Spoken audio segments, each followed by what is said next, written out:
สวัสดีครับผมสวัสดีครับสวัสดีครับพี่บวงสวัสดีคนทั้งบ้านครับพี่บวงสวัสดีคนทั้งบ้านปิดเสียงใน YouTube กันสวัสดีทุกคนด้วยฮะสวัสดีพี่บิ๊กด้วยครับผมต้อนรับทุกท่านเข้าสู่บิ๊กบวงควงกระเจียวควงกระโปงควงกระดอครับผม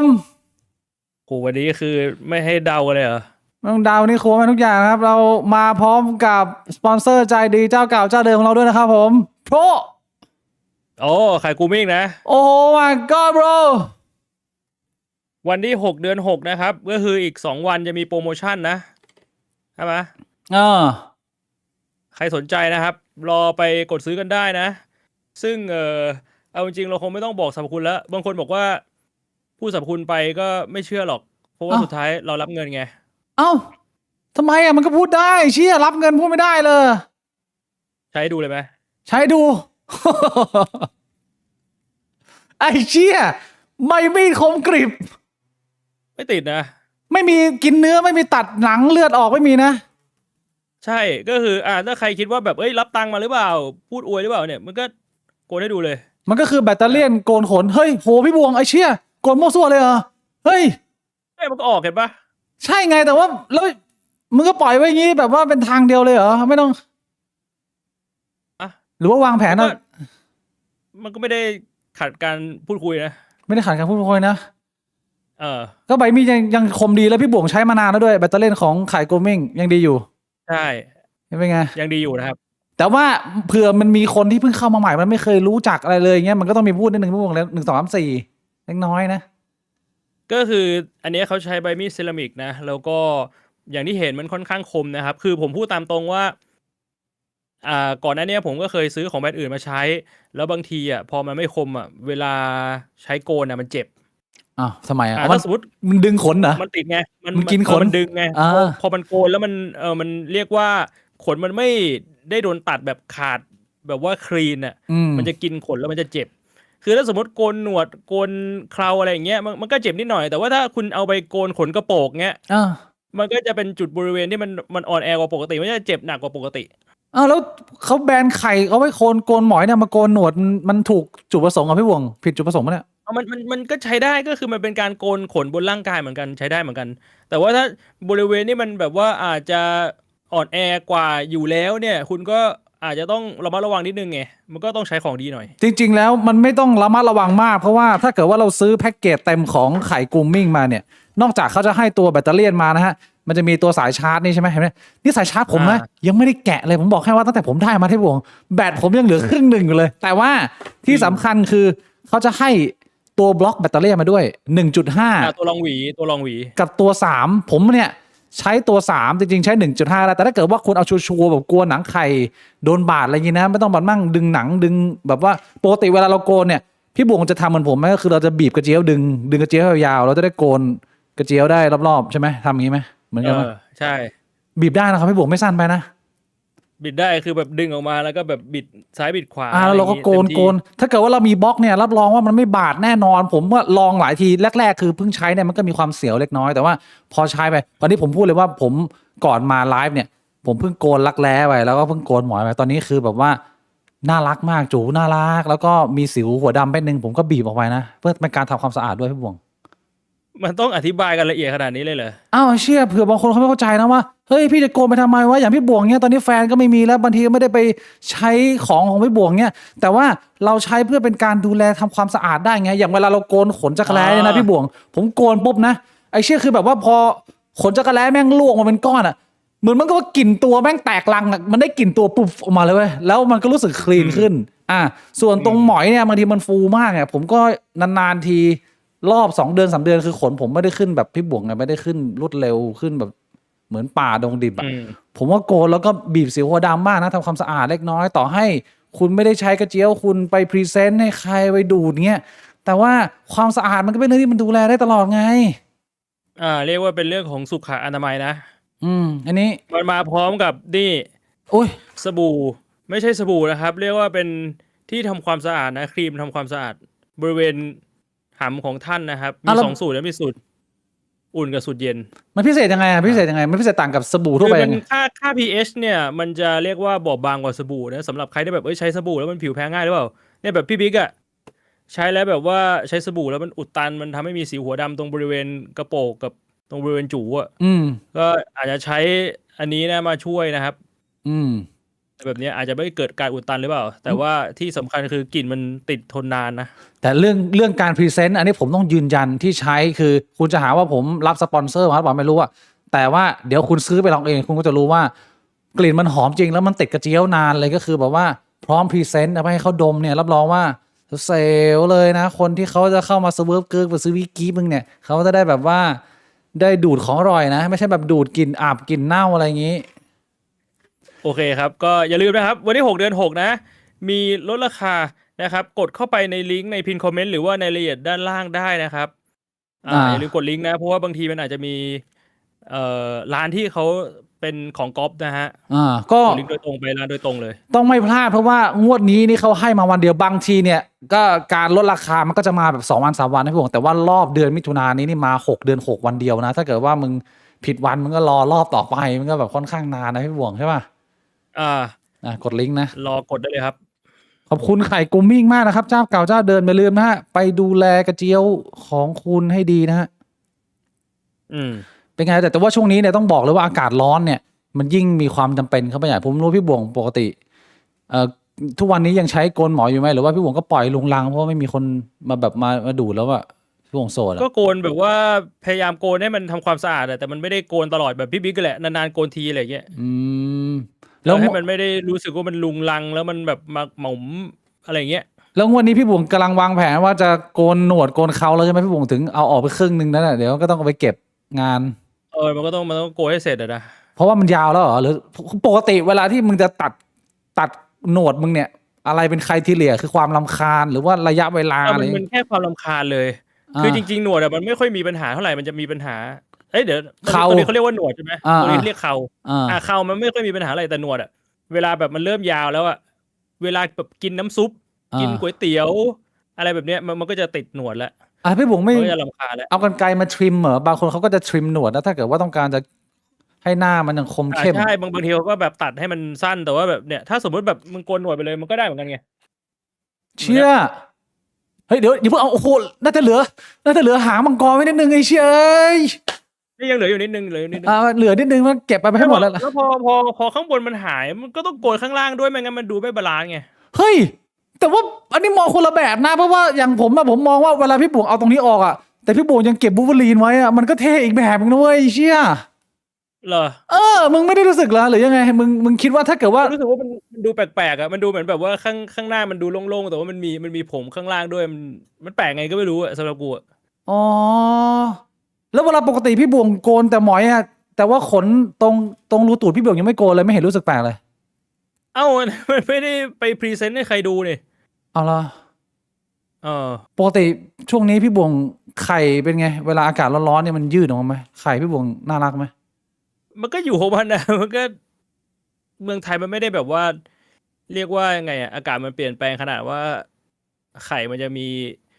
รูปร่างหน้าตาเปลี่ยนไปตามสภาพอากาศของผมเปลี่ยนนะผมเคยเล่าไปแล้วทีนึงที่ผมกลับไปเมืองไทยรอบล่าสุดนี่เดี๋ยวผมจะได้กลับไปอีกรอบนึงแล้วเร็วๆนี้ผมมีความตั้งใจอย่างแรงกล้าเลยนะพี่บวงในการกลับไปครั้งนี้คือผมทำกันบ้านเรื่องของบ้านหลังใหม่ที่ผมตั้งใจว่าจะลงทุนให้กับตัวเองผมวางแปลนไว้แล้วว่าโซนประมาณนี้เนี่ยมันมีสเกลบ้านตั้งแต่ที่เราพอจัดได้แบบราคาแบบ4-5 ล้านอย่างเงี้ยแบบแต่ว่าทรงดีเลยโครงการดีแล้วก็ฟาซิลิตี้ดีผู้ดูแลดีไปจนถึงสเกลแบบครอบครัวใหญ่หน่อยแบบว่าระดับหลัก10 ล้านเนี่ยผมก็ทำกันบ้านไว้4-5 โครงการพี่บวงถ้าสนใจอยากดูบ้านนี่ผมขับรถไปรับที่บ้านนะไปดูบ้านพร้อมด้วยกันได้นะถ้าสนใจได้พี่บวงสนใจอยากจะซื้อบ้านแล้วป่ะผมวันก่อนเปิดไปวันหนึ่งเห็นพี่บวงพูดเรื่องนี้เหมือนกันนะหรือว่ามึงแค่พูดเฉยๆมึงไม่ได้จริงจังคือตอนนี้มันก็คิดแหละมันคิดเอาไว้ว่า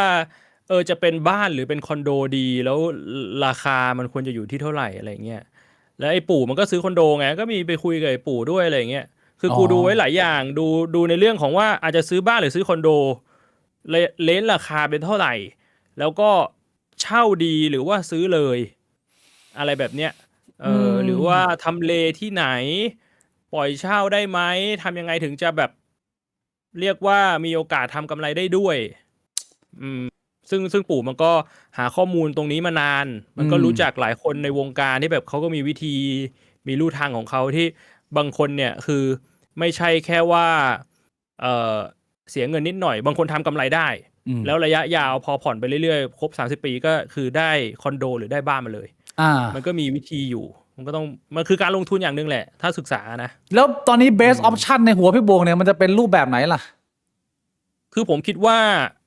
ยังไงก็คงจะไม่ซื้อแล้วณตอนนี้ เพราะว่าปู่มันแนะนำมาอย่างหนึ่งคือเอาตรงๆนะ ต่อให้เฮียบวงอยากจะมีความซื้อบ้านแค่ไหนปู่แนะนำว่าให้เฮียบวง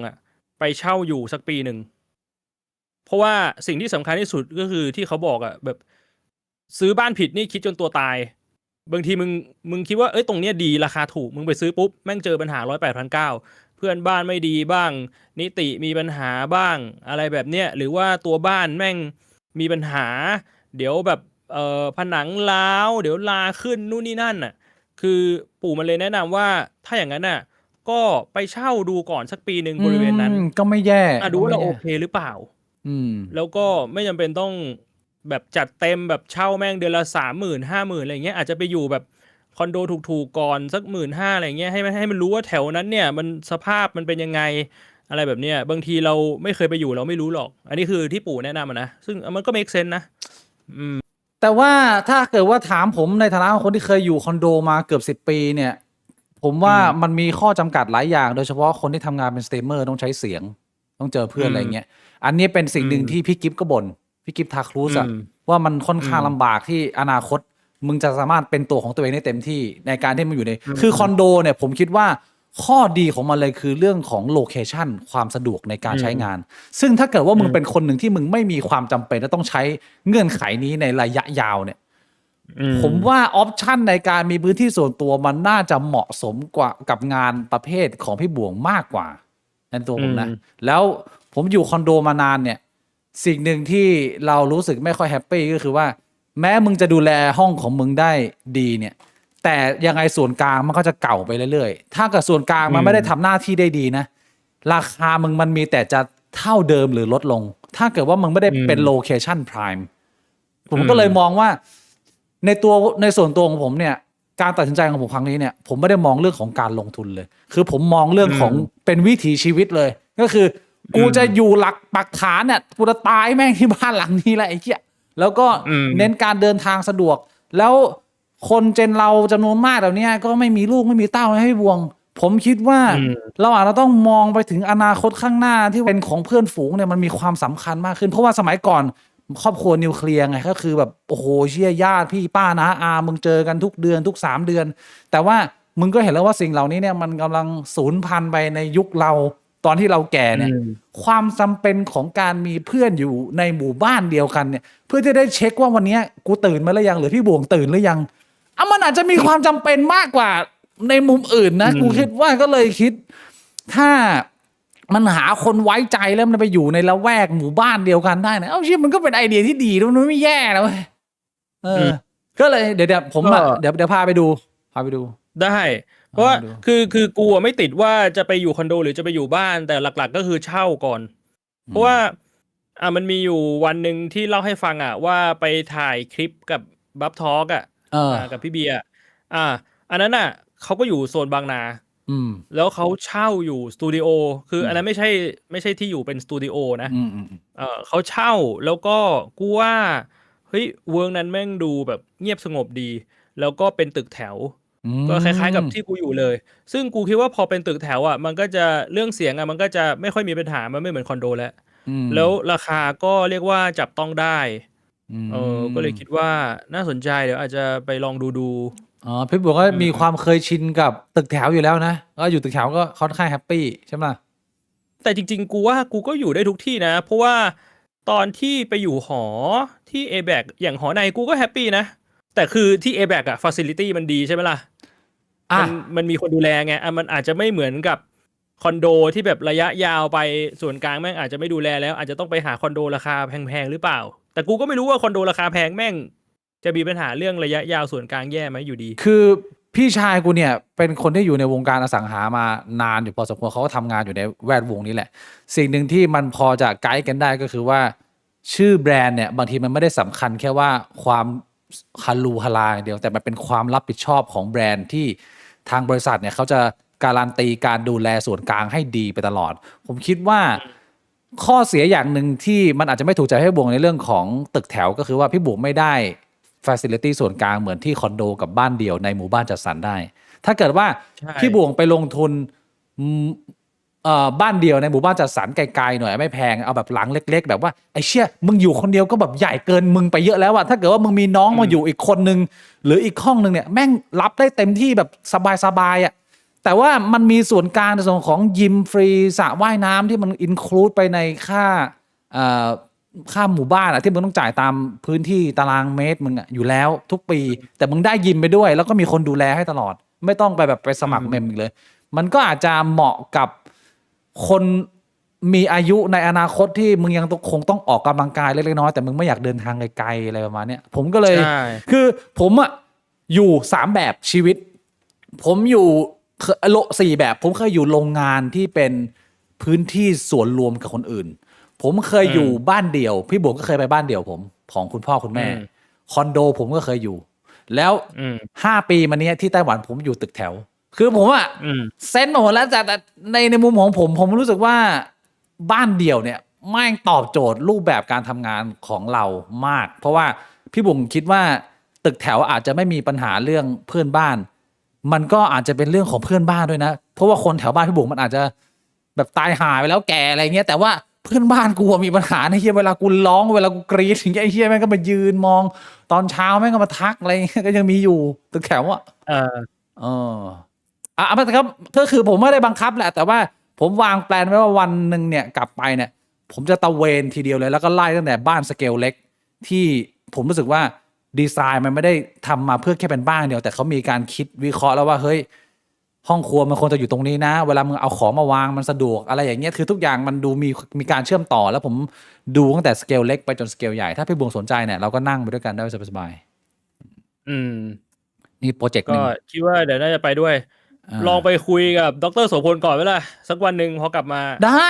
ไปเยี่ยมดรพลก็ไปกินอาหารแถวนั้นมีร้านอาหารเยอะแยะมากมายก็เหงาๆอ่ะผมว่าไปวันหนึ่งแล้วเราก็เอาการบ้านผมเนี่ยลองไปเสนอแล้วพี่บวงก็เอาไอเดียพี่บวงลองเสนอดูว่าเฮ้ยมันจะเช่าคุ้มไหมหรือซื้อเลยไหมอะไรเงี้ยเพราะว่าคนต่างเจนมันก็หลากหลายมุมมองนะอย่างถ้าเกิดว่าเราเคยฟัง CK หลายรอบเนี่ย CK ก็จะแนะนำให้เช่ามากกว่าอะไรเงี้ยถ้าเกิดว่ามึงมาอยู่คอนโดในเมืองแต่ว่าถ้าไปถามดรสพลก็อาจจะได้อีกมุมหนึ่งว่าแบบอ้าวพอหนุ่มก็ซื้อไปเลยจบเรื่องจบราวไม่ต้องลงทุนแล้วมีที่อยู่ของตัวเองไปก่อนอะไรอย่างงี้ก็แล้วแต่เดี๋ยวลองไปคุยกับดรดูนะใช่มันแล้วแต่คนเพราะว่าอย่างที่กูคุยกับปู่อ่ะอันนี้ขอเล่าเพิ่มนิดนึงคือปู่เขาบอกว่าเขากูรู้จักบางคนที่แบบว่าเขาศึกษาเรื่องพวกนี้จริงๆจังๆแล้วก็ไม่ได้มีต้นทุนเยอะก็คือเหมือนว่าที่บ้านไม่ได้มีต้นทุนมาให้พอจะส่งเสียมึงเรียนจบได้ แล้วก็เป็นพนักงานกินเงินเดือนอ่ะเขาบอกว่าบางคนเนี่ยเขาวางแผนตั้งแต่แบบอายุ20ต้นๆเลยแล้วศึกษามาดีสิ่งที่เขาทำก็คือเขาไปกู้เลยนะไปกู้เพื่อซื้อคอนโดแล้วปล่อยเช่าปรากฏว่ากำไรเว้ยก็คือกลายเป็นว่ามึงกู้แทนที่มึงจะจ่ายดอกไปเรื่อยๆเนี่ยมันเหมือนเขามีวิธีว่าก็ต้องไปดูโลเคชั่นดูไทมิ่งว่าช่วงไหนแบบกู้ได้ดอกเบี้ยถูกอะไรแบบเนี้ยแล้วถ้าโลเคชั่นดีหมายความว่ามึงก็จะมีโอกาสปล่อยได้ในราคาสูงหรือมีโอกาสปล่อยเช่าได้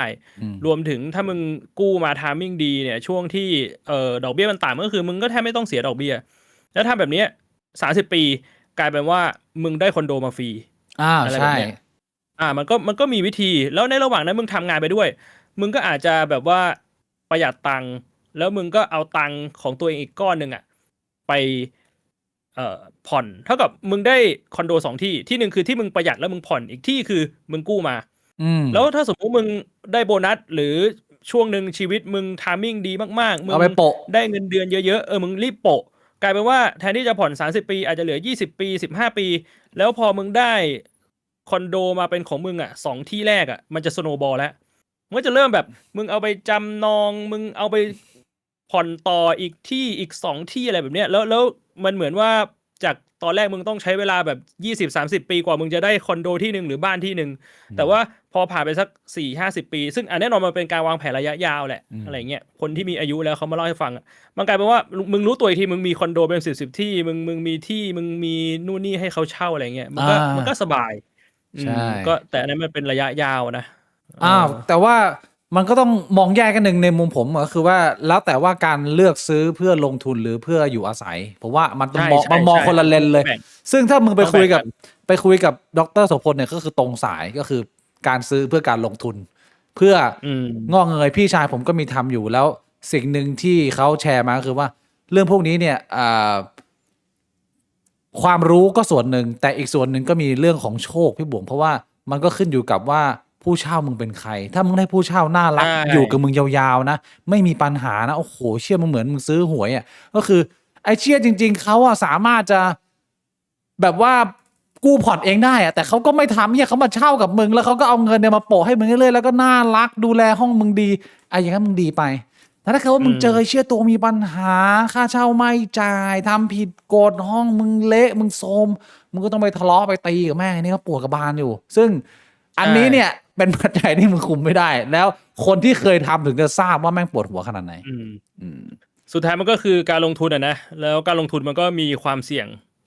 แต่ว่าไม่ได้หมายความว่าที่ทำทุกคนมันจะประสบความสำเร็จหรือว่าไปได้สวยผมมองว่าการทำอสังหาแบบนี้เนี่ยมันไม่ใช่แค่การลงทุนมันเป็นการลงแรงด้วยพี่บวงมันต้องลงแรงนะเว้ยเชี่ยไม่ใช่แค่มึงนั่งรอเวลาอย่างเดียวเรื่องนี้มันมีการพูดคุยติดต่อสื่อสารดำเนินงานนู่นนี่นั่น1 2 3 4เอาใจคนอะไรเงี้ยก็แล้วแต่การสไตล์ของคนนะแต่ว่าผมไม่ได้มีประสบการณ์มากแล้วผมรู้สึกว่าการดีลเรื่องพวกนี้เป็นเรื่องที่ค่อนข้างยากส่วนตัวผมเนี่ยณวันนี้เนี่ยผมแค่อยากมีบ้านที่เป็นบ้านแบบเชื่อมันตอบโจทย์เราทุกอย่างอะแบบเอาแบบกูไม่ต้องไปไหนแล้ววันๆกูอยู่แต่ในบ้านกูบอกว่าแบบแฮปปี้แล้วก็เลือกเอาโลเคชั่นหมู่บ้านที่แบบว่าไอ้เหี้ยส่วนกลางอะแม่งอยู่แบบตรงข้ามบ้านกูออกมานอกบ้านกูเดินไปประมาณ15 ก้าวกูลงสระว่ายน้ำเลยกูเข้ายิมเลยอย่างเงี้ยชิวๆพี่บวงแล้วก็เดินกลับมาชักว่าวในห้องส่วนตัวสบายไหมถ้าสมมุติว่ามันมีแบบฟาซิลิตี้ใกล้ๆแบบนั้นน่ะมันก็ดีมากเพราะว่าคือช่วงที่กูแฮปปี้ที่สุดอ่ะคือช่วงที่อยู่หอใน A-back แล้วแบบมึงลงลิฟต์มาแม่งเจอยิมเลยอ่ะช่วงนั้นคือแบบว่าไอ้เชี่ยกูแบบว่ามันไม่มีความรู้สึกว่าแบบเอ้ยวันนี้แม่งขี้เกียจไปยิมว่ะเพราะว่าแค่มึงเดินออกจากห้องมานาทีนึงมึงถึงยิมแล้วอ่ะใช่ไงแต่ว่าพอแม่งเอายิมออกไปปุ๊บไอ้เชี่ยมึงต้องเดินไป5 นาทีไม่ไปแล้วขนาดแค่ว่าเดินไป5 นาทีนะใช่ไงเพราะฉะนั้นเนี่ยถ้าเกิดพี่บวงไปกับผมเนี่ยมันจะเป็นลักษณะของจุดประสงค์ของการมองหาที่พักเพื่ออยู่อาศัยระยะยาวสำหรับตัวเรามันจะแบบคนละเลนกันพี่บวงแต่ว่า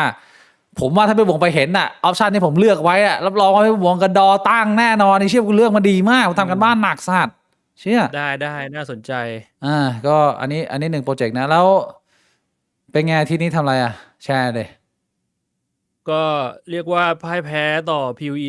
2พี่บวงทำไมเลิกออกกำลังกายแล้วเหรอติดเกมแล้วไม่เลิก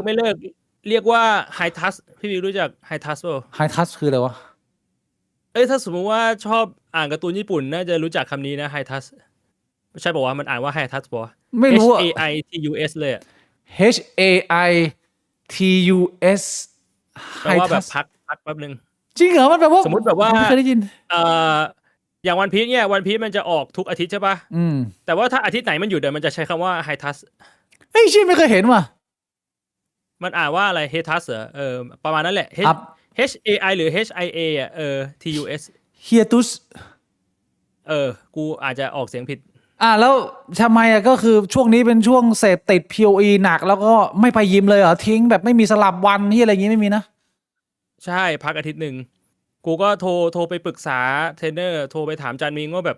ถ้าสมมุติว่าจะหยุดอาทิตย์นึงเนี่ยมันได้ไหมเขาบอกว่าไม่มีปัญหาเลยถ้าสมมุติว่าหยุดอาทิตย์นึงเนี่ยเรื่องกล้ามมันไม่ได้แบบ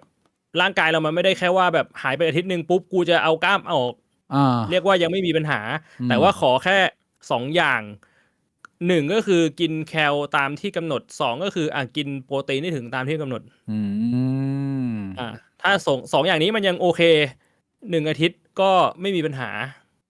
ผมว่ามันไม่มีปัญหาหรอกมันหยุดอะไรยังไงตราบใดที่เรากลับเข้าแท็กอะยังไงมันก็เป็นการดูแลสุขภาพระยะยาวเราไม่ได้แบบเพาะกล้ามแบบไปแข่งประกวดอะไรเงี้ยใช่ไหมบวงเมื่อสบายใช่แต่ว่า ความเสพติดของ POE เนี่ยมันไม่ได้แค่อาทิตย์เดียวดูทรงมันน่าจะแบบเดือนนึงอะดูทรง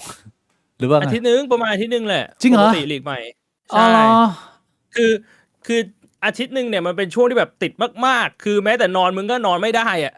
มันแบบว่ามันคิดอยู่ตลอดเวลาแบบไอ้เชี่ยกูอยากจะทำแบบนั้นแบบนี้อะแต่ว่าหลังจากอาทิตย์นึงไปอ่ะคือมันก็ยังเล่นต่อแต่ว่ามันไม่ได้อยู่ในช่วงที่ติดแล้วนึกออกปะมันนอนได้มันไปยิมได้นู่นนี่นั่นก็เล่นไปด้วยอะไรอย่างเงี้ย อ๋อที่ผ่านมานอนไม่ได้เลยคือแบบขั้นเนื้อขั้นตัวแบบมันเกา โอ้ไม่ได้เลยคือแบบว่านอนแม่งแบบช่วง2-3 วันแรกอะนอนวันละ2 ชั่วโมงอะ ไอ้เชี่ย มันเป็นปัญหาเลยอะเกมมันดีมากอะ แผ่นใหม่ออกมาคือไอตัวนี้อัปเดตดีเหรอหรือยังไง คือกูต้องบอกเลยว่าบนโลกเนี่ยมันมีบริษัทเกมที่มันทำเกมมาถึงระดับนี้ได้ไม่กี่บริษัทนะเอาแบบบนโลกนี้เลยนะ อืม ซึ่ง PoE เนี่ยเป็นหนึ่งในนั้น แล้วมึงคิดดูว่าประสบการณ์แม่ง10 กว่าปีอ่ะมันก็แล้วแพทใหม่ที่เป็นแพทใหญ่มันจะออกมาแบบว่า ตีว่าปีละครั้ง2 ครั้งอะไรแบบเนี้ย อืม มันจะมีช่วงที่แบบว่าเดี๋ยวแหละ มึงโดนแพทใหญ่เข้าไป มึงก็ไม่ได้นอนไปประมาณ2-3 วันอ่ะ ที่แล้ว POE เขามีแผนกไทยแลนด์บอกเขาไม่จ้างพี่บวงอะคนที่มันอุทิศชีวิตขนาดนี้ จ้าง PoE จ้าง จ้างพี่บวงนะพี่ POE จ้างพี่บวงนะ มี ทุกรอบ มีจ้างใช่ใช่ ไอเชี่ยโอ้จ่าสลัดเป็นเลยก็คือตอนเนี้ยต่อให้เป็นเรื่องของการช่วยตัวเองยังต้องลืมไปอ่ะคือมันไม่สามารถเอาชนะ POE ได้หรือไง ก็ยังว่าวอยู่ แต่ว่าต้องบอกเลยว่ามันก็ลดลง เชี่ยการเพาะยังกระทบกระเทือนนะ เออ เชี่ยโหดจัดเลยว่ะมีหลายคนก็พยายามจะขยันขย้อยให้ผมเข้าไป แต่ผมตอบคำตอบเดิมเลยว่า มันไม่ใช่ว่าผมไม่สนใจเว้ยแต่ว่าผมรู้ว่าผมจะเข้าไปเสพติดขนาดไหนแล้ว สิ่งที่ผมกังวลสุดก็คือ ผมเป็นน้องใหม่ที่แบบเข้ามาในโลกนี้ช้ามากอ่ะผมเข้าไปผมก็ต้องไปนั่งถามพี่ๆเขาว่าไอ้เชี่ยทางนี้อะไรนะมันก็น่ารำคาญนะพี่ผมกูเข้าใจไงมันก็เลยรู้สึกว่า ผมรอเป็นแบบอาณาจักรอื่นเราเข้าไปพร้อมกันดีกว่าใช่ไหมล่ะอันนี้ก็ให้แบบเซียนๆเขาลุยกันไปสบายๆนะ ไม่แต่เอาจริงๆ คือคนอื่นก็เพิ่งมาเล่นนะ คนอื่นไม่เคยเล่น PoE ภาคแรก PoE ภาค 2มันก็เปิดมาไม่นานก็เพิ่งมาเล่นกัน เขาก็ถามปกติคือกูอ่ะไม่มีปัญหาในการตอบไปแล้ว แต่ว่าเหตุผลที่กูไม่ชวนมึงไงพี่บิ๊กมีอยู่แค่อย่างเดียวก็คือ อย่างที่พี่บิ๊กกลัวแหละ ทำไม ว่ามันจะติดหนักเลยคือมันดีถึงขนาดว่ากูว่าแม่งติดหนักแน่นอนอ่ะ ก็คืออาจจะไม่ได้ทำพอดแคสต์อะมันเจ๊งอ่ะมันควรจะมีคนเสพติดแค่คนเดียวอีกคนนึงควรจะไปยืนดูสถานการณ์นอกบ้าน ควรจะนั่งสูบยาอยู่ข้างในคนเดียวใช่ไหม อืม ดีแล้วแหละเพราะว่ามันก็จะมีอีกหลายเกมที่เราปฏิกันได้ แล้วเป็นไงอาทิตย์นี้นอกจากเสพติดเกมแล้วมีอย่างหนึ่งที่เห็นก็คือไปส่งพี่หมื่นนะมีอะไรน่าสนใจไหม ใช่เมื่อวานไปส่งที่10,000มา พี่หมื่นมีเรื่องอะไรน่าสนใจไหมหรือว่าก็ปกติทั่วไปอำลาน้องชายนะส่งกลับนอร์เวย์ไม่รู้จะมาอีกเมื่อไหร่ ก็พี่หมื่นน่าจะมาอีกทีปลายปีแหละ ตาปีหนาเลยนะ ที่คุยกันไว้ แล้วแผนทริปนอร์เวย์เราเมื่อไหร่จะเกิดอ่ะ ก็อาจจะเป็นปีหน้า ปีหน้า เฮ้ยน่า ตอน ไป นี้ นะ นี่ไม่รู้มีกี่คนแล้วชวนไปเยอะมาก ซันนี่เฮลเกตก็ตอบตกลงไว้นี่ ชวนซันนี่ แล้วไปชวนพี่เบียร์ แล้วก็ไปชวนไปชวนพี่หลุย ไอ้เชี่ยมัน 3 คนนี้ก็บอกเอ้ยไปเดี๋ยวไป พอรู้ว่าแบบยิงกวางได้นะ แต่ว่าผิดกฎหมายไปกันทุกคนเลยกูงงเหมือนกัน ไอ้เชี่ยเอ้ยมันจะได้ไปไหมเนี่ยมันทริปใหญ่ขนาดนี้เนี่ย จริงๆก็น่าสนใจนะ ถ้าสมมติว่าวางแผนมาดีๆ แต่ก็ไม่รู้ว่าจะกลับมาครบหรือเปล่า อืมเรื่องสุขภาพเนี่ยก็ยังคงต้องดูแลกันต่อเนื่องไปพี่บวงก็พัก1 อาทิตย์ผมก็ไม่ได้คิดว่าพี่บวงจะจริงๆแล้วมันเป็นส่วนที่ดีที่มึงได้พักบ้าง เพราะว่าผมไม่คิดว่าใครมันจะสามารถทำแบบทุกวันไประยะยาวได้มันมีพักบ้างมันก็ดีพี่บวงใช่ไหม แต่ว่าเรื่องของสุขภาพนี้เนี่ยช่วงนี้เนี่ยเห็นแพทย์ออกมาทำคลิปเตือนเรื่องไอการปักปากกากันเยอะมากขึ้นเลยพี่บวง เพราะว่าตอนนี้มันฮิตในหมู่คน Gen X Gen Y Gen Z ในการลดน้ำหนักมากมันใช้กันแบบบึมบั่มซัมเบ้เยอะเกินกว่าที่กูคิดว่ามันจะเป็นเพราะว่าอย่างที่หลายคนเข้าใจว่าจุดประสงค์ตอนแรกมันเป็นเรื่องของยามาช่วยผู้ป่วยที่เป็นโรคอ้วนหรือ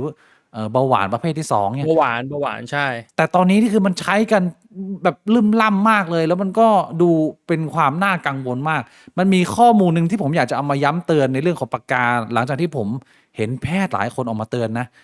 เรื่องแรกเป็นข้อมูลที่น่าสนใจก่อน คือพี่บวงทราบไหมว่าไอตัวปากกาไอ GLP-1 เนี่ยที่เอามาทำเป็นเหมือน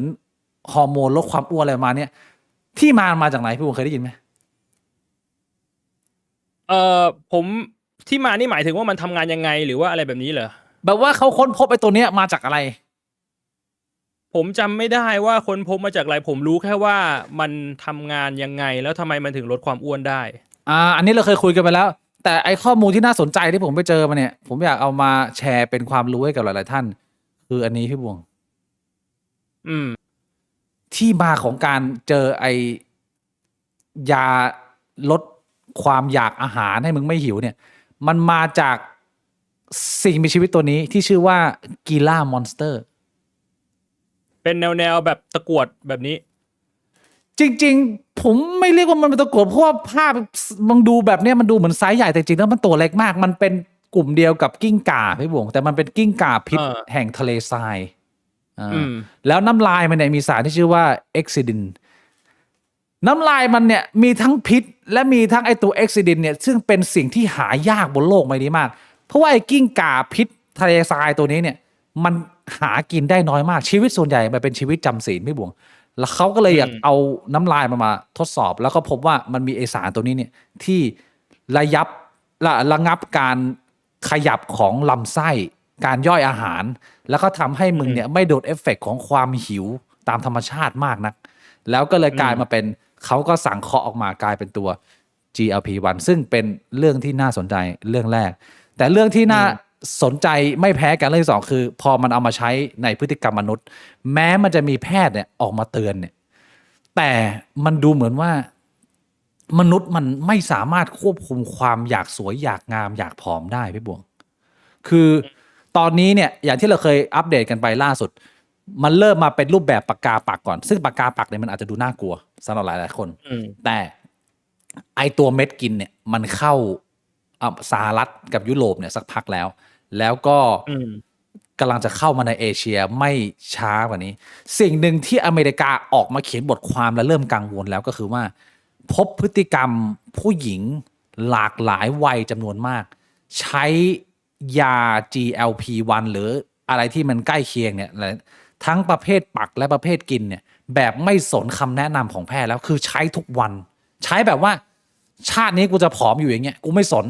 แล้วมันกลายเป็นว่าอย่างที่หลายๆคนเข้าใจว่าวิธีการเนี้ยมันเป็นวิธีการลดความอ้วนที่มันค่อนข้างเหมือนกับมันต้องเทรดออฟหลายๆอย่างอ่ะมึงต้อง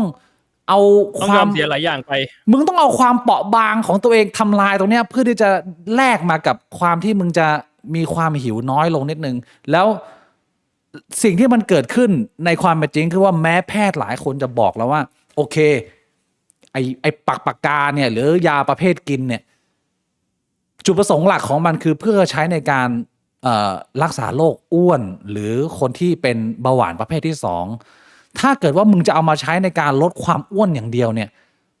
มันเป็นพาร์ทหนึ่งที่มึงขาดไม่ได้เลยคือการที่มึงต้องดูแลสุขภาพเพราะว่าไม่งั้นมันจะสูญเสียมวลกล้ามเนื้อเพราะว่าพอมึงไม่หิวเนี่ยก็คือมึงไม่เทคอะไรเลยแล้วโปรตีนมึงก็ไม่เอาเข้าไปเกลือแร่วิตามินเชี่ยอะไรมึงก็ไม่เอาเข้าไปมึงก็คิดว่ากูจะลงอย่างเดียวแต่กลายเป็นว่ามวลกล้ามเนื้อมึงยิ่งเสื่อมกระดูกมึงยิ่งเสื่อมเหมือนกับว่ามึงต้องแลกความสวยงามโดยที่มึงจะต้อง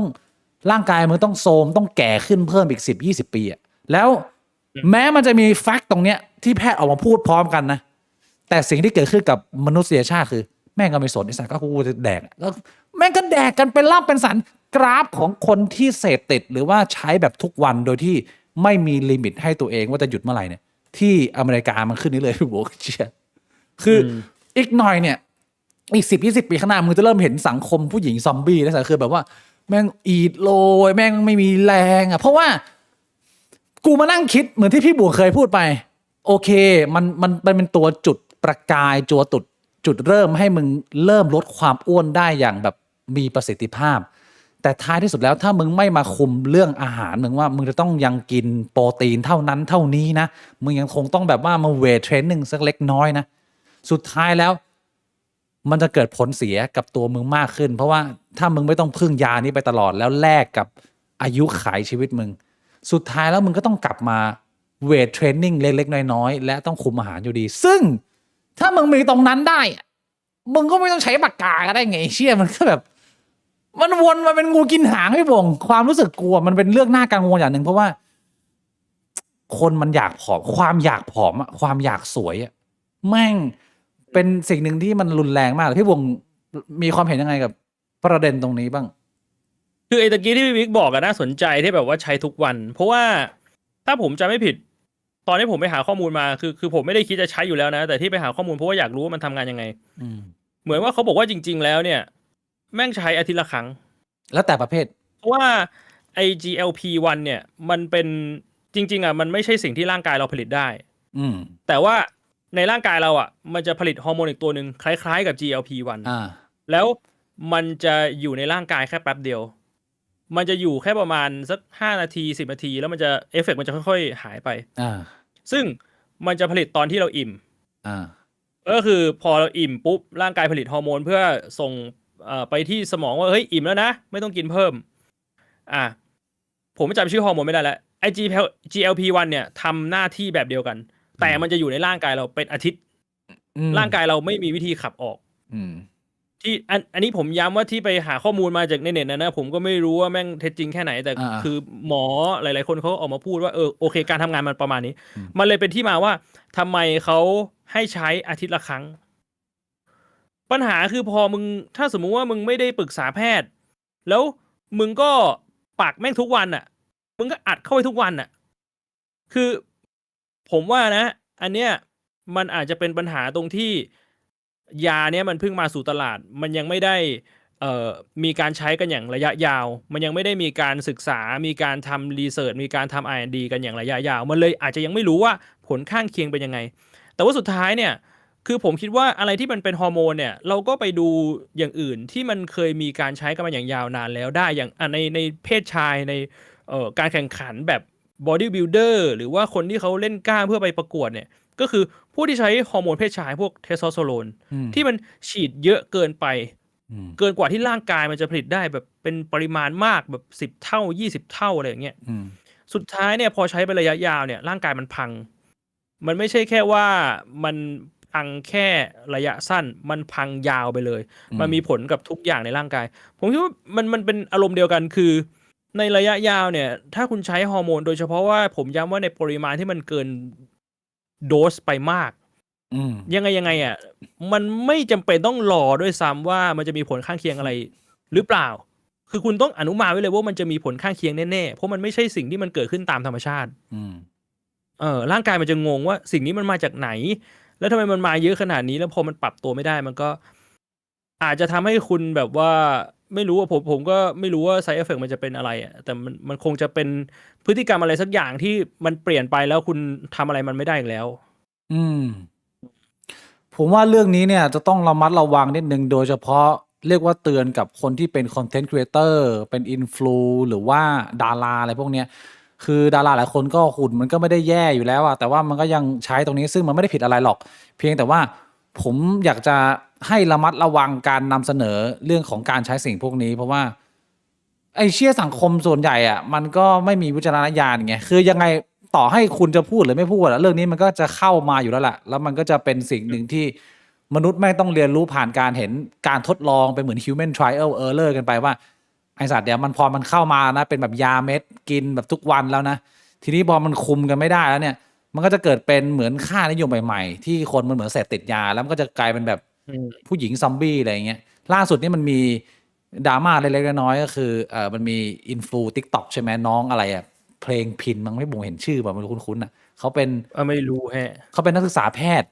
แล้วเขาก็มาทำข้อมูลตรงนี้แนะนำเตือนคนว่า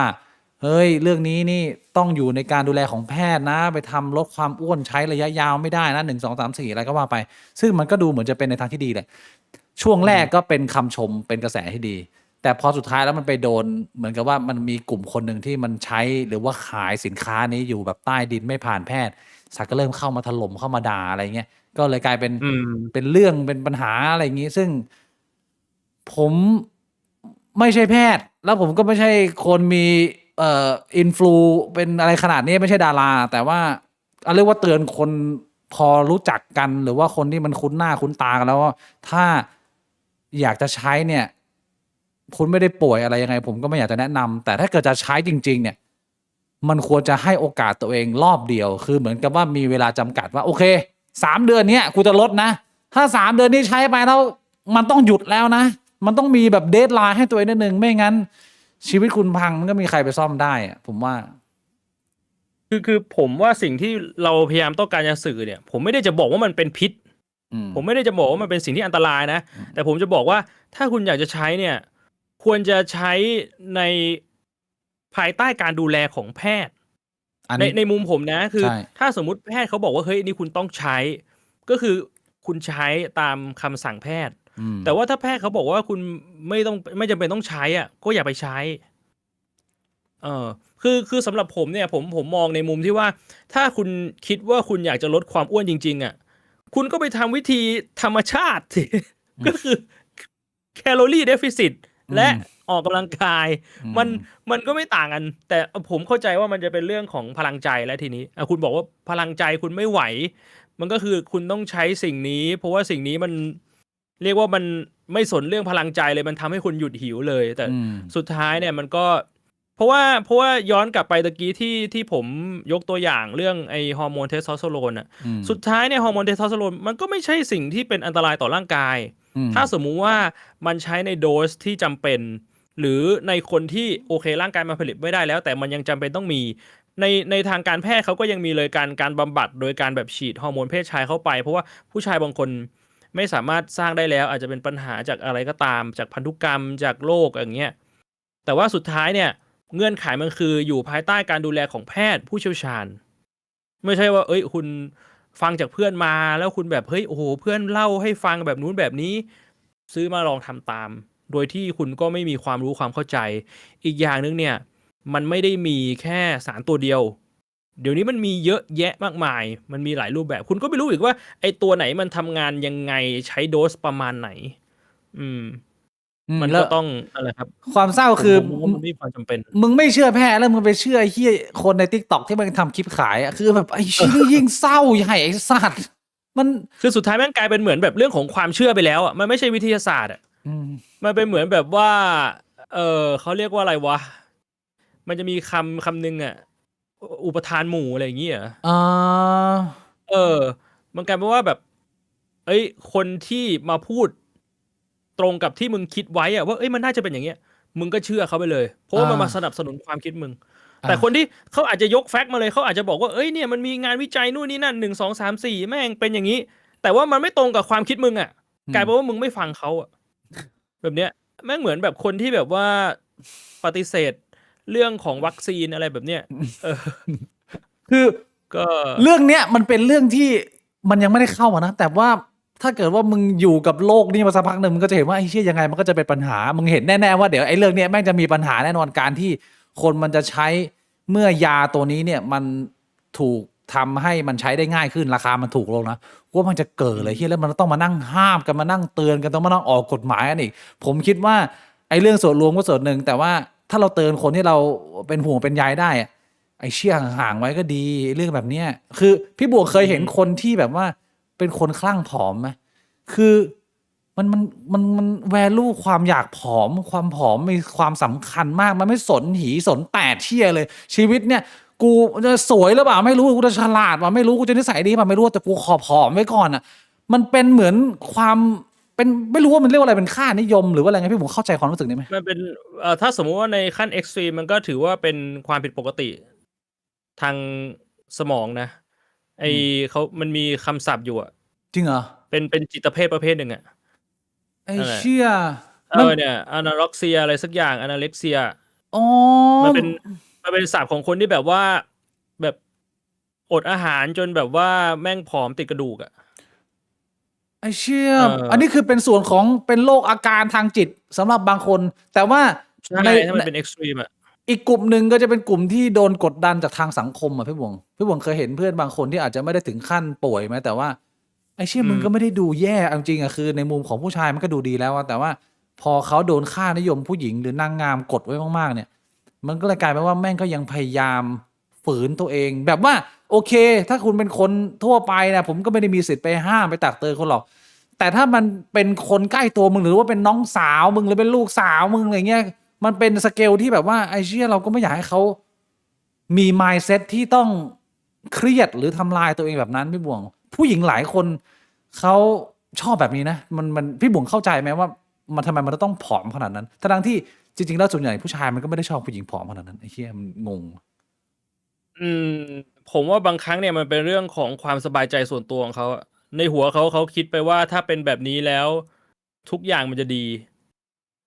แต่ว่าจริงๆแล้วในความเป็นจริงกับในจินตนาการของเขามันอาจจะไม่ตรงกันไงเตือนยังไงอย่างนี้เตือนได้ไหมก็เตือนไม่ได้หรอกผมว่ามันก็เหมือนเรื่องของเขาอะเหมือนเรื่องของลัทธิอะมันต้องมันต้องคลิกในหัวเขาเองอะว่าโอเคในหัวเขาเข้าใจว่าเฮ้ยจริงๆอันนี้มันไม่ใช่สิ่งที่ความเป็นจริงมันเป็นอะอันนี้มันเป็นสิ่งที่เขาเข้าใจผิดมันก็แล้วแต่คนแล้วแต่จังหวะแหละผมว่าเอาจริงเรื่องนี้พี่บุ๋งเปิดมาดีมากเลยผมมีเหตุการณ์ใหญ่ที่เกิดขึ้นในชีวิตในอาทิตย์นี้ที่อยากจะมาแชร์มากอืมคืออาทิตย์นี้เนี่ยอากงของแฟนผมเพิ่งเสียชีวิตผมเพิ่งไปเยี่ยมมาตั้งแต่กลับมาไต้หวันเนี่ยผมก็เข้าไปเยี่ยมอยู่เนืองอากงอายุ73นะแล้วก็อยู่ดีก็แอดมิดทันด่วนเข้าห้อง ICU เลยเนื่องจากหายใจไม่ได้แล้วสุดท้ายก็พบว่าเป็นมะเร็งปอดนะแล้วเมื่อประมาณ 4-5 วันที่แล้วเนี่ยอากงเพิ่งเสียไปผมเพิ่งไปเยี่ยมได้มีโอกาสเจออากงในช่วงเวลาสุดท้ายแล้วมันก็ทำให้ผมนึกย้อนกลับไปตอนสมัยเด็กๆที่เราเคยมีความรู้สึกกลัวที่จะเสียพ่อแม่ไปผมไม่รู้ว่าคนอื่นหรือว่าพี่บ่วงเคยมีความรู้สึกนี้ไหมแต่ว่ามันมีอยู่ช่วงหนึ่งตอนเด็กที่พอเราเริ่มรู้จักความตายแล้วอะแล้วเรารู้ว่าวันดีคืนดีพ่อแม่เราต้องเสียไอ้เชี่ยกูแบบทำใจรับไม่ได้พี่บ่วงคือคิดยังไงก็คิดไม่ออกว่าถ้าวันหนึ่งพ่อแม่เสียไปอ่ะมันจะทำใจรับยังไงอันเนี้ยมันเป็นปัญหาหนึ่งของผมที่มันอยู่กันมานานมากแล้วพอเราเติบโตมาเนี่ยมันก็ค่อยๆมีความแข็งแกร่งขึ้นมันได้ค่อนข้างได้เข้าใจผู้คนมากขึ้นผมเห็นเพื่อนกัลยาณมิตรมากมายรอบตัวที่เริ่มสูญเสียคนรอบตัวสูญเสียหลายๆแบบสูญเสียแบบกระทันหันสูญเสียแบบยังไม่ได้เจอสูญเสียเป็นอุบัติเหตุจากโรคร้ายอะไรต่างๆนานาเนี่ยเท่าที่เจอมาในชีวิตทั้งหมดเนี่ยผมรู้สึกว่าไม่ว่ายังไงแล้วการสูญเสียมันก็จะเกิดขึ้นแต่การสูญเสียที่ผมรู้สึกว่าเป็นสิ่งที่เป็น best scenario สำหรับมนุษยชาติละคือการสูญเสียที่มึงมีช่วงเวลาในการอำลานิดหนึ่งแล้วมันไม่ได้นานเกินไปจนเป็นความทรมานแต่ว่ามันนานเพียงพอที่จะทำให้มึงเกิดความรู้สึกที่มึงคุยกับตัวเองแล้วบอกว่าโอเคเราพร้อมให้เข้าไปแล้วเราพร้อมแล้วตอนนี้เราได้ใช้เวลาช่วงสุดท้ายกับเขาอะได้แบบเนี่ยเราสั่งลากันเรียบร้อยแล้วผมว่ามันไม่มี best case scenario ของการสูญเสียคนที่เรารักไปมากกว่านี้แล้วหรือว่าพี่บุ๋งมีอีกไอเดียหนึ่งไหมว่าการสูญเสียคนรักเนี่ยแบบไหนมันโอเคกับพี่บุ๋มมากสำหรับกูอะแบบเนี้ยเท่าที่กูดูมานะแม่งดีสุดละโอเคขอบคุณโดก่อนนะครับขอบคุณเป็นไรครับเป็นไรครับสวัสดีครับ349 โดขอบคุณครับขอมายืนยันในจุดยืนและแนวคิดเรื่องปากกาครับถูกต้องมากๆในกรณีของอดีตเนี่ยก็มีกรณีบุหรี่ที่สมัยก่อนเป็นกระแสและแฟชั่นคนรวยอยู่เกือบ100 ปีจนกระทั่งรู้ว่ามันทำให้เกิดโรคมะเร็งนั่นแหละครับผมเป็นแพทย์ครับอุ้ยขอบคุณแพทย์เป็นไรครับนะฮะนี่ผมกำลังจะพูดเรื่องนี้อยู่พอดีเลยเรื่องมะเร็งปอดเนี่ยแต่ว่าคุยเรื่องของการสูญเสียนิดนึงพี่บงก็ผมก็คิดแบบเดียวกับพี่บิ๊กนะคือมันคงจะเป็นเรียกว่าเป็นซีนาริโอหรือว่าเป็นทางเลือกคือไม่ใช่คำว่าทางเลือกแล้วชีวิตมันไม่มีทางเลือกหรอกแต่ว่าเป็นสิ่งที่จะเกิดขึ้นได้แล้วก็ดีที่สุดเท่าที่มันจะมีได้แล้วสำหรับการที่เราต้องสูญเสียคนที่เรารักไปนะคือผมที่เราได้มีเวลาพูดคุยได้มีเวลาทำใจแล้วเพราะว่าคือ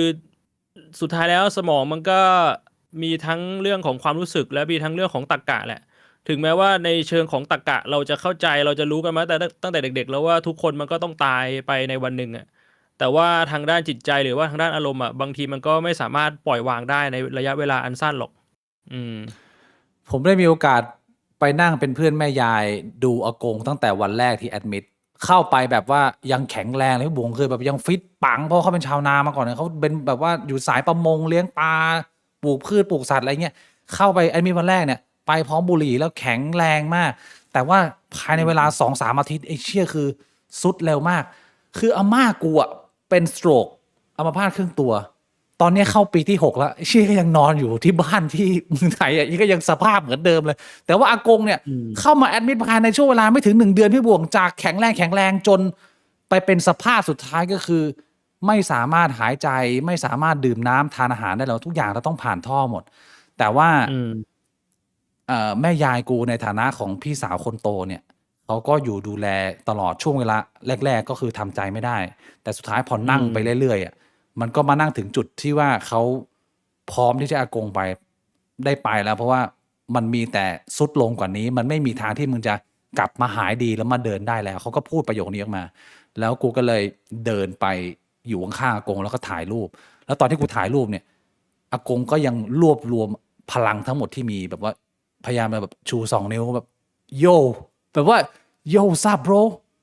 เท่านั้นแหละเฮียพออากงชูนิ้วปุ๊บแม่ยายกูน้ำตาแตกกูก็เลยบันทึกภาพนั้นไว้แล้วก็ได้เป็นความรู้สึกนี้แล้วก็อยากจะบอกทุกคนว่าถ้าคุณมีเวลากับคนที่คุณรักในช่วงเวลาสุดท้ายแล้วคุณได้ลามันไม่มีอะไรดีกว่านั้นแล้วนั่นคือ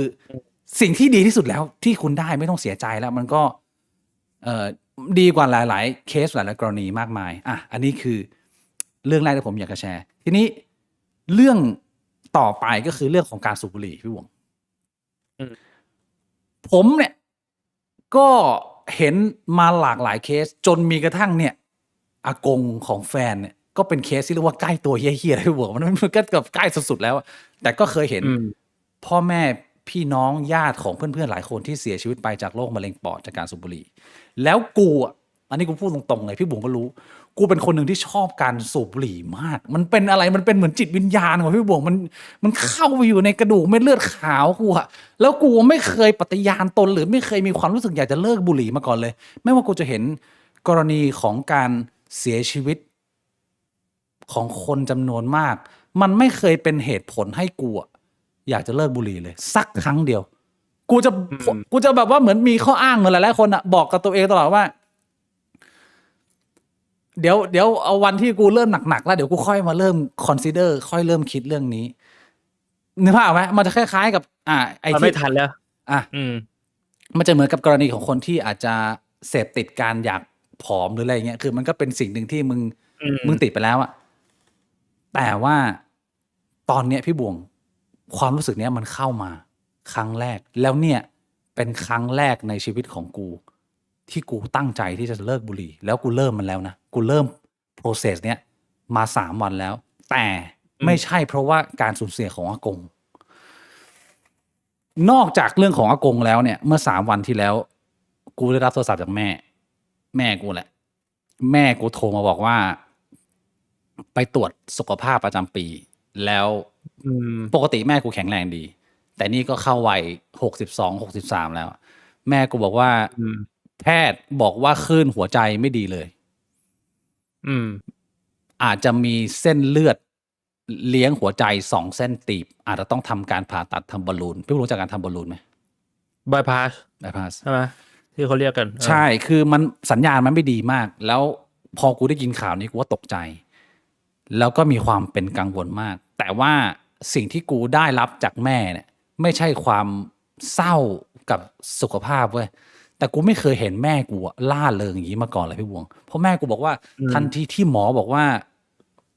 คลื่นหัวใจไม่ดีเลยนะภายในสิ้นเดือนมิถุนายนเนี่ยแม่กูต้องไปเจาะเลือดตรวจอีกรอบหนึ่ง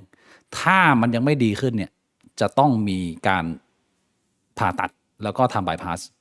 ซึ่งแม่กูกลัวมากไอ้เชี่ยแม่กูเนี่ยก็คืออย่างที่บอกบ้านกูเป็นบ้านสูบบุหรี่พ่อกูดูบุหรี่แม่ก็ดูบุหรี่พี่ก็ดูบุหรี่ที่อากงก็คือเอามงอาม่าก็ดูบุหรี่ทุกคนน่ะก็คือดูดบุหรี่หมดแต่เนี่ยเป็นครั้งแรกที่แม่กูตัดสินใจหยุดบุหรี่ได้ด้วยตัวเองพี่บวง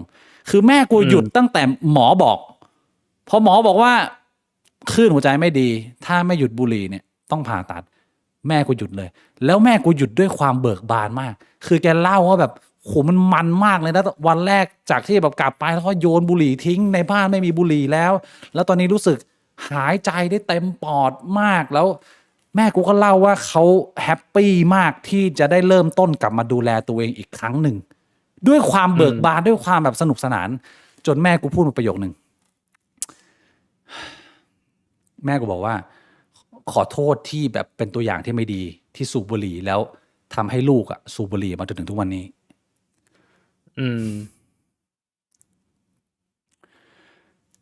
คือพอกูได้ยินประโยคนั้นเนี่ยกูบอกแม่ว่าเดี๋ยวกูเลิกบุหรี่เป็นเพื่อนถ้าเกิดมาม้าจะหยุดบุหรี่เพื่อที่จะพิสูจน์ตัวเองว่าสิ้นเดือนนี้อาจจะไม่ต้องทำบายพาสก็ได้นะงั้นเลิกพร้อมกันเดี๋ยวกูเลิกด้วยคือสิ่งที่กูจะบอกก็คือว่าไม่ว่ากูจะเห็นโลงศพมาขนาดไหนพี่บวงมันไม่เคยทำให้กูหลั่งน้ำตากับไอ้เหี้ยเลิกบุหรี่ได้เลยแต่ว่ามันเป็นเรื่อง positive เชิงบวกแบบเนี้ยมันเป็นเหมือนกำลังใจที่มึงจะเลิกอะไรไปด้วยกันกับคนที่มึงรักมากๆคนหนึ่งไอ้เชี่ยเนี่ยมันพลิกเลยเว้ยนั่งเวลาตอนนั้นที่แม่กูเดินแม่กูโทรมาบอกเรื่องนี้เนี่ยกูอะเหลือบุหรี่อยู่ตัวเดียวตัวสุดท้ายในกล่องกูก็เลยจะเดินไปเซเว่นไล่สัตว์เดินไปซื้อบอกว่ามา เดี๋ยวบิ๊กจุดดูดเลยแล้วเนี่ยตัวสุดท้ายละยาวไปจนกลับไปเมืองไทยอ่ะเราจะต้องไม่ดูดบุหรี่กันนะไอ้เชี่ยพี่บวงมึงจำได้ไหมกูเริ่มสูบบุหรี่ครั้งแรกอ่ะกูอยู่กับมึงนะกูไม่รู้มึงจำได้หรือเปล่าจำไม่ได้แต่กูก็รู้ว่าเห็นมึงดูดช่วงที่อยู่หอแหละตอนที่กูเรียนมหาลัยม.ปลายกูไม่เคยดูดบุหรี่เลยพี่บวงกูไม่เคยลองเลยด้วยซ้ำกูมีความแอนทายกับบุหรี่ด้วยเพราะว่าก็ไม่อยากให้พ่อแม่สูบบุหรี่กูจะลื้อความทรงจำให้มึงบุหรี่ที่กูสูบตัวแรกอะหน้าตอนนั้นอะมึงอะยืนอยู่ข้างๆกูเลยก็ไอ้เหี้ยเพื่อนในหอในเราอะที่ตอนนั้นมันจะมานอนสเวิร์ฟเกิร์ฟกับสเวิร์ฟเกิร์ฟกูพี่บวงไอ้เชี่ยนั่นอะตอนนั้นน่ะเรายังไม่สนิทกันแล้วมันยังไม่ขึ้นมานอนห้องเราแล้วมันเป็นช่วงเวลาที่เราเรียนไอ้ English Intensive Course คือมันยังเหมือนยังไม่ได้เปิดภาคเรียนจริงๆอ่ะแล้วเราเดินอยู่ในหอในไอ้เหี้ยตรงแป้นบาสอ่ะกูจำได้ที่มันจะเป็นเก้าอี้ซีเมนต์เยอะๆอ่ะพี่วงไอ้แบกอ่ะไอ้เหี้ยนะเขาบอกว่าเอ้ยสูบบุหรี่ไปหรือเปล่ามันหยิบมาโบโลสีเขียวขึ้นมาแล้วมันก็สอนกูหายใจดูดบุหรี่กูว่าดูดบุหรี่ตัวแรกมาโบโลสีเขียวอะตรงหน้าของนั้นแล้วมีพี่บวงยืนอยู่ข้างๆแล้วกูก็แบบเซงไว้นั่งเลยเพราะว่ามันแบบมันมึนมากอะตอนนั้นอะผมอายุประมาณ18ปลายๆมาจนถึงวันนี้พี่บวงผมอายุ36ปีบริบูรณ์ก็เท่ากับว่า18ปีอีกรอบผมเริ่มใช้ชีวิตมา18ปีแบบไม่สูบบุหรี่ได้แต่สูบแบบ second hand ของคุณพ่อคุณแม่แต่ว่าไอ้10ปี18ปีอันหลังเนี่ยผมก็ดูดบุหรี่แบบไม่เคยเว้นวันเลยนะผมก็ดูดทุกวันเลยเชี่ยดูดแบบในปริมาณที่ถ้าดูดน้อยเนี่ยก็คือวันละประมาณ 2-3 ตัวแต่ถ้าเกิดว่าช่วงหนักๆพีคของชีวิตเนี่ยผมว่าก็น่าจะมีวันละซองแต่ว่าช่วงนั้นมันอาจจะไม่ยาวมาก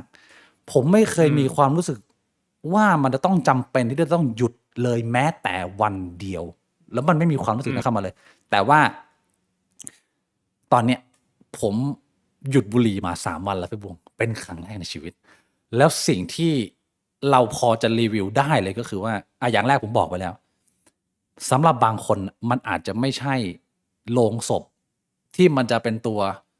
กระตุ้นให้มึงทำแต่มันอาจจะเป็นพลัง positive บวกหรือพลังซัพพอร์ตอะไรบางอย่างมันคล้ายๆกับอะไรมันคล้ายๆกับว่าบางคนมันกลัวผีนะแต่ถ้าเกิดว่าคนที่มันรักกลัวมากกว่ามันจะมีความกล้าขึ้นมานิดนึงอะไรประมาณนี้ผมไม่รู้จะอธิบายให้มันเข้าใจไปยังไงแต่ว่ามันเป็นความรู้สึกนั้นแล้วรีวิวของการพยายามแล้วกันนะผมไม่ใช้คำว่าผมเลิกโดยตลอดแล้วกันเพราะว่าด้วยความตั้งใจของผมเนี่ยผมอยากทำเพื่อแม่อันดับหนึ่งแล้วก็อยากจะรู้ด้วยว่ามันจะเป็นยังไงคือสิ่งที่ยากที่สุดคือตอนตัดสินใจว่าจะเลิกอันนี้ยากสุดแล้วอันที่ยากมากอันดับต่อมาคือวันแรกที่ไม่มีบุหรี่วันนี้ขั้นเนื้อขั้นตัวสุดแต่พอมันผ่านวันแรกมาได้พี่บวงไอ้เชี่ย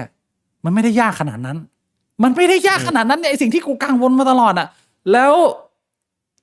เอฟเฟกต์ที่เห็นผลเลยภายใน 2-3 วันก็คือผมหายใจได้เต็มปอดครั้งแรกปกติเนี่ยถ้ากูหายใจแบบเต็มปอดนะมันจะรู้สึกว่ามันมีที่อะไรมันมากดมาดันแล้วมันจะมีเสียงแบบ ฟี่ฟี่แบบเสียงแบบเฮียเหมือนอะไรรั่วสักอย่างนึงอะแบบแปลกๆอ่ะเพราะว่ากูดูดมา18 ปีมาอย่างยาวนานเป็นเหมือนแบบสโมเกอร์แต่ว่าแค่ภายในเวลา2 วันที่ผม2-3 วันเนี่ยที่ผมหยุดบุหรี่มาเนี่ยกูหายใจได้เต็มปอดแบบอิ่มมากพี่บวงแล้วมันรู้สึกดีมากเลยไอ้เฮียมันรู้สึกกระฉับกระเฉงรู้สึกแบบไม่เคยมีพลังวังชาขนาดนี้มาก่อนแม้กระเจียวจะยังไม่แข็งเหมือนเดิมมันอาจจะต้องมีหลากหลายปัจจัยที่จะไปช่วยเรื่องกระเจียวแข็งอะแต่มันรู้สึกมีพลังมันรู้สึกไม่เหนื่อยแล้วมันก็ไม่ได้รู้สึกลงแดงพี่บวงมันไม่รู้สึกลงแดงมันไม่ได้ยากขนาดนั้นไอ้เหี้ยการเลิกบุหรี่อ่ะอันเนี้ยสิ่งที่ผมจะบอกเลยว่า ถ้ามึงผ่านการตกลงปรงใจกับตัวเองวันแรกได้นะวันที่2ง่ายในมุมกูอะคือกูไม่รู้คนอื่นคิดยังไงอะแต่มันไม่ได้ยากขนาดนั้นเลย ซึ่งไอความรู้สึกเนี้ยผมก็ไม่ได้คิดว่ามันจะต้องซีเรียสจริงจังไปมากนะเพราะว่าผมก็ยังบอกคนรอบข้างบอกแม่ว่า บุหรี่อ่ะมันเลิกได้มันก็ดี เพราะว่าแม่งแทบจะไมมีประโยชน์เลย แต่ว่ากลับไปอ่ะก็ยัง Snoop Dogg อยู่ Snoop Dogg ยังไม่เกี่ยวแล้วผมก็แบบว่าพักเอาไว้ข้างๆนะไม่ใช่คนละเรื่องกันแต่มั้งที่มันจะทำให้ผมแบบตัดสินใจได้แล้วไอเชี่ยผมเอาที่เขี่ยบุหรี่ไปล้างเอาเงี้ยไปออกไปนะรู้สึกว่าห้องแม่งสะอาดตัวไม่เหม็นที่อะไรเงี้ยดีว่ะคืออยากจะสนับสนุนหรือเป็นกำลังใจให้หลายๆคนนะแต่ผมก็รู้ว่า ถ้ามันไม่ถึงจังหวะชีวิตมึงจริงอ่ะมึงจะเอาโลงศพมาตั้งที่ยังไงกูก็ดูดบุหรี่หน้าโลงศพอยู่ดีเพราะฉะนั้นมันเป็นเรื่องที่มันบอกกันไม่ได้ว่ะหรือเปล่าว่าพี่บงมองไงเรื่องนี้พี่บงมีเรื่องอะไรเสพติดไหมที่ มันต้องเป็นมึงคนเดียวอ่ะมึงถึงจะ ผม ทำ ถามพี่บิ๊กก่อนแล้วกันภรรยาพี่บิ๊กก็ไม่สูบบุหรี่ใช่ไหม ไม่สูบ แล้วอีกคำถามหนึ่งคือ ถ้าสมมติว่าพี่บิ๊กกลับมาไทยครั้งนี้ แล้วพี่บิ๊กพบว่าแม่พี่บิ๊กไม่สามารถเลิกหายขาดได้เห็นยังสูบบุหรี่อยู่ พี่บิ๊กจะกลับมาสูบบุหรี่ไหม ตอนนี้น่ะความตั้งใจของผมอ่ะแม้ผมจะไม่ได้ทำเพื่อตัวเอง แม้ผมจะทำเพื่อคุณแม่ แต่ผมอยากสุขภาพแข็งแรงจริงนะพี่บงถ้ามันเอาออกไปจากชีวิตได้มันก็ดีคือ ผมจำไอ้บุหรี่ตัวสุดท้ายที่ผมดูดได้ ผมพยายามจะล้ำลึกอำลาถึงช่วงเวลาที่เราให้กับตัวเองมาตลอดมันเป็นเหมือนช่วงเวลาของความเห็นแก่ตัว ที่เราอยากจะให้โมเมนต์ตรงเนี้ยเราทำเพื่อตัวเองแม้มันจะไม่ดีต่อตัวเรา แต่ว่ามันเป็นการยืนริมระเบียงที่มันมีความสงบที่เราแบบเหมือนได้ทำลายตัวเอง แต่เราก็พอใจที่เราทำลายตัวเองอะไรประมาณนี้นะว่าผมรู้จะอธิบายยังไง แต่ว่าพอมันมาถึงจุดนี้เนี่ย พอมันเลิกมาได้3 วันแล้วมันรู้สึกมันไม่ได้ยากขนาดนั้นนะความตั้งใจของผมก็คืออย่างน้อยๆอ่ะผมอยากจะลองให้มันไปได้สุดเลยก็คือ ผมบอกกับตัวเองว่า แม้กูอาจจะแม้ไอ้3 วันที่แล้วมันอาจจะไม่ได้เป็นบุหรี่ตัวแรกบุหรี่ตัวสุดท้ายของกูนะพี่บวง แต่อย่างน้อยๆกูอยากจะเลิกซื้อบุหรี่ไปเลย แล้วถ้าเกิดว่าในอนาคตผมจะมีสูบบุหรี่คือ ผมสูบบุหรี่คนอื่นเหมือนกับว่าที่ทุกวันนี้ผมไม่ได้ซื้อเบียร์แต่ถ้าเกิดว่ามันมีจังหวะที่ออกไปเจอคนไปกินเบียร์คนอื่นเนี่ยผมก็ไม่ปฏิเสธก็นานๆทีมก็ได้มันก็ไม่ได้ทำลายตัวเองมากอะไรเงี้ยผมคิดว่ามันอาจจะเป็นมูดประมาณนั้น แต่ที่ตั้งใจกับตัวเองไว้เลย ก็คือไม่ได้แบบมีกำหนดระยะเวลาด้วยก็คือ เราอาจจะเลิกซื้อบุหรี่ได้เลยไหมมันน่าจะเป็นเรื่องที่ดีมากๆแล้วแค่เนี้ยการที่เราไม่มีบุหรี่อยู่ข้างๆมือแบบซื้อเองผมว่ามันช่วยลดไปได้เยอะมาก อันนี้คือความรู้สึกของผม แล้วก็ตะกี้ที่พี่บิ๊กพูดอีกอย่างหนึ่งก็คือบางทีแบบว่าพี่บิ๊กบอกว่า คือบางทีต่อให้เราเห็นโลงศพมากี่โลงแล้วอ่ะมันก็ไม่ใช่ว่าเราจะเลิกได้ที่เขาบอกว่าไม่เห็นโลงศพไม่หลั่งน้ำตาใช่ไหมที่พี่บอกว่าบางทีแม่งก็เห็นมาเยอะแล้วแต่ผมคิดว่ามันต่างกันว่ะผมคิดว่าคือโลงศพอะเห็นกี่โลงมันก็เหมือนกันแหละ ถ้ามันไม่ใช่โลงของคนที่เรารักอะในมุมผมนะอันนี้เป็นแบบว่าโลงแม่กู มันเหมือนแบบพ่อเพื่อนตายอ่ะมึงก็คงจะเซ็งแทนเพื่อนมึงอ่ะแต่ว่าถ้าพ่อมึงตายอ่ะมันคนละเรื่องไง โอเคกูว่ามันอาจจะเป็นอารมณ์นั้น ส่วนที่พี่บิ๊กถามว่า แล้วกูมีอะไรที่เสพติดไหมที่แบบว่ากูเองก็ไม่สามารถเอาชนะใจตัวเองได้อ่ะกูว่าอย่างหนึ่งก็คือเรื่องของเกมนี่แหละ คือตั้งแต่เด็กๆเนี่ยกูติดเกมมากติดถึงขนาดที่ว่าแบบกูโดดเรียนกูขโมยตังค์เพื่อไปเล่นเกมกูแบบว่ายอมอดข้าวเพื่อจะเอาเงินมาเล่นเกมไม่แดกข้าวอะไรแบบเนี้ยถึงแม้ว่าเกมมันจะ เปลี่ยนไปเรื่อยๆกูเบื่อเกมนี้กูก็จะไปเกมอื่น แต่ว่ากูว่าสุดท้ายแล้วเนี่ยคือหัวใจหลักของเกมมันคือ competitiveness อะมันคือการที่เราไม่ได้กูไม่ชอบเล่นเกมที่เล่นคนเดียวเลยกูต้องเล่นเกมที่มันมีการแข่งขันอะไม่ว่าจะเป็นเกมอะไรก็ตามมันต้องเป็นมัลติเพลเยอร์ตั้งแต่ Ragnarok อะถึงแม้ว่ามันจะไม่ได้เน้น PVP หรือ Guild War แต่กูก็จะแข่งกับเพื่อนว่าเฮ้ยใครเล่นได้ไปถึงเลเวลสูงกว่ากันใครหาเงินได้เยอะกว่ากันอะไรเงี้ยจนมาเป็นเกม PVP อย่าง .A ใช่ไหมหรือแม้แต่ PVE 2เนี่ยมันก็ยังมีในเรื่องของการเป็น competitiveness หรือว่าการแข่งกันอยู่กูรู้สึกว่ามันมันติดถึงขนาดที่ว่าเนี่ยตัวอย่างที่เห็นได้ชัดเลยคืออย่าง PVE 2เนี่ยพอแพทใหม่มันมาเนี่ยคือกูแม้แต่นอนกูยังนอนไม่ได้อะ นอนแล้วมันก็จะแบบว่าแม่งฝันถึงแล้วแม่งสะดุ้งตื่นแล้วมันต้องตื่นขึ้นมาเล่นน่ะเพื่อที่จะแบบว่าให้นอนได้ต่อหรือว่าแบบต้องหยุดทำอย่างอื่นอะไรที่ทำเป็นกิจวัตรกูก็จะหยุดหมดแบบว่าเอ่อจดบัญชีกูก็ไม่ทำนะแต่ว่ามันยังดีที่ว่ามันเป็นช่วงเวลาแค่1 อาทิตย์ไงแล้วมันก็เหมือนว่ามันพอผ่าน1 อาทิตย์นี้ไปมันก็จบมันไม่ใช่อะไรที่มันติดเป็นเวลานานมันไม่เหมือนบุหรี่หรือเหล้าหรืออะไรที่มันแบบเป็นติดปุ๊บติดเลยยาวๆใช่ใช่ใช่อันนี้คืออย่างหนึ่งส่วนอีกอย่างหนึ่งอ่ะก็คือเรื่องของการช่วยตัวเองอันนี้เป็นปัญหาที่กูก็คือ2 อย่างเนี่ยกูรู้สึกว่ามันยังดีนิดนึงก็คือมันไม่ได้ทำลายร่างกายเหมือนยาเสพติดมันไม่เหมือนมึงสูบบุหรี่หนักหรือมึงกินเหล้าหนักหรือมึงติดแบบว่ายาเสพติดอื่นๆไปเลยอ่ะมันก็เป็นสิ่งที่มันอาจจะขัดกับชีวิตประจำวันเราบ้างแต่ว่ากูก็ต้องยอมรับตรงๆเลยว่ากูก็ค่อนข้างเสพติดการช่วยตัวเองเยอะแต่ว่าการเสพติดการช่วยตัวเองในเลเวลที่เรียกว่าเสพติดเนี่ยมันอาจจะไม่ได้กระทบสุขภาพนะแต่มันอาจจะกระทบการวางแผนความสัมพันธ์ในระยะยาวไหมพี่บวงซึ่งมันอาจจะเป็นใช่กูว่ามันกระทบเรื่องของความสัมพันธ์พอสมควรนะมันเป็นภาพที่คนอาจจะมองไม่เห็นไงว่าไอ้เชี่ยแล้วกูนั่งลูกกระเจี๊ยบอยู่บ้านไปทุกวันละ4 รอบ5 รอบ6 รอบมันจะเป็นแบบว่ากระทบใครวะแต่จริงๆแล้วมันอาจจะเอฟเฟกต์ความสัมพันธ์หรือการเลือกเข้าสังคมของมึงในระดับหนึ่งสำหรับหลายคนเป็นบางคนอาจจะไม่เป็นกูว่ามันส่งผลพี่บิ๊กรู้ไหมกูติดถึงขนาดที่ว่าต่อให้กูมีเพศสัมพันธ์นะบางครั้งอ่ะกูมีเพศสัมพันธ์2 รอบใช่ไหมกูยังต้องมาช่วยตัวเองต่ออีก2 รอบอ่ะคือมันเหมือนว่ามันแบบมันสำหรับกูไม่รู้คนอื่นยังไงแต่สำหรับกูอ่ะแม่งทดแทนกันไม่ได้เว้ยชิ้นปีศาจอะมันแบบว่ามันเหมือนว่ามันแปลกนะแทนที่ว่าแม่งจะเป็นสิ่งที่มันทดแทนกันได้ก็คือถ้ามีอย่างหนึ่งแล้วอีกอย่างหนึ่งมันก็พักไว้ได้ปรากฏว่ามันไม่ใช่อ่ะบางครั้งคือพอมันมีเพศสัมพันธ์แล้วมันยังรู้สึกว่าแบบมันไม่เติมเต็มอ่ะมันต้องช่วยตัวเองอ่ะไอ้เชี่ยไอ้พี่บอกในพูดตรงว่ากูไม่เข้าใจเลยว่ะเพราะกูไม่เคยเป็นเลยคือถ้าเกิดว่ากูก็มันค่อนข้างแปลกว่าทำไมมันถึงเป็นอย่างนี้ซึ่งอย่างที่กูบอกคือมันโชคดีตรงที่มันไม่ได้มาทำร้ายร่างกายแต่ว่าในเชิงของมุมมองของความสัมพันธ์อะไรเงี้ยกูว่ามันมีผลแต่ว่ามันก็ไม่ได้ทำให้กูแบบว่ายังไงอะไปทำร้ายร่างกายคนอื่นหรือว่าต้องไปข่มขืนหรือไปอะไรมันไม่ใช่อารมณ์นั้นอ่ะมึงไม่ได้ทำร้ายคนอื่นทำร้ายตัวเองประมาณนี้มันเป็น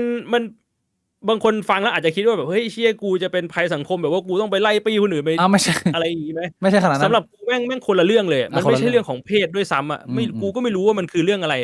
ก็แปลกเหมือนกันมันก็แปลกเหมือนกันแล้วพี่บวงชอบแบบช่วยตัวเองแล้วต้องมีคนนั่งดูไหมหรือว่ามันต้องเป็นคนเดียวถึงจะแบบว่า please เรากูรู้สึกว่ามันต้องเป็นคนเดียวนะก็คือติดมือใช่ป่าววะมันไม่ใช่หรือว่าแบบเขามีคนอื่นอยู่ในห้องแต่ว่าเขาไม่ได้มาสนใจเขาไม่ได้มาดูเขานอนอะไรเงี้ยมันก็ไม่มีปัญหายีโกถ้าเป็นหยีโก้คงไม่ได้ทำไมเลือกอะไรอย่างเงี้ยเลือกปฏิบัติเหรอมันจะคือถ้าแฟนเขาก็ไม่ได้อะไรไงแต่ถ้าเป็นหยีโก้มันจะแปลกๆหรือเปล่าแฟนเขาหันมาเขาบอกเขาก็รู้อยู่แล้วว่ามันอย่างนี้แต่ว่าถ้าเป็นหยีโก้แบบเธอทำอะไรอ่ะแล้วพี่บวงคิดว่ามันจะแก้ปัญหาเรื่องนี้ยังไงได้บ้างในส่วนของตรงเนี้ยคือไอ้เรื่องของเกมผมคิดว่าผมไม่ได้เรียกว่ามันเป็นการเสพติดแล้วกันเพราะว่ามันเป็นงานพี่บวงไปแล้วไอ้เชี่ยมันเริ่มมันก็จบชีวิตมันก็เจ๊งแต่ว่า ไอ้พาร์ทนั้นเราก็พักไว้ก็คือพี่บวงก็ดูแลสุขภาพเองแล้วตอนนี้พี่บวงก็เป็นคนหนึ่งที่กลับมาออกกำลังกายแล้วผมว่าเรื่องนี้ตัดจบ แต่ไอ้ที่มันเป็นปัญหาคือในส่วนของการโอ้โหพี่บวง2 รอบกับอีกตั้ง2 มือเนี่ยผมเนี่ยนะ ถ้าผมนึกย้อนกลับไปในสมัยก่อนสมัยที่ผมยังสเวิร์ฟเกอร์บสวีทกีฟอยู่นะพี่บวงถ้ามันได้นัดกันนะได้ลงไปแบบยกซอ1 ทีนะแล้วก็ได้แบบเสร็จพร้อมกัน1 รอบอะแบบเขาเสร็จเราเสร็จมองตากันเหงื่อแตกอะพอเสร็จปุ๊บอะความรู้สึกของกูคือกูอยากเดินไปล้างกระดอแล้วก็อยากดูดบุหรี่ตัวหนึ่งแล้วก็อยากนอนละเนี่ยทั้งหมดที่กูคนรู้สึกมีอยู่แค่นี้เลยกูไม่เคยรู้สึกมากกว่านี้เลยเฮีย มันค่อนข้างแปลกกัน แล้วมันจะแก้ยังไงหรือว่าพี่บวงมีแนวทางอย่างคนติดบุหรี่เนี่ยแนวทางมันรู้อยู่แล้วไอสัตว์มันก็ต้องเลิกบุหรี่แต่ว่ากูแค่รอวันทำใจหรือกูรอวันที่แบบว่าใช่ไอความรู้สึกนั้นมันจะเข้ามามึงยังไงอันนี้เป็นปัญหาใหญ่เลย เพราะว่าถ้าสมมุติมึงติดยาเสพติดอะอย่างที่กูบอกในหัวด้านเหตุผลมึงอะมันรู้อยู่แล้วว่าแบบเฮ้ยชี่มันต้องเลิกนะเว้ยมันส่งผลแย่กับร่างกายมึงมันฆ่ามึงได้มันทำให้มึงทรมานมึงจะเป็นมะเร็งมึงจะเป็นสโตรกนู่นนี่นั่นใช่ปะแต่ว่าพอมันเป็นเรื่องของการช่วยตัวเองอะเวลามึงจะเลิกอะในหัวด้านเหตุผลมึงจะบอกว่ามึงจะเลิกทำไมวะไม่ได้ทำให้ใครเสียหายแล้วมึงก็ไม่ได้ป่วยนอนหลับฝันดีด้วยรู้สึกดีด้วยซ้ำเนี่ยคือมันเหมือนน้ำตาลเหรอเชื่อมันกินของหวานเชื่อมันยิ่งทำให้เลิกยากเพราะว่าในมุมของฟิสิกอลหรือทางด้านกายภาพอ่ะมันไม่ได้ทำให้มึงมีปัญหาแต่ถ้าสมมติว่ามึงติดมากเกินไปจนแบบว่าการใช้ชีวิตมึงติดขัดมึงใช้ชีวิตไม่ได้อ่ะมันก็เป็นปัญหาที่มึงจะต้องเลิกแต่ว่าชีวิตกูก็ยังฟังก์ชันได้กูทำงานได้ปกติกูก็แบบว่าหาอะไรได้เข้ามาเก็บเงินปกติสุขภาพดีไปกินข้าวเจอเพื่อนนู่นนี่นั่นไม่ได้ทำให้ใครเดือดร้อนแต่ว่ามันจะมีปัญหานิดนึงก็คือในเรื่องของความสัมพันธ์แบบว่าถ้าสมมติเป็นอารมณ์เป็นแฟนกันเนี่ยมันอาจจะมีปัญหาตรงนี้แล้วโดยเฉพาะว่าถ้าเป็นคนที่แบบเขาไม่โอเคกับการที่แฟนช่วยตัวเองเขาอาจจะไม่เข้าใจว่าแบบเฮ้ยมีเขาแล้วทำไมยังต้องช่วยตัวเองอะไรแบบเนี้ยนึกออกใช่ไหมพี่บวงกำลังจะแชร์ว่าแม้เขาจะให้พี่บวงเต็มที่อ่ะแต่ว่าคนที่มันติดมือไอสัตว์มันก็ไม่ตอบโจทย์มันต้องอีกฟีลนึงมันต้องมีทั้ง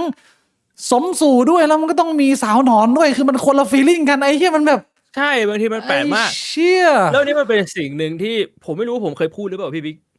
ปัจจุบันนะบางทีผมแยกไม่ออกว่าอันเนี้ยปวดเยี่ยวหรือว่าเงียนแปลกปะแปลกดิเหี้ยกูไม่เคยเป็นบางทีกูแยกไม่ออกยังไงวะเฮ้ยไอ้เชี่ยอันนี้ปวดเยี่ยวหรือเงียววะเดินไปเยี่ยวก่อนแล้วกันเยี่ยวไม่ออกแบบเนี้ยเจ้าว่าเฮ้ยเดี๋ยวมันใกล้เคียงไงพี่บวงมันไม่น่าจะแยกยากหมอเยี่ยวมันก็คือเยี่ยวเงียนมันก็คือเงียนมันต่างกันมันเหมือนกันตรงไหนวะไม่รู้อ่ะมันเป็นความรู้สึกที่แบบมันประหลาดมากเลยมันอธิบายไม่ถูกอ่ะมันค่อนข้างประหลาดเหมือนกันอ่ะ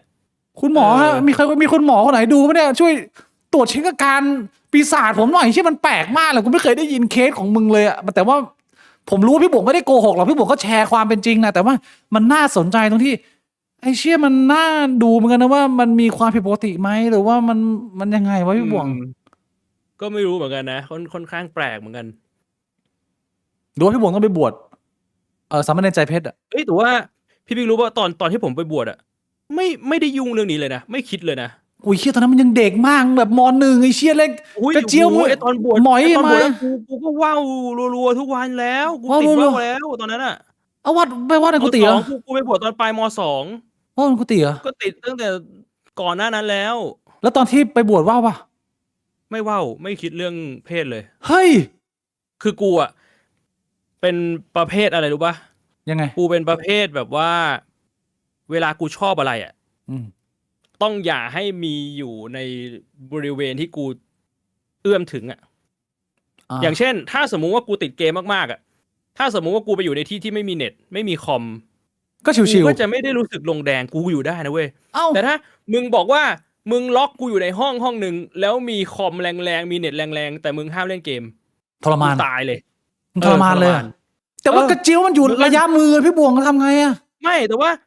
คือมึงนึกออกป่าวว่ากูนั่งอยู่เฉยๆกูไม่ได้อะไรแต่เวลากูเลื่อน Facebook ดูอ่ะ ไอ้เชี่ยเดี๋ยวแม่งก็โชว์นมแม่งก็นู่นนี่นั่นแม่งก็เด้งแม่งก็แบบคืออัลกอริทึมมันก็ฟีดมันก็แบบมันไม่ได้ แต่ว่าตอนไปอยู่ที่วัดมันก็คือเจอแต่เนนเจอแต่พระเจอแต่โล้นซ่าเดินไปเดินมาอะไรแบบเนี้ยกูก็ไม่ได้อะไรคือมันไม่มีแรงกระตุ้นนึกออกใช่ไหมซึ่งอันเนี้ยกูเคยพูดกับปิ่นเหมือนกันนะกูเคยบอกว่ากูเป็นคนที่ชอบแดกช็อกโกแลตมากกูชอบแดกช็อกโกแลตปั่นมาก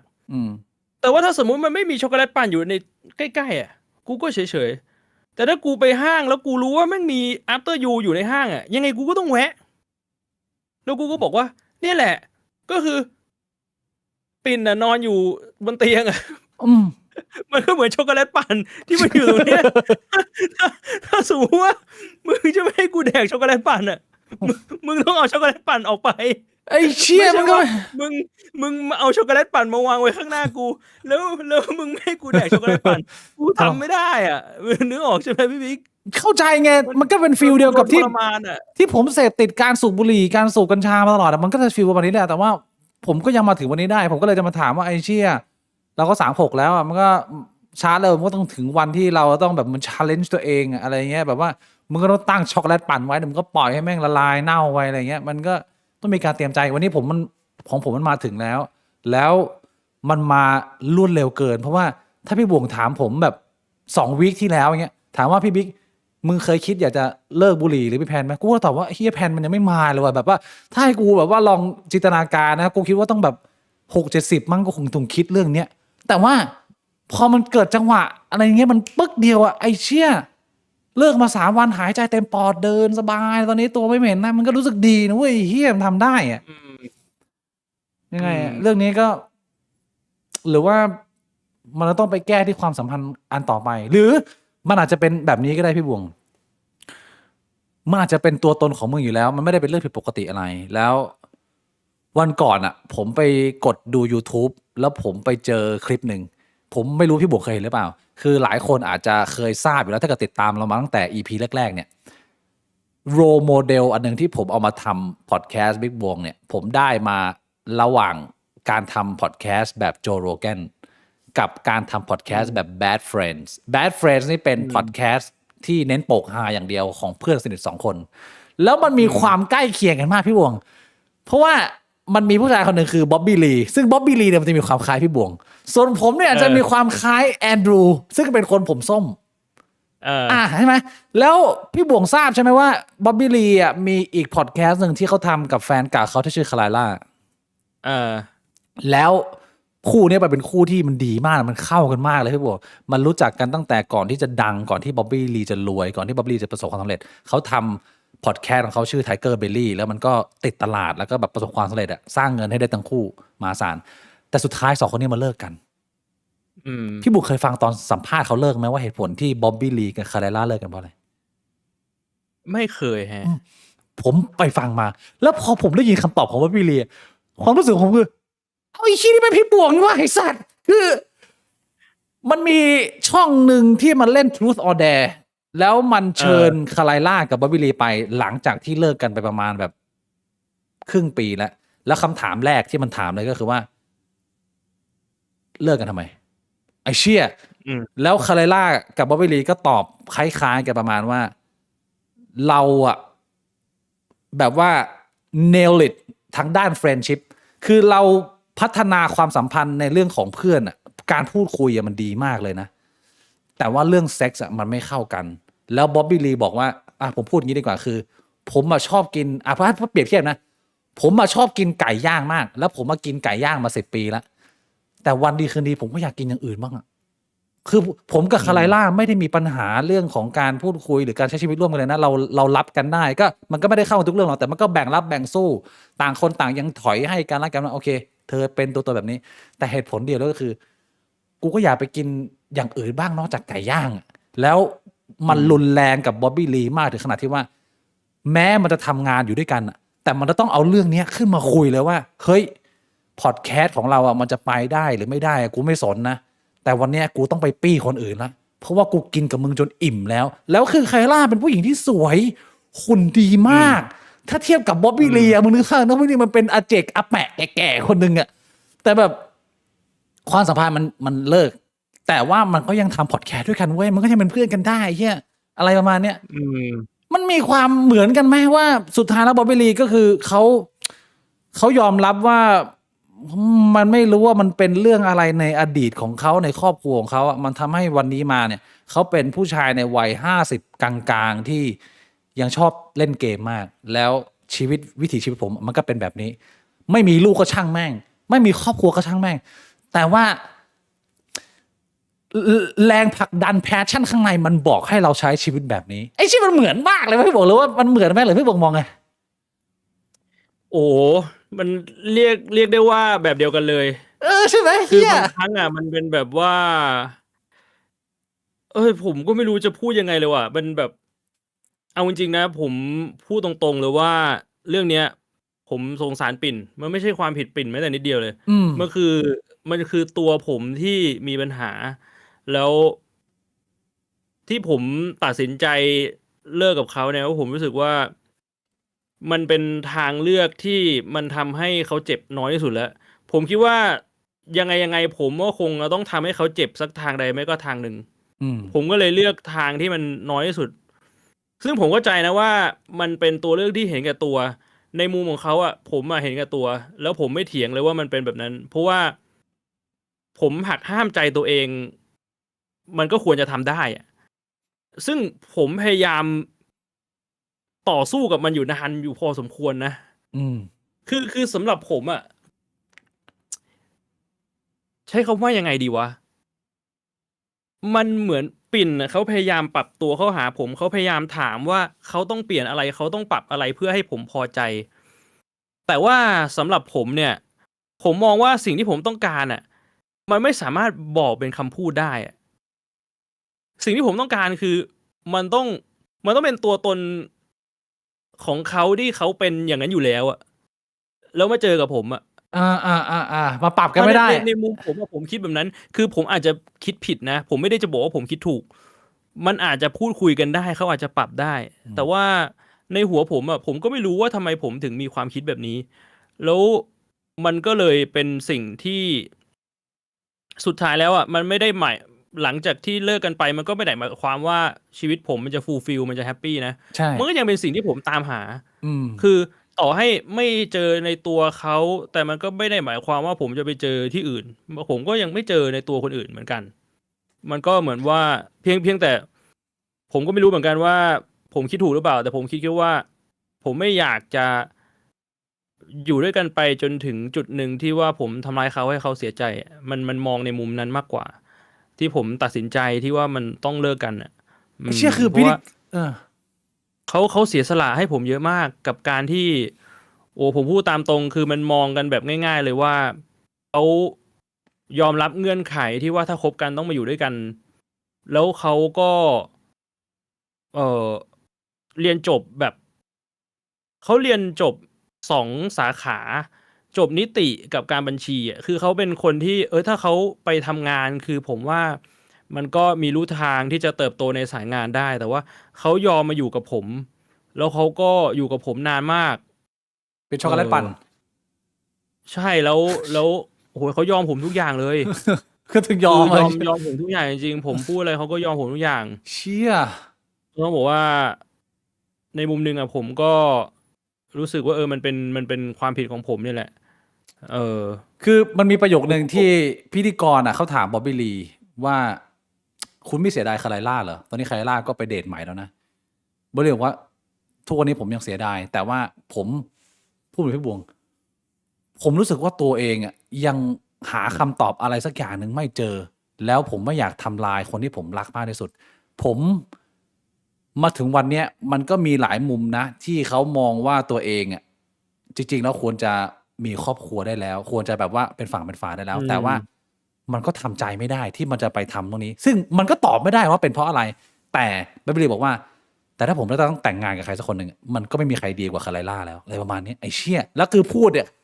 คาไลล่านั่งอยู่แล้วคือมีเดทใหม่แล้วมีผู้ชายคนใหม่แล้วนะแต่คือแบบไอ้เชี่ยมันคุยกันเปิดกันขนาดนี้เลยเว้ยกูโอ้โหแม่งนี่คือความเจ๋งอย่างหนึ่งของบ๊อบบี้ลีแล้วผมว่านี่มันก็เป็นความเจ๋งอย่างหนึ่งของพี่บวงไอ้เชี่ยคือมันเป็นบ๊อบบี้ลีเมืองไทยพูดได้ไหมอย่างนี้พูดได้เชี่ยผมก็คงไม่ถึงขนาดนั้นนะแต่ผมแค่รู้สึกว่า มันเป็นเรื่องที่หาคำตอบได้ยากจริงๆนะผมก็ไม่รู้ว่าจริงๆแล้วการกระทำของผมมันเป็นสิ่งที่ถูกหรือเปล่าอะไม่แน่ว่าอีก5 ปี10 ปีพอมองย้อนกลับมามันก็ผมก็คงรู้สึกเสียดายอะไรแบบเนี้ยแต่ว่าผมไม่รู้จริงๆอ่ะบางครั้งมันเหมือนเป็นคือเอาจริงๆอ่ะชีวิตเราแม่งก็เหมือนเล่นเกมฮาร์ดคอร์นะคือมึงไม่เคยเจอสิ่งนี้มาก่อนอ่ะแล้วมึงไม่รู้ว่ามึงต้องทำยังไงถึงจะได้เอาคัมที่มันดีที่สุดอ่ะแต่ว่าสุดท้ายมึงต้องเลือกทางใดไม่ก็ทางหนึ่งอ่ะใช่ โดยที่มึงไม่รู้ว่าข้างหน้าจะเป็นยังไงอ่ะใช่ ชีวิตมึงมีชีวิตเดียวอ่ะ ใช่ มันไม่มีแบบว่า เอ้ยถ้ามึงเลือกตัวเลือกผิดแล้วมึงกดย้อนกลับไปเซฟเดิมก่อนที่ทุกอย่างมันจะเกิดขึ้นแล้วมึงค่อยมานั่งคิดใหม่ว่ามึงจะทำยังไงมันไม่มีอ่ะอืมผมก็ต้องพูดตามตรงว่าผมไม่ปฏิเสธเลยว่าสิ่งที่ผมทำมันเป็นเรื่องที่เห็นแก่ตัวแล้วก็ทำให้คนที่ผมรู้สึกว่าผมรักเนี่ยเขาเสียใจแต่ว่ามันก็ไม่รู้เหมือนกันว่าเพราะอะไรจริงๆแม่งหาคำตอบไม่ได้เอาจริงๆพี่บวงคือเรื่องเนี้ยผมไม่ได้จะชมพี่บวงหรือเข้าข้างพี่บวงนะแต่ปัญหาความรู้สึกที่มันมีความขัดกันหรือมันไม่เข้าใจมันไม่ลงรอยหรือว่ามันไม่ได้แบบถูกใจเราขนาดนั้นนะมันไม่ได้เป็นเรื่องที่เกิดขึ้นน้อยเลยกูว่าเกิดขึ้นน่ะ98%ของคนที่มันเดินเข้ามาในโลกแห่งความสัมพันธ์ด้วยซ้ำแล้วผมกลับมองว่ามันมีน้อยคนด้วยที่ตัดสินใจแบบพี่บวงเอางี้มึงเอามาทุกคู่ที่มึงรู้จักอะมึงเอามานั่ง เกิน 90%เนี่ยมันยังมีความคิดที่มันอยากไปปี้คนอื่นอยู่แล้วกูว่ามันเป็นเรื่องปกติ แต่มันมีน้อยคนมากที่มันกล้าที่จะตัดสินใจว่าไอ้เชี่ยก็ในเมื่อกูรู้สึกแบบเนี้ยกูไม่ได้แบบ ใจกูไม่ได้อยู่กับคนนี้100%นะไอ้เชี่ยกูถอดตัวเองออกมาดีกว่าก่อนที่กูจะไปทำลายเขาคือหลายคนมันยอมเลือกระหว่างแบบงั้นกูทำลายกูลองเสี่ยงทำลายเพื่อแบบว่า กูได้ไปยกโซดช็อกโกแลตแก้วใหม่อีกสักนิดนึงแต่ว่าก็ยังเก็บแก้วเก่าอยู่ส่วนใหญ่มันจะเป็นแบบนี้ซะมากกว่าในสังคมไทยอะว่าแบบอ่ะถ้ามึงอยากจะไปแอบยกโซดนะก็อย่าให้ความมันแตกละกันไอสัตว์นั่นคือเงื่อนไขของมึงแต่ว่ามันไม่ใช่พี่บวงไงพี่บวงมันเป็นคนเหมือนแบบ ถ้าเป็นยามในสมัยหนังจีนก็คือเป็นยามตรงฉินไอ้เหี้ยถ้าหมาวิ่งออกมาพี่บวงไล่เตะหมาหมดอะคือพี่บวงเป็นคนตรงฉินมากแล้วก็ทำให้พี่บวงตัดสินใจอะไรแบบนี้ผมไม่ได้มองพี่บวงแบบ เห็นแก่ตัวอะไรยังไงเลยด้วยในฐานะเพื่อนอะในฐานะเพื่อนรับรู้เรื่องนี้ความรู้สึกกูคือว่า มันเป็นเรื่องที่มึงเลือก แล้วมึงไม่ได้หลอกใคร ถ้ามันจะเป็นผลร้ายอะไรก็คือ เต็มที่คือมึงสูญเสียคนที่ยอมกับมึงขนาดนี้ และมึงอาจจะไม่ได้เจออีกแล้ว คนที่ยอมกับมึงขนาดนี้แม่งหายากนะเว้ยอะไรประมาณเนี้ยพี่บวงไอ้เชี่ยถ้ามึงจะเสียมึงเสียแค่นั้น แต่ว่าอย่างอื่นมันไม่ได้เป็นเรื่องที่มันเป็นผลลบกับตัวมึงในมุมกูนึกภาพไหม อืม อ่ะอันนี้ก็โอ้โหเชื่อเรื่องของการเสพติดการติดมือมันมาไกลมากนะมาคุยเรื่องนี้ สุดท้ายแล้วไม่มีอะไรนะก็คือโรคติดมือพี่บุ๋งยังหาทางแก้ไม่ได้นี่คือคำตอบ ใช่ ติดยายังดีกว่าติดกระเจียว เพราะว่าติด อาจ ยา จะไม่ใช่ ติดยายังหาทางเลิกได้ ติด ไง ยามันทำลายร่างกายตัวเองพี่บิ๊กติด แต่ว่าย า แต่ว่ามึงเห็นวันเลิกไอ้เชี่ยของมึงมันไม่เห็นวันเลิกอ่ะมึงก็ชักว่าวไปเรื่อยๆอ่ะ คือติดยาเนี่ยมันไม่ควรติดตั้งแต่แรกแล้ว โอเค แต่ว่าติดกระเจียวอ่ะมันไม่จำเป็นต้องเลิกก็ได้ ผมก็เห็นคนแม่งอายุ60-70แม่งก็ยังว่าวอยู่อ่ะ มันก็ไม่ได้ไปทำให้ใครเสียหาย นอกเสียจากเรื่องของบุหรี่ที่ผมอยากจะเป็นหนึ่งกระบอกเสียงส่งต่อให้รุ่นน้องๆเลยว่า มึงไม่ต้องเข้ามาหรอกโลกบุหรี่อ่ะผมพูดตรงๆว่า ประสบการณ์ที่มึงได้จากกัญชายังดีกว่าบุหรี่เลยเฮียบุหรี่มันเป็นแค่เหมือนกับแบบว่า มึงทำลายตัวเองเพื่อให้มึงรู้สึกดีขึ้นเล็กๆน้อยๆอ่ะความรู้สึกกูมันเป็นแบบนั้นอะเหมือนกับมึงเป็นคนที่มีความสุขกับการได้รับการบาดเจ็บอะแล้วมึงก็แบบต่อยตัวเองแล้วมึงรู้สึกดีสำหรับกูอะบุหรี่มันแค่นั้นเลย แต่ว่าสำหรับในส่วนของกัญชาเนี่ยมันยังมีมิติอื่น ที่กูพอจะแนะนำได้ว่ามันเปิดโลกกูยังไง อะไรอย่างเงี้ย ผมไม่ได้จะสนับสนุนให้คนไปสูบกัญชาหรือไปสูบบุหรี่แต่วันนี้ผมพูดได้เต็มปากว่า ถ้าคุณเป็นเด็กเนี่ย สิ่งหนึ่งที่คุณไม่ควรจะเริ่ม แล้วไม่ต้องไปลองก็ได้ก็คือบุหรี่มันสร้างภาระให้กับชีวิตคุณยาวนาน แล้วมันต้องใช้พลังในการที่จะออกมายาวนานอยู่พอสมควร ซึ่งบางทีพลังแบบเนี้ยมันไม่ได้ขึ้นอยู่กับว่ามึงเลือกด้วยหรือเปล่ามันเป็นปัจจัยภายนอกที่จะผลักดันให้มึงทำหรือไม่ทำอันนี้คือเรื่องหนึ่ง แต่มันจะมีเรื่องอื่นอีกที่ผมอยากจะแนะนำและเตือนน้องๆรุ่นหลังๆคือเรื่องของการหักกระดูกผมไม่รู้พี่บวงเป็นไหมแต่ว่าตอนเด็กในแบบเนี้ยเหรอๆไอ้เหี้ยหักมือเนี่ยไม่เท่าไหร่ไอ้ที่เป็นปัญหาคือหักคอพี่บวงกูหักกระดูกคอรุนแรงมากกูโหดมากกูบอกให้เวลากูหักกระดูกกูสามารถหักได้หลายท่อนมากแล้วมันเป็นความเสพติดเพราะว่าตอนเนี้ยกระดูกคอกูมันเสื่อมไปในผมไม่รู้ว่ามันวัดปริมาณค่ายังไงแต่ว่า คือหักกระดูกคอนี่คือยังไงแบบว่าแบบทำแบบเนี้ยนะให้มันแบบดังก๊อกอะไรอย่างเงี้ยนะคือมันมีหลายท่ามากที่จะทำให้มันหักได้ แล้วมันมีหักหลายส่วนตั้งแต่ในส่วนของหลังกลางมึงหลังบนมึงแล้วก็โคนคอมึงหรือช่วงกลางๆตั้งแต่บิดสะบัดเหวี่ยงอะไรอย่างเงี้ยมันมีหลายท่ามากแล้วกูทำได้หลายท่ามาก แต่ว่ามันเป็นสิ่งหนึ่งที่มันเริ่มแล้วมันแย่มาก เพราะว่าพอมึงยิ่งทำอ่ะมันก็ยิ่งเสื่อม พอมันยิ่งเสื่อมเรื่องยิ่งเกิดแกปมันก็ยิ่งทำให้มึงขั้นเนื้อขั้นตัวที่มึงก็ต้องหักอยู่ตลอดเวลา ทุกวันนี้เนี่ยผมต้องพยายามห้ามตัวเอง หรือว่าต้องพยายามเตือนตัวเองว่า เวลาผมเกิดปวดเกิดอะไรเงี้ยถ้าเราจะผ่อนคลายเนี่ยเราต้องใช้วิธีการดึงเบาๆช้าๆแล้วถ้าเกิดว่ามันจะกรอกก็คือให้มันกรอกใหม่แต่ตอนเด็กๆอ่ะกูเอ็กซ์ตรีมมาก คือกูสะบัดหัวให้เพื่อนแบบบิดหัวอย่างนี้เลยไอ้เฮียแบบเหมือนหักคอเหมือนฆ่าในมอเตอร์คอมแบทไอ้เฮียเพื่อให้มันดังกรอกแล้วกูจะรู้สึกสบายอะไรอย่างเงี้ยเพราะว่า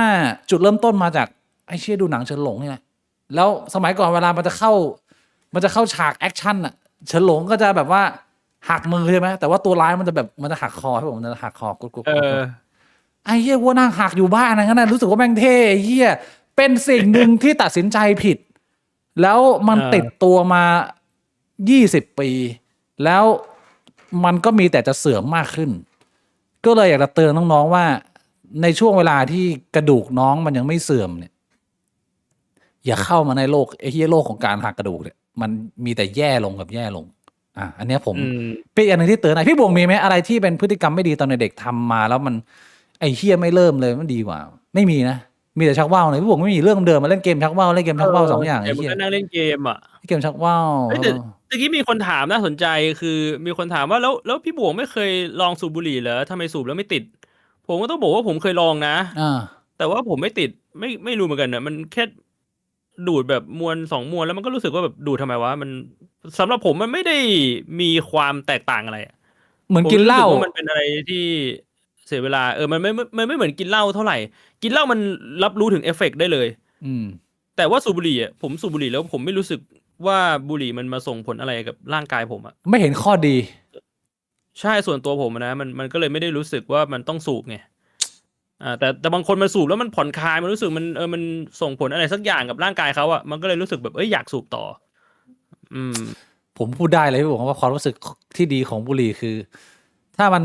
ถูกอันแล้วนะแล้วแบบว่ามันทำให้ช่วงเวลาที่เบื่อเนี่ยมันมีความหมายขึ้นมามันทำให้ช่วงเวลาที่เครียดเนี่ยมันได้พอสไปแป๊บหนึ่งมันเหมือนกับว่ามึงเล่นเกมเหนื่อยเล่นเกมเครียดแล้วมึงอยากจะกดพอสแล้วมึงอยากจะลุกไปบิดตัวเนี่ยบุหรี่มันคือช่วงนั้นของชีวิต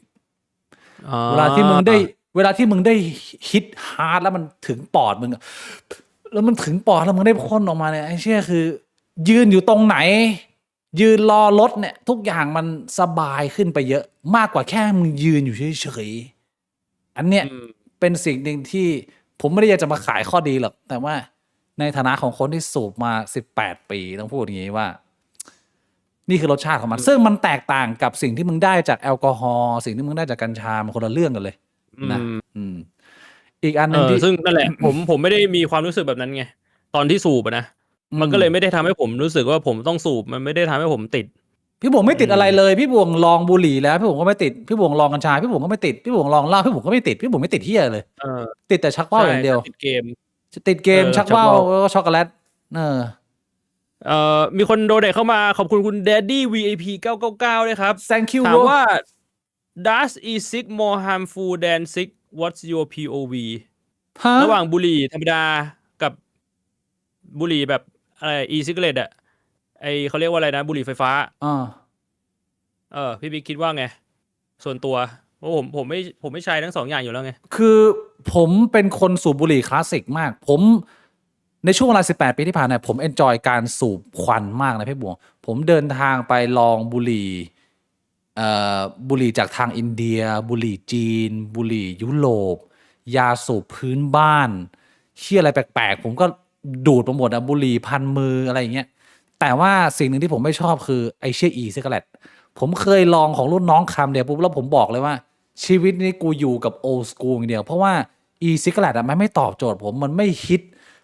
ปอดผมเหมือนที่บุหรี่ธรรมดามันทำได้มันต้องเป็นใบยาสูบอย่างเดียวไอ้เหี้ยมันถึงจะทำอย่างนั้นได้ในเรื่องของความรู้สึกแม่งทดแทนไม่ได้ แต่ว่าในเรื่องของผลกระทบที่จะเกิดขึ้นกับร่างกายเนี่ยผมก็ไม่มีข้อมูลมากพอที่จะตอบว่าอันไหนแม่งเหี้ยกว่าแต่ถ้าในเชิงการใช้เนี่ยผมว่ามันมีข้อเสียของ e-cigarette อย่างหนึ่งที่ผมตอบได้ก็คือว่าเนื่องจาก e-cigarette มันไม่เหม็นฉุนเหมือนบุหรี่แบบบุหรี่ยาสูบมึงสูบได้บ่อยกว่ามึงสามารถสูบได้บ่อยกว่าบุหรี่เป็นธรรมชาติเพราะบุหรี่ธรรมชาติเนี่ยถ้ามึงเลือกตัวนิโคตินที่มันตรงกับไทป์มึงนะมึงสูบตัวเดียวมันอิ่มแล้วมันไม่ค่อยมีใครดูดอัดกันหรอกเว้นแต่ชีวิตมึงเครียดมากมึงกำลังมีเรื่องเครียดมึงถึงดูดอัดแต่โดยปกติแล้วว่าตัวหนึ่งมันอิ่มแต่คนที่มันติด e-cigarette เนี่ยพี่บวงจะเห็นคือแม่งสามารถนั่งเติมได้ตลอดเวลาแบบพ่นเติมอะไรอย่างเงี้ยอันนี้เป็นข้อเสียอย่างหนึ่งแล้วเนื่องจากมันไม่เหม็นมากมึงก็ทำได้หลากหลายที่มากขึ้นมึงไม่ต้องระวังมากขึ้นอันนี้ผมพอตอบได้แต่ถ้าเกิดว่ามึงจะลงลึกไปในเรื่องของสารเคมีหรือเอฟเฟกต์ทางร่างกายเนี่ยผมว่าให้คนมีความรู้ตอบดีกว่าอันนั้นผมไม่ทราบใช่ผมก็ไม่รู้เลยผมก็เห็นตามข่าวแหละที่เขาบอกว่าแบบบุหรี่ไฟฟ้านี่อันตรายกว่าบุหรี่จริงอีกนะผลข้างเคียงมีนู่นมีนี่มีนั่นแต่ผมก็ไม่รู้ว่ามันข้อเท็จจริงมากแค่ไหนหรือว่ามันเป็นเรื่องของคุณภาพของสินค้าอะไรแบบนี้หรือเปล่าไม่ค่อยมีข้อมูลเลยครับส่วนตัวอันหนึ่งที่ต่างกันอีกก็คือสิ่งที่มันเข้าไประหว่างควันธรรมชาติที่มันก็น่าจะอยู่กับปอดมนุษย์เราอาจจะมีการพัฒนาเล็กน้อยเพราะว่ามันก็รู้ว่ามนุษย์เราแม่งก็สู่พี่อะไรมา5-6 พันปีแล้วไอ้เหี้ยตั้งแต่เด็กอดีตแต่มันเพิ่งจะมียุคนี้ยุคแรกไม่บอกที่มันสู่เป็นไอน้ำอ่ะไอ้เชี่ยเป็นการระเหยของน้ำเข้าไปอ่ะมันก็มีความชื้นของปอดมีสารเคมีมีวิตามินที่อะไรแปลกๆซึ่งผมไม่รู้ว่าแบบร่างกายมันบิ้วมาเพื่อรับตรงนั้นไหมอันนี้ผมตอบยากอะไปถามคนที่มีความรู้ดีกว่าคือที่ได้ยินมามันเป็นเรื่องของการที่พอดูดไอ้น้ำเข้าไปแล้วมันไปเกาะตามไอตัวถ่ายออกซิเจนของปอดอะแล้วมันทำให้มันเป็นเมือกอะมันก็ปอดคุณก็มีปัญหาไงมันเป็นปัญหาใหม่ไม่ใช่ปัญหาเดิมอะที่เราอาจจะผมก็ไม่ทราบว่ามันดีหรือช้าแต่ว่าให้ดีที่สุดคือไม่สูบดีสุดไม่สูบดีสุดใช่ให้ดีที่สุดคือไม่ต้องสูบทั้งสองอย่างไม่ต้องสูบทั้งสองอย่างดีสุดบางคนเนี่ยมานั่งคิดว่าแบบเฮ้ยอันไหนมันอันตรายกว่ากันแล้วก็ไปเลือกอันที่อันตรายน้อยกว่าแต่สุดท้ายมันก็ยังอันตรายอยู่ดีแล้วถ้าเกิดคุณมาถามผมว่าพี่บิ๊กถ้าพี่บิ๊กจะเลือกคือคำตอบผมมันไบแอดไงเพราะผมไม่ชอบเชี่ยอีซิกแลตผมก็จะเลือกสูบแต่คลาสสิกอย่างเดียวแต่มันไม่ได้หมายความว่าตัวเลือกของผมมันเป็นตัวเลือกที่ดีกว่าไงมันเป็นตัวเลือกที่ไบแอดไงคุณเข้าใจไหมบารากูแหละครับโอ้โหบารากูนี่ยิ่งหนักเลยบารากูนี่ตัวหนักเลยอ่ะโอ้โหผมแบบแล้วสำหรับผมนะบารากูแม่งเป็นอะไรที่เหม็นมากผมก็ไม่รู้ว่าคนแม่งชอบกลิ่นแบบนี้กันได้ยังไงแต่ผมก็เข้าใจแหละความชอบแต่ละคนแม่งไม่เหมือนกันเคยไปผมไม่รู้ว่ามันปิดไปยังแต่เมื่อก่อนมันมีผับหนึ่งชื่อว่าบอมเบย์บลูพี่วิกน่าจะเคยไปไม่เคยไปบอมเบย์บลูไม่รู้จักใช่บอกว่าบอมเบย์บลูที่แม่งเข้าไปแล้วมันเป็นเหมือนแบบผับอินเดียแล้วในนั้นคือแม่งแบบดูดกันแต่บารากุคือผมแบบไปรอบนึงก็ผมแบบไอ้เชี่ยมึงอยู่กันในนี้ได้ยังไงวะแต่คนมันชอบมันก็ดูกันเยอะไงแต่เขาบอกว่าบารากุนี่คือหนักสัตว์ก็ตัวแต่ทองรออ่ะขอบคุณคุณหมูปิ้งนะฮะ40 บาทหักคอไม่ดียังไงครับผมติดมากแล้วเลิกยังไงครับหักคอไม่ดียังไงเหรอน้องเดอะมอลคือเอาง่ายๆว่ากระดูกอะครับกระดูกคนเรามันไม่ได้ถูกสร้างมาเพื่อให้มันเกิดแรงเสียดทานเยอะๆเท่าไหร่อ่ะซึ่งการหักคอมันคือการที่แบบว่าคุณไปฟอร์สให้กระดูกมันเกิดแรงเสียดทานกันไงมันก็จะสึกกร่อนมันคล้ายๆกับพื้นรองเท้าที่คุณซื้อมาเยอะแล้วคุณเอาไปวิ่งเยอะแล้วคุณต้องมองไปสภาพพื้นรองเท้าคุณมันก็เป็นแบบนั้นผมว่าข้อต่อคอถ้าเกิดว่าคุณหักแบบให้มันรุนแรงอ่ะมันก็จะยิ่งทำให้เสื่อมง่ายแล้วสิ่งที่มันจะเกิดขึ้นนอกเสียจากอันตรายที่คุณอาจจะไม่ได้คาดการณ์เนี่ยก็คือพอคุณอายุเริ่มไปช่วงเวลาที่กระดูกเริ่มพุนวัยแม่เรา60 อัพเนี่ย ร่างกายซึมซับไม่ได้การซ่อมแซมส่วนสึกหรอของร่างกายมันไม่ดีเท่าเดิมเนี่ยคุณอาจจะมีปัญหาเรื่องข้อกระดูกคอเสื่อมอาจจะต้องใส่เฟือกคออะไรอย่างนี้เป็นต้นอันนี้ค่อนข้างอันตรายวิธีแก้ก็คือลดสำหรับผมนะในฐานะของคนที่ติดลดการหักกระดูกคอที่เป็นท่าที่มันต้องใช้แรงเหวี่ยงเยอะถ้าเกิดว่ามันจะแบบมีก็คือแบบ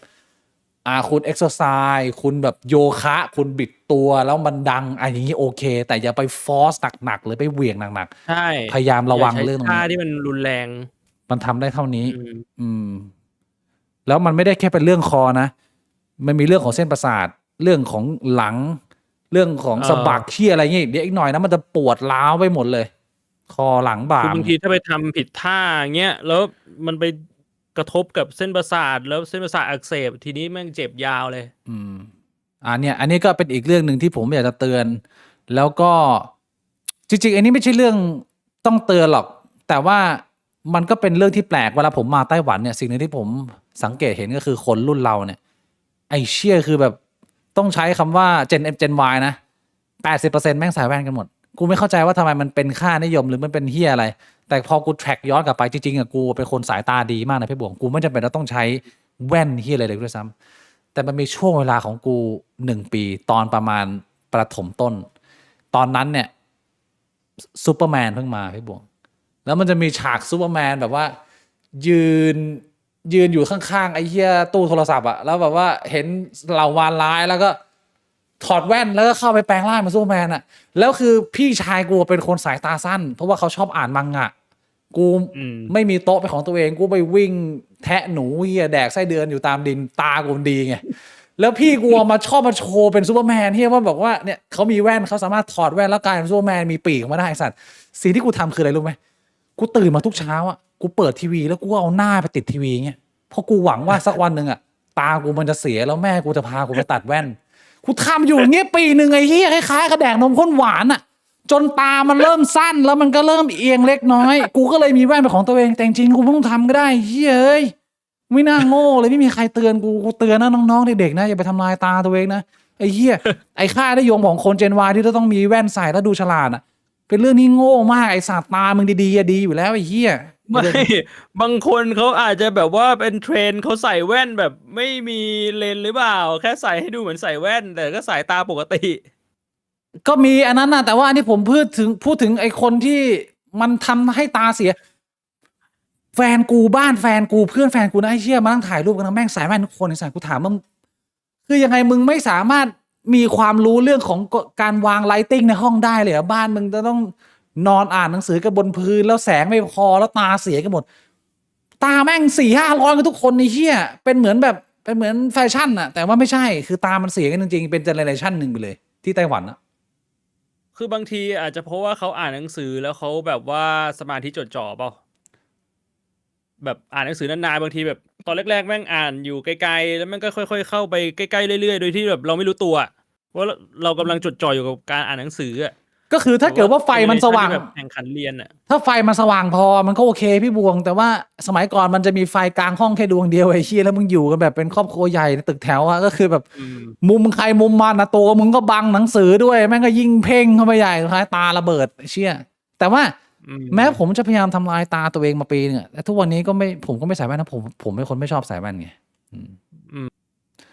อันนี้คือเรื่องของพฤติกรรมตอนเด็ก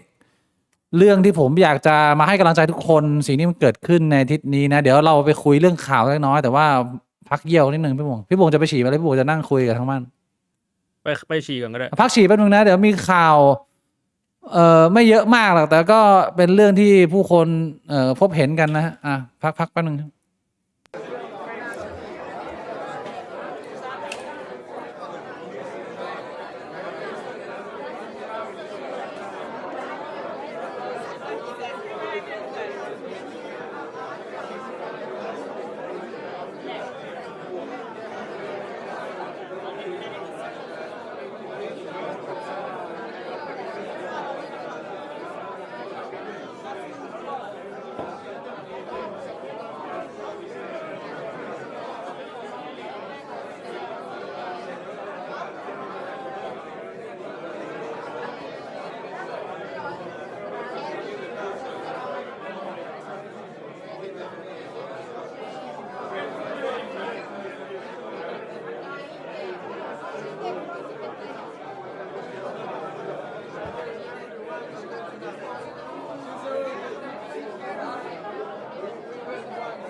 ก่อนที่เราจะไปคุยข่าวนะฮะ จริงๆผมมีเกมอยากจะมาชวนพี่บวงเล่นสักเล็กน้อยเป็นเกมใหม่ที่เพิ่งมากระแสในวันนี้โดยเฉพาะเลย แต่ก่อนที่เราจะเข้าไปคุยเรื่องเกมแน่นอนครับผม โอ้โห แค่เข้าโฆษณาหน่วยก็หายเพิ่มไปแล้ว เฮ้ย เข้าโฆษณาแป๊บเดียวเขาหายไปหมดเลยทำไมมันเร็วอย่างเงี้ยเกิดอะไรขึ้นพี่บวง ไอ้เชี่ยไข่กูไม่มาของจริงนะตะกี้กูเยี่ยวอยู่ขนร่วงเฉยเลย เฮ้ยมึงเอาไข่กูวิ่งไปยืนโกนในห้องน้ำด้วยเหรอ เยี่ยวไปโกนไป แล้วใครเก็บขนนั่นหรือว่ามันก็กระจายอยู่ตรงห้องน้ำตอนนี้เดี๋ยวค่อยไปเก็บทีหลัง ใช่เดี๋ยวค่อยเอาที่ดูดฝุ่นไปดูด เฮ้ยพี่บวงหันซ้ายหันขวาให้คนดูด้วยความเกลี้ยงเกลามันเวิร์กไหมเฮ้ยแต่ตรงคอนี่ดำเป็นกระดออยู่เลยเชี่ยนั่นมันข้างเดียวไอ้สัตว์ ไม่ก็โกนแค่ข้างเดียวไงมันมีเวลาแค่แป๊บเดียวอ่ะ อ้าวแล้วตอนนี้มีก็เอาข้างนี้ไปด้วยไม่ได้เหรอแล้วขายของไปด้วยแล้วก็แบบจัดไปเลยมี อันนี้เป็นบทพิสูจน์ว่าผมใช้งานจริงนะ แบตหมด แบบหมดแล้ว ใช้งานจริงนี่เห็นไหมกดแล้วมันไม่เปิดมันกระพริบบอกแบตหมดแล้ว อ๋อไอ้ที่มึงโกนไม่เสร็จนี่ไม่ใช่เพราะว่างานไม่ดีนะแต่ว่าแบตหมดกลางคันไอ้เหี้ย แบตหมดกลางคันใช้บ่อย The fuck bro ไม่ใช่แค่รับเงินเขามาแล้วมาพูดอวยนู่นนี่นั่นผมใช้จริงมันก็ใช้ได้ดี ทำไมขายได้หนึ่งทำไมมันดีฮะไข่กูมิ่งคนบางคนเพิ่งมาดู ต้อง เพิ่ง บอกว่าใบมีดมันค่อนข้างคม ม นะครับ เพราะฉะนั้นเนี่ยมันจะไม่มีการติดขัดเวลาโกน แล้วก็ ถ้าสมมติมันไม่คมมันติดขัดอะมันเจ็บ นี่ด้วย นี่มันดึงออกมาล้างได้ด้วยนะครับ ล้างน้ำได้ตรงนี้กันน้ำนะ คุณก็ปิดเครื่องก่อนแล้วคุณก็ล้างนะครับ ปิดเปิดได้เนี่ย โหหมอยเต็มเลยว่ะเชื่อ โอ้โห แล้วพี่บวงเคยเปลี่ยนใบมีดมันเปลี่ยนใบมีดได้ไหมหรือว่าของแบบนี้มันเปลี่ยนไม่ได้มันต้องซื้ออันใหม่ถ้าเกิดว่ามันแบบ ก็จริงๆมันก็เปลี่ยนตรงหัวนี้ได้อะหัวนี้มันถอดออกได้ไงเนี่ย แล้วถ้าเกิดว่าผมอยากได้ ผมก็สั่งอันใหม่มาเสียบแค่นี้เองเหรอ ถ้าผมจำไม่ผิดมันมีนะ ไอ้เชี่ย ลองเข้าไปดูในร้านได้ครับ อันนี้คือกดกลึบแล้วก็ใส่ได้ปึ๊บ ใช่เขาออกแบบมาให้มันถอดเข้าถอดออกได้ อันนี้ไม่ใช่เจ๊งนะแบบดึงออกมาไม่ได้เจ๊งนะมันเขาดีไซน์ให้ออกถอดเข้าถอดออกได้ครับ ไข่กูมิ่งแบตเตอรี่นี้สำหรับใครที่ไม่ทราบนะเขาไม่ได้ทำมาเป็นแบบใช้เปลี่ยนถ่านนะก็คือตรงตูดเป็นตัวชาร์จนะฮะเพราะฉะนั้น เอาไปที่ชาร์จ ใครที่ต้องการจะซื้อไปแล้วกะว่าตรงนี้มันเนียนๆแล้วเปิดสั่นแรงๆแล้วไปแย่ตูดตัวเองนี่ไม่ได้นะฮะอันตรายนะขอบบาดนะตรงนี้ใช้ไม่ได้ ผิดจุดประสงค์ ได้นะเอาอะไรปิดไว้หน่อย ใส่ถุงยางก็น่าจะช่วยได้ เออ แต่ว่าไม่ได้มีแค่สินค้าของไข่กูมิ่งที่เป็นแบตเตอรี่ยนที่ใช้ในการโกนหมอยเพื่อให้กระเจียวของคุณดูน่ารักและสะอาด เพียงอย่างเดียวนะฮะเขายังมีอีกอันนี้ด้วยพี่บวง นี่ คืออะไรฮะ อันนี้เนี่ยเรียกว่าเป็น น้ำยาทำความสะอาดบริเวณหำของท่านนะครับ ฮะ ค่า pH เนี่ยมันจะเบาบางกว่าสบู่ทั่วไปนะใช้สำหรับคนที่อาจจะแบบว่าผิวแพ้ง่ายอะไรอย่างนี้ลองซื้อมาใช้ดูแบบใช้สบู่แล้วรู้สึกว่ามันระคายเคือง สีส้มเนี่ยเป็นกลิ่นแบบฝรั่งเศสน้ำหอมฝรั่งเศสข้างหลังเขามีเขียนไว้แล้วว่าเขาตั้งใจทำกลิ่นนี้แบบน้ำหอมบ่งชั่วมาโดยเฉพาะส่วน โอ้ สีฟ้านี่เหมาะสำหรับหน้าร้อนนะฮะเป็นคูลิ่งให้กระโปรงเย็นมีออร่าบึงนะฮะเหมือนกับว่ามีน้ำแข็งเนี่ยโปะอยู่รอบๆกระดอเวลาคุณไปทำงาน หรือคุณออกไปเจอสาวถ้าเกิดอากาศร้อนๆเนี่ยตัวนี้อาจจะช่วยได้นะฮะก็ลองไปเลือกดูมันหอมทั้งคู่อยู่แล้วล่ะแต่ว่าคุณชอบแบบไหน แต่สำหรับผมเนี่ยแม้ผมจะเป็นผู้ชายแท้แล้วผมต้องอมกระดอใครสักคนหนึ่งผมขอเลือกกลิ่นนี้ครับเพราะฉะนั้นถ้าใครสนใจนะฮะสินค้าของไข่กูมิ่งนะฮะกดดูที่พินคอมเมนต์ด้านซ้ายในวันนี้เป็นวันที่4ในเดือนมิถุนายนแต่ว่าโปรโมชั่นเขาจะมาพิเศษลดทั้งตัวสบู่และตัวแบตเตอรี่เนี่ย6 เดือน 6นะครับวันเดียวกดที่ลิงก์ด้านซ้ายหรือว่าข้างใต้ description และที่คอมเมนต์ของเราเดี๋ยวผมจะพินเมสเซจเอาไว้หลังไลน์นะครับอย่าลืมกดไปดูนะครับขอบคุณไข่กูมิ่งนะฮะ ขอบคุณครับ ผมจะมาชวนพี่บวงเล่นเกมวันนี้พี่บวงเกมที่ผมจะชวนพี่บวงเล่นเนี่ยพี่บวงต้องเตรียมกระดาษกับปากกามากระดาษแผ่นเล็กๆก็พอเหมือนที่พี่บวงเขียนคำว่ากระดอในหลายอาทิตย์ก่อนพี่บวงมีไหม อันนึงนะก็เป็นแบบโน้ตอิทแบบนี้ใช่ไหม แล้วได้ใช่เกมที่ผมจะชวนพี่บวงเล่นเนี่ยมันชื่อเกมว่าก้อนหินสิงโตอินทรีพ่อมดพี่บวงเคยได้ยินไหม เฮ้ยคุ้นๆนะเนี่ย คุ้นๆ เกม เหรอ คุ้นๆเล่น ชื่อ ยังไง เล่นไม่ยากพี่บงอันนี้เล่นกับคนทั้งบ้านด้วยนะนี่ผมมีโน้ตดิดอยู่เดี๋ยวผมเปิดผู้สร้างเกมก่อนไอ้เชี่ยผู้สร้างเกมคนนี้ เพื่อให้คนหลายคนอาจจะไม่เข้าใจบริบทนะอันนี้เอามาจากเพจอะไรเนี่ยที่เขาทำซับไอ้คาราโอเกะใต้ดินเหรอมันมาจากผู้ชายคนนี้ที่ชื่อว่าคุณพนัทไทยล้วนนะฮะไปออกสัมภาษณ์ในช่องของพี่สรยุทธ์นะประธานสภาองค์การลูกจ้างแรงงานแห่งประเทศไทยและอดีตกรรมการประกันสังคมชุดแต่งตั้งทำงานมา30กว่าปีอยู่มา8สมัยนะฮะประกันสังคมไทยเป็นยังไงก็นี่แหละฮะคือบุรุษผู้นี้แล้วเขาได้ทิ้งคำในตำนานเอาไว้ซึ่งมันมาเป็นสู่เป็นเกมของเราสิ่งที่เขาพูดเนี่ยมันต้องใช้ในการตีความค่อนข้างสูงแต่ผมจะอ่านให้ฟัง1รอบขอให้คุณตั้งใจฟังถ้าเกิดว่าใครกำลังพูดอยู่ข้างๆดูพร้อมคุณแล้วพูดมากอยู่ตบปากเลยนะบอกว่าเงียบๆเพราะว่าอันนี้เข้าใจยากสิ่งที่คุณพนัทได้ทิ้งไว้ให้กับสังคมไทยก็คือผมไม่ใช่หมอดูผมพ่อมดประกันสังคมคุณต้องเรียกผมอินทรีอีเหี่ยวไม่เอารับไม่ได้ผมเป็นสิงโตไม่เอาหมาป่ามันกินของเหลือสิงโตไม่เอาไฮยีน่ามันกินของเหลือสิงโตกินของสดล่าเองไฮยีน่าอีแล้งกินซากแต่อินทรีไม่กินซากพวกเขาว่าผมให้เจ็บช้ำไม่ได้หรอกผมเป็นหินทั้งตัวแล้วไม่รู้สึกโอเคเป็นไงแล้วเกมมันต้องเล่นยังไงนะเกมมันเล่นไม่ยากพี่บงในฐานะที่เราเป็นเพื่อนสนิทกันเนี่ยแล้วเราจะทำพอดแคสต์ด้วยกันเนี่ยเราจะมาเล่นเกมทายมุมมองกันโดยที่กระดาษเนี่ยเราจะใช้ทั้ง2ด้านหนึ่งผมจะให้พี่บ่วงเขียนว่าระหว่างก้อนหินสิงโตอินทรีและพ่อมดเนี่ยพี่บ่วงมองตัวเองเป็นอะไรแล้วอีกด้านหนึ่งเนี่ยผมจะให้พี่บ่วงเขียนว่าพี่บ่วงมองผมเป็นอะไรแล้วเรามาดูกันว่าไอ้ที่พี่บ่วงทายของผมกับที่ของผมทายตัวเองเนี่ยมันตรงกันไหมแล้วอันที่ผมทายพี่บ่วงเนี่ยกับพี่บ่วงบอกตัวเองเนี่ยเราจะมองตรงกันไหมโดยที่ผมจะให้คนทางบ้านเล่นด้วยก็คือเดี๋ยวเราดูกันไปคนๆไปว่าเรารู้จักกันหรือเปล่าแต่ว่าก่อนที่เราจะไปเล่นเกมนี้เนี่ยเราก็ต้องมาทำความเข้าใจนิดนึงว่าในมุมของคุณพนัทไทยล้วนเนี่ยเขาได้มอบเกมนี้ให้เราเนี่ยคุณต้องตีความว่าแต่ละคาแรคเตอร์เนี่ยมันมีความแตกต่างแล้วมันมีความโดดเด่นยังไงในมุมมองของพวกเราตัวแรกครับคือตัวแรกคือพ่อมดตัวแรกคือเอาหินก่อนไล่จากที่เขานั่นมาที่ผมดูคุณพนัทไม่น่าจะใช่หินนะทำไมน่าจะเป็นไขมันนะเชี่ยพี่บวงนี่ลดทรงนะโดนฟ้องนะเชี่ยเฮ้ยไอ้คำว่าไขมันโดนฟ้องเหรอคำว่าไขมันเป็นคำที่ทำให้เขาเสียหายยังไงเขาพูดถึงจิตใจและจิตวิญญาณเขาที่เหมือนหินเขาไม่ได้พูดถึงไอ้เหี้ยที่อยู่ข้างนอกเป็นก้อนๆพูดถึงร่างกายภายนอกเฮ้ยอย่าไปพูดถึงกายภาพคนนี้พูดถึงจิตวิญญาณและความคิดทำไมผมจะพูดถึงไม่ได้เราโปรโมทการพูดถึงความคิดมากกว่าโจมตีที่รูปลักษณ์ภายนอกไงหินเนี่ยมันเป็นความรู้สึกยังไงของพี่บ่วงถ้าเกิดว่าเขาบอกว่าเขามีความเหมือนหินเนี่ยหินมันบ่งบอกลักษณะอะไรผู้คนเป็นคนที่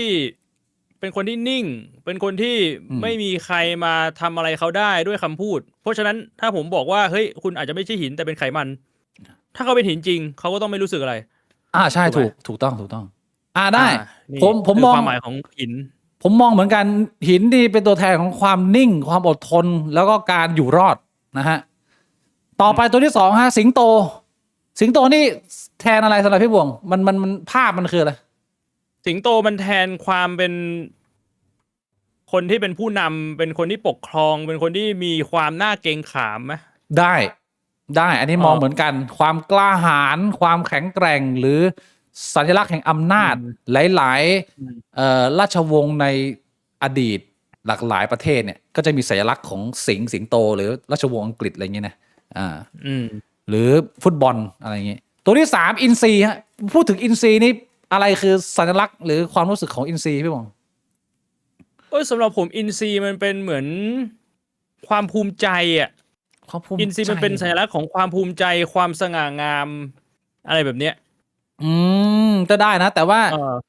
ที่คุณพนัทไทยล้วนเขาแนะนำมาในมุมของเขาเสนอเป็นเหมือน เป็นตัวแทนของอิสรภาพ หรือนักล่าที่อยู่บนสุดของห่วงโซ่อาหารที่มองเห็นภาพใหญ่ มองเห็นภาพไกล มีวิสัยทัศน์ อันนี้คือคือคุณพนัทแกเป็นทุกอย่างไงแกเป็นทั้งหินด้วย แกเป็นสิงโตด้วย แกเป็นอินทรีด้วย ซึ่งคนอย่างพวกเรามันเป็นหมดมันก็คงจะยากเราไม่ได้เป็นเทพแบบเขาอะแต่ว่าอันนี้คือ เรียกว่าเป็น1 fraction ในตัวเขาแล้วกันอินทรีตัวสุดท้ายพ่อมดนี่มันเป็นภาพยังไงสำหรับพี่บวงผมพูดยากนะพ่อมด พ่อมดนี่เขาอาจจะเปรียบเทียบเหมือนเป็นคนที่แบบว่ามีความรอบรู้เหรอเป็นคนที่เขาใช้คำว่า resourcefulness คือรอบรู้แล้วก็เล่นแร่แปรธาตุอะไรอย่างเงี้ยเหรอ มีความสามารถ ไม่รู้ฮะ มี เป็นคนมีความสามารถ มีความเข้าใจมีความสามารถมีสติปัญญา อะไรประมาณนี้ทีนี้เกมของเราง่ายๆคือผมเนี่ยจะมีกระดาษอยู่แผ่นหนึ่งแล้วผมว่าเขียนเสร็จแล้วเพราะผมเป็นคนตั้งเกมนี้เหลือแต่พี่บวงเขียนว่าพี่บวงมองตัวเองเป็นอะไรหินสิงโตอินทรีหรือพ่อมดแล้วพี่บวงก็เขียนว่าอีกด้านหนึ่งพี่บวงมองผมเป็นตัวอะไรยากไหมต้องใช้เวลาไหมเราให้เขียนก่อนเนี่ยขอคิดแป๊บนึงผมให้พี่บวงคิดได้แล้วที่ผมกับพี่บวงเขียนลงไปก่อนเพื่อเราจะได้เปลี่ยนคำตอบไม่ได้เพราะว่าเดี๋ยวเราจะให้คนดูเนี่ยลองดูด้วยว่าเขามองเราเป็นตัวอะไรในเรื่องราวที่คุณพนัทไทยล้วนประธานสภาองค์กรลูกจ้างแรงงานแห่งประเทศไทยและอดีตกรรมการประกันสังคมชุดแต่งตั้งทำงานมา30กว่าปี8สมัยเนี่ยเขาได้พูดให้เราฟังเขียนเสร็จแล้วพี่บวงเขียนเสร็จแล้วงั้นผมเปิดโพลก่อนเพราะว่าตอนนี้คำตอบมันเปลี่ยนไม่ได้พี่บวงห้ามเปลี่ยนคำตอบนะเก็บไม่โกงนะไม่เปลี่ยนคำตอบไม่โกงเขียนไว้แล้วเนี่ยผมเริ่มจากเอาใครก่อนเนี่ยจะเอาเริ่มที่ผมก่อนเลยพี่บวงก่อนเริ่มที่พี่บิ๊กก่อนก็ได้เริ่มที่พี่บิ๊กก่อนคำถามโพลคือ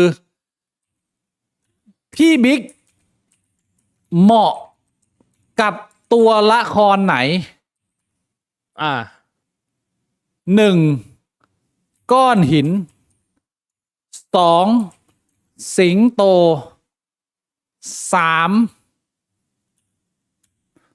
อินทรีและ4พ่อมดอินทรีมันต้องมียอยักษ์กรันไหมมีไหมพี่บวงกดเสิร์ชดูดิอินทรีไม่มีไอ้เชี่ยนั่นมันคือสารอินทรีนะสารอินทรีมีถ้าเป็นสัตว์นกอินทรีไม่มีถ้าผมก็ต้องแก้ชื่อไลฟ์เลยวะพร้อมไหมฮะพร้อมโหวตนะผมก็ไม่รู้นะว่าคนมองผมว่ายังไงบ้างสตาร์ทโพลครับไปนี่บวกหาวแล้วอยากเล่นเกมไม่นอนน้อยไง สบายวันนี้โอ้โหไอ้เชี่ยมันก็พลิกโผอยู่นะโอ้โหวตมาเป็นพ่อมดเหรอใช่ไหมพ่อมด55%ก้อนหิน13%น่าสนใจมากเลยว่ะสิงโต9อินทรี24คือผมว่าคาแรคเตอร์ทั้ง4เนี่ยมันมีความแตกต่างกันอยู่นะแต่ว่ามันไม่ได้หมายความว่ามันจะอยู่ในคนคนหนึ่งทั้งหมดไม่ได้นะเพียงแต่ว่ามันน่าสนใจตรงที่ว่าพอมึงเห็นคน1,000 กว่าคนรีเฟล็กมาว่าเขามองเรายังไงเนี่ยไอ้เชี่ยมันน่าสนใจว่าคะแนนที่น้อยที่สุดของผมเนี่ยคือความเป็นสิงโตผมน้อยมากอยู่ที่ 9% แล้วก็ขึ้นมาเป็นก้อนหินผมไม่น่าจะเป็นก้อนหินแค่ 16% ส่วนคนที่มองผมว่าเป็นอินทรีเนี่ยคือ 21%พ่อมดเนี่ยอยู่ 53-54% แบบตึงๆเลยดูแบบโอ้โหมันชัดเจนมากเลยว่ะน่าสนใจผมต้องโชว์ที่ผมเขียนว่าพี่บิ๊กเป็นอะไรไหมเดี๋ยวเราให้โหวตมันรันอีกแป๊บหนึ่งผมว่าสักประมาณ 2,000 โหวตเนี่ยมันจะได้เซตเทิลแล้วเดี๋ยวเรา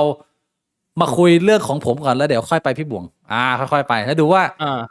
มันน่าสนใจแค่ไหนสักประมาณ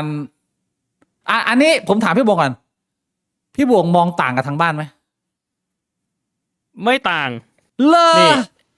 ผมเขียนว่าพ่อมดเห็นไหม เฮ้ยเชี่ยจริงปะเนี่ยทำ เขียน ไม ว่าพ่อมด ทำไมวะพี่บวง ไม่รู้ดิผมรู้สึกว่าพี่บิ๊กเป็นคนที่แบบว่ารอบรู้อะใน จริ มุ ง มผม เหร นะ อ ผมรู้สึกแบบนั้นนะ ผมจะ แต่อย่างที่พี่บิ๊กบอกแหละมันไม่ได้หมายความว่าในตัวพี่บิ๊กมันไม่มีคุณภาพอย่างอื่น แต่ว่าความรอบรู้มันเด่นอะสำหรับผมอะผมรู้สึกงั้น ผมจะบอกเลยว่า ผมมองตัวเองไม่เหมือนกับที่คนอื่นมองเลยวะพี่บวง ให้ทายพี่บวงคิดว่าผมเขียนอะไรเกี่ยวกับตัวเอง ถ้างั้น น่าเป็นอินซีย์ป่ะพี่บิ๊กเขียนว่าตัวเองเป็นอินซีย์นี่เป็นไง มีโยยักษ์กะลันด้วยเฮียสะกดผิดสัตว์ รู้จักเพื่อนนะ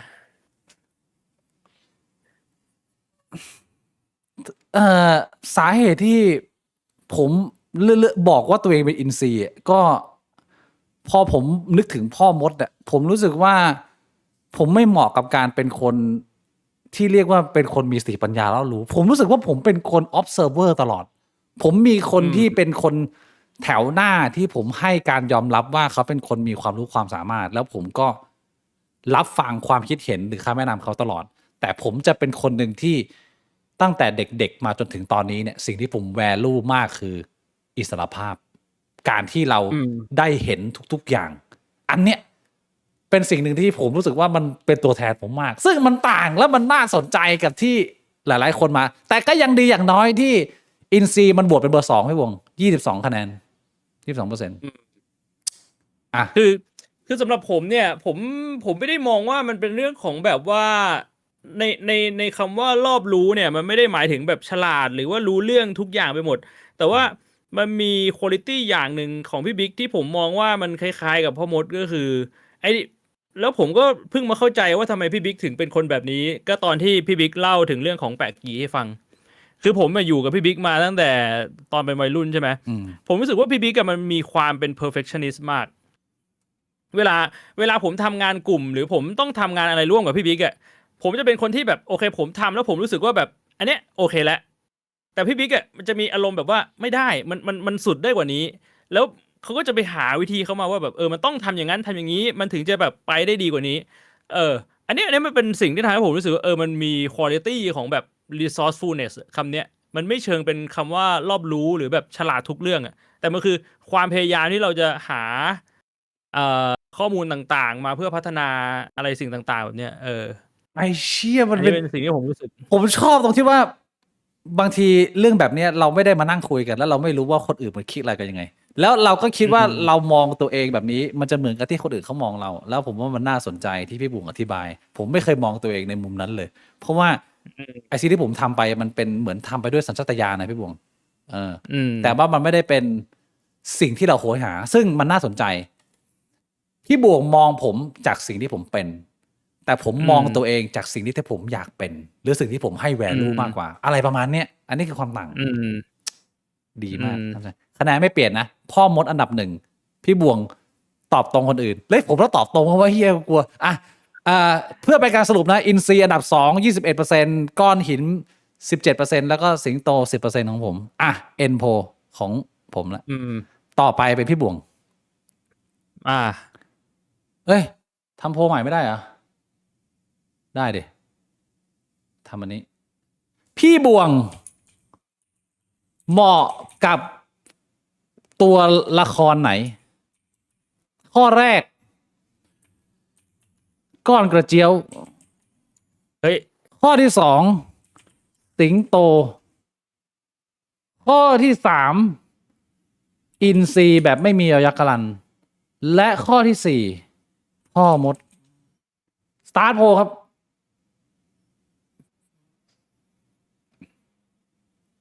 ทำไมนี้มันไม่ขึ้นเห็นแล้ว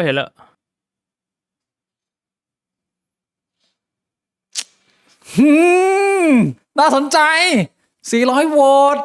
400 โหวตมากระดาษผมไม่อยู่ตรงนี้ผมบอกเลยค่อนข้างสูสีนะเนี่ยพี่บวงแต่ว่ามันใกล้เคียงมันพลิกจากสิ่งที่พี่บวงคาดเดาไหมหรือว่ามันค่อนข้างชัดเจนหรือว่ายังไง เอ้ยก้อนหินกับสิงโตมาใกล้ๆกันแต่ว่าไม่มีอินทรีกับพ่อมดนะเฮ้ยแปลกนะแปลกไหม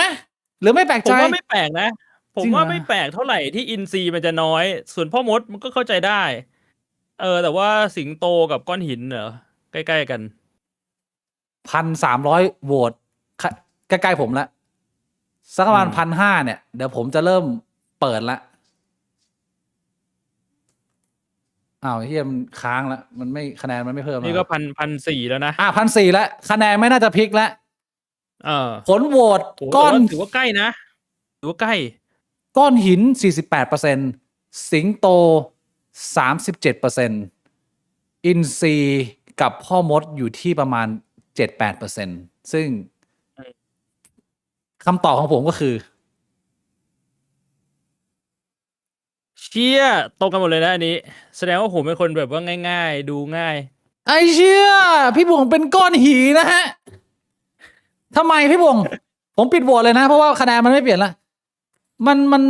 คาแรคเตอร์มันชัดเจนเลยเหรอว่าพี่บ่วงคือก้อนหินหรือยังไง พี่เป็นคนอยู่รอดเป็นคนอดทนเหรอ มันคงจะค่อนข้างชัดที่ว่าผมเป็นคนไม่ค่อยสนใจคำพูดของคนอื่นเท่าไหร่ละมั้งว่าคนอื่นจะพูดถึงเรายังไง แต่ว่าจริงๆอ่ะอย่างหนึ่งมันก็เป็นเหมือนพี่บิ๊กนะ คือผมไม่ได้มองว่าตัวเองเป็นคนที่สามารถแบบว่าดอนกีบฟักกับทุกคำพูดของคนอื่นได้หรอก แต่ว่าผมพยายามจะเป็นสิ่งนั้นเหมือนกัน มันเป็นสิ่งที่ผมต้องเตือนตัวเองไว้ตลอดว่า มันมันคือสิ่งที่เราควรจะเป็นอ่ะมีฮะมันมีประโยคนึงที่ตอนที่ผมคิดเกมเนี้ยผมก็ปรึกษาไอ้เหี้ย ChatGPT ผมอยากจะรู้ว่ามึงประเมินแต่ละตัวยังไง แล้ว ChatGPT แม่งให้โค้ดอันแรกมาเลยมันบอกว่า4อันเนี้ยมันเป็นคาแรคเตอร์โดดเด่นที่มีข้อดีและข้อเสียที่ต่างกัน แต่สิ่งที่เขาพูดได้คือสิงโตเนี่ยมันปกครองวันนี้อินทรีเนี่ยมันมองเห็นวันพรุ่งนี้พ่อมดเนี่ยคือคนที่สร้างวันพรุ่งนี้แต่ก้อนหินเนี่ยแม่งอยู่ทุกวันเฮียเป็นไงพี่บวงนี่คือคำพูดของ ChatGPT มันดีวิดเดอร์ดีเหรอมันโหดได้เฮียใช้ได้นะไม่ธรรมดาไอ้เฮียใช่ไม่ดีดีวิด ChatGPT คือเรื่องพี่บวงเนี่ยทุกคนมันก็มองคล้ายๆกันหมดผมก็มองแบบนั้นผมว่าพี่บวงมันมีความชัดเจนในเรื่องของความอดทนมากถ้าเป็นตัวละครหนึ่งในแร็กล็อกก็น่าจะเป็นสายวิทย์คือเป็นคนที่อึดถึกทนแล้วก็เน้นการอยู่รอดในเรื่องของจิตวิญญาณเพราะว่าพี่บวงก็เจอเรื่องร้ายๆมาเยอะมากแต่ว่ามันเป็นภาพหนึ่งที่ผมว่าหลายๆคน appreciate คือหลายๆคนไม่คิดว่าถ้ากูเจอหนักแบบพี่บวงกูจะอยู่ได้แบบพี่บวงอันเนี้ยผมว่ามันเป็นเรื่องราวที่ผมเล่ามาแล้วมันสำหรับคนฟังอ่ะมันอยู่ในใจผมว่าอันนี้ผมเหมือนกับผู้ชมหลายๆท่านแต่ที่มันต่างคือว่าพี่บวงกับคนภายนอกมองอย่างหนึ่งในตัวผมแต่ผมกลับไปมองอีกอย่างหนึ่งอันนี้ที่ผมอยากเอากลับไปสะท้อนแล้วก็ไปศึกษาตัวเองเพิ่มเติมในเรื่องนี้นะก็มันก็ไม่ได้ไปเรื่องจริงจังหรอกไอ้เหี้ยก็เป็นการแซวไอ้เหี้ยคุณลุงนั่นแหละเล็กๆน้อยๆพูดเชี่ยอะไรไม่รู้ผมไม่รู้พี่บวงดูตัวเต็มหรือเปล่าแต่มันพูดอะไรไปเรื่อยมันแบบไม่ได้แก่นสารนะคือประมาณว่าถ้าพี่เต้เป็นแก่ๆไปก็เป็นสภาพคล้ายๆคุณลุงพนัสนี่แหละกูว่าพูดอะไรแบบมั่วซั่วไปหมดไอ้เหี้ยเอาจริงๆก็เห็นไฮไลท์แล้วก็ดีแล้วที่ไม่ได้ดูตัวเต็มไม่น่าจะรู้เรื่องอะไรทั้งสิ้นน่ะมันพูดแบบไปเรื่อยจริงๆมันเป็นทุกตัวไปหมดอะแต่ว่ามันไม่ได้เกี่ยวข้องกับคำถามที่พี่สรยุทธ์ถามเลยว่าแต่ fuck bro อาทิตย์นี้ก่อนที่จะไปคุยเรื่องข่าวมีเรื่องหนึ่งที่ผมอยากจะมาแชร์แต่ว่าผมถามพี่บวงมีไปดูหรือว่าไปชมงานอะไรบ้างไหมนอกจากเล่นเกมไม่มีนะอาทิตย์นี้ไม่มีฮะอันหนึ่งที่ผมอยากจะมาแชร์คือผมไม่ได้ดูภาพยนตร์ดีๆผมไปดูภาพยนตร์เหี้ยๆมา 2-3 อันที่แฟนผมเป็นคนเลือกแล้วผมไม่อยากมาพูดเท่าไหร่เพราะว่าแม่งเสียเวลาชีวิตมันเป็นน้อยครั้งมากที่ผมจะเข้าไปดูหนังโรงแล้วผมหลับในโรงเลยเพราะว่าผมเหนื่อยผมล้ามากกับการที่ผมจะพยายามฝืนตาดูต่อแต่สิ่งที่ดีที่ผมดูเนี่ยคืองานหนึ่งที่เข้ามาใน Netflix มันไม่ใช่ภาพยนตร์แต่มันเป็นงานแจกรางวัลผมชอบดูอะไรแบบนี้งานแจกรางวัลที่เพิ่งเข้ามาอันนี้เป็นงานของเอ็ดดี้เมอร์ฟี่ในฐานะของ stand up comedian ตัวตึงและเป็นนักแสดงภาพยนตร์ที่เรียกว่าผลักดันวงการไปเยอะมากเพราะว่าในสมัยที่เอ็ดดี้เมอร์ฟี่เข้ามาแรกเนี่ยคือน้องๆเนี่ยผมว่าอาจจะไม่ทันตรงนี้เลยแต่ว่าพี่ๆ Gen X และคน Gen Y เนี่ยจะเข้าใจแล้วว่ายุคที่เอ็ดดี้เมอร์ฟี่แบบว่าเฟื่องฟูในภาพยนตร์แล้วเล่นภาพยนตร์หลายเรื่องพี่บุ๋มเคยดูหนังเก่าๆเขาไหมตอนนี้เขาแบบเล่นหนังเยอะจำได้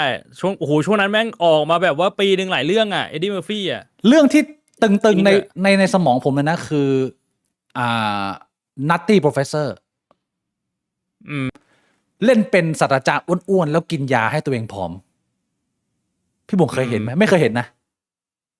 มันมันหลายเรื่องเรื่องนี้ถ้าสมมุติว่าให้เล่าแบบว่าเรื่องราวน่าจะคุ้นๆอยู่ไอ้เชี่ย Nutty Professor เนี่ยเป็นหนึ่งในงานของ Eddie Murphy ที่กูดูซ้ำเยอะมากแล้วมันเจ๋งตรงที่ว่าเขาเล่นเกือบทุกตัวละครในภาพยนตร์เลยเฮียเล่นเป็นพี่ชายเล่นเป็นตัวเองเล่นเป็นพ่อเล่นเป็นแม่เล่นเป็นยายเล่นเป็นคุณลุงแบบว่าแม่งเล่นประมาณแบบ40คาแรคเตอร์ในภาพยนตร์เรื่องเดียวแล้วอีกอันนึงที่ผมชอบมากๆคืออะไร Coming to America มั้งที่เอ็ดดี้มัฟฟี่เล่นเป็นลูกของพระราชาจากประเทศหนึ่งในแอฟริกาแล้วแบบมันเบื่อชีวิตมันมากเลยที่มันรวยจัดๆแล้วมันอยากมาเที่ยวอเมริกาอยากมาหาคนที่ไม่ได้ยกยอปอปั้นและทรีตกูเป็นเหมือนกษัตริย์แต่ว่ามึงมองกูเป็นเหมือนมนุษย์เพราะว่าเขาใช้ชีวิตแบบเหมือนอู้ฟู่เกินแล้วพ่อก็จัดทุกอย่างให้แล้วมันก็เลยเดินทางมากับสนมมันคนหนึ่งแล้วก็มาอเมริกาแล้วก็แบบมาเจอคนด่าแบบ fuck you แล้วแม่งก็ยิ้มแล้วแม่งก็มีความสุขพี่ผมเคยเห็นเรื่องนี้ไหมไม่เคยเห็นนะไม่เคยเห็นเรื่องนี้ตำนานมากของเอ็ดดี้เมอร์ฟี่คืองานประกวดอันนี้คือผมเกิดให้ฟังนะว่างานที่ผมชอบของเอ็ดดี้เมอร์ฟี่คืออะไรแต่ว่าไองานรับรางวัลเนี่ยมันชื่อ Life Achievement Award ซึ่งผมคิดว่ามันมีความไฮคลาสกว่างานออสการ์อะไรต่างๆเพราะว่างานออสการ์เนี่ยมันวัดกันที่ performance กันเป็นเรื่องๆเป็นงานแต่ Life Achievement Award เนี่ยมันต้องดูทั้งสายทานชีวิตมึงว่ามึงเป็นคนแบบไหนแล้วมึงผลักดันอะไรให้กับวงการบ้างเพราะฉะนั้นมันต้องเป็นระดับเลเจนด์เท่านั้นที่มึงจะสามารถมารับได้แล้วเอ็ดดี้เมอร์ฟี่เป็นคนหนึ่งที่ได้รับรางวัลนี้ในขณะที่ตัวเองยังอยู่ในวัยที่เรียกว่าไม่ได้ดูแก่มากปกติจะเป็นแบบมึงใกล้ตายมึงใกล้เข้าโรงแล้วให้บ่งมึงจะมารับรางวัลเนี่ยนึกภาพไหมแล้วสิ่งที่น่าสนใจก็คือว่าในงานนี้เนี่ยแม้มันจะเป็นงานให้กับคนในวงการภาพยนตร์เพราะว่าเอ็ดดี้เมอร์ฟี่ถือว่าเป็นคนหนึ่งผลักดันการแสดงของคนดำมากมายคนดำเมื่อก่อนสมัยก่อนมีเอ็ดดี้เมอร์ฟี่เนี่ย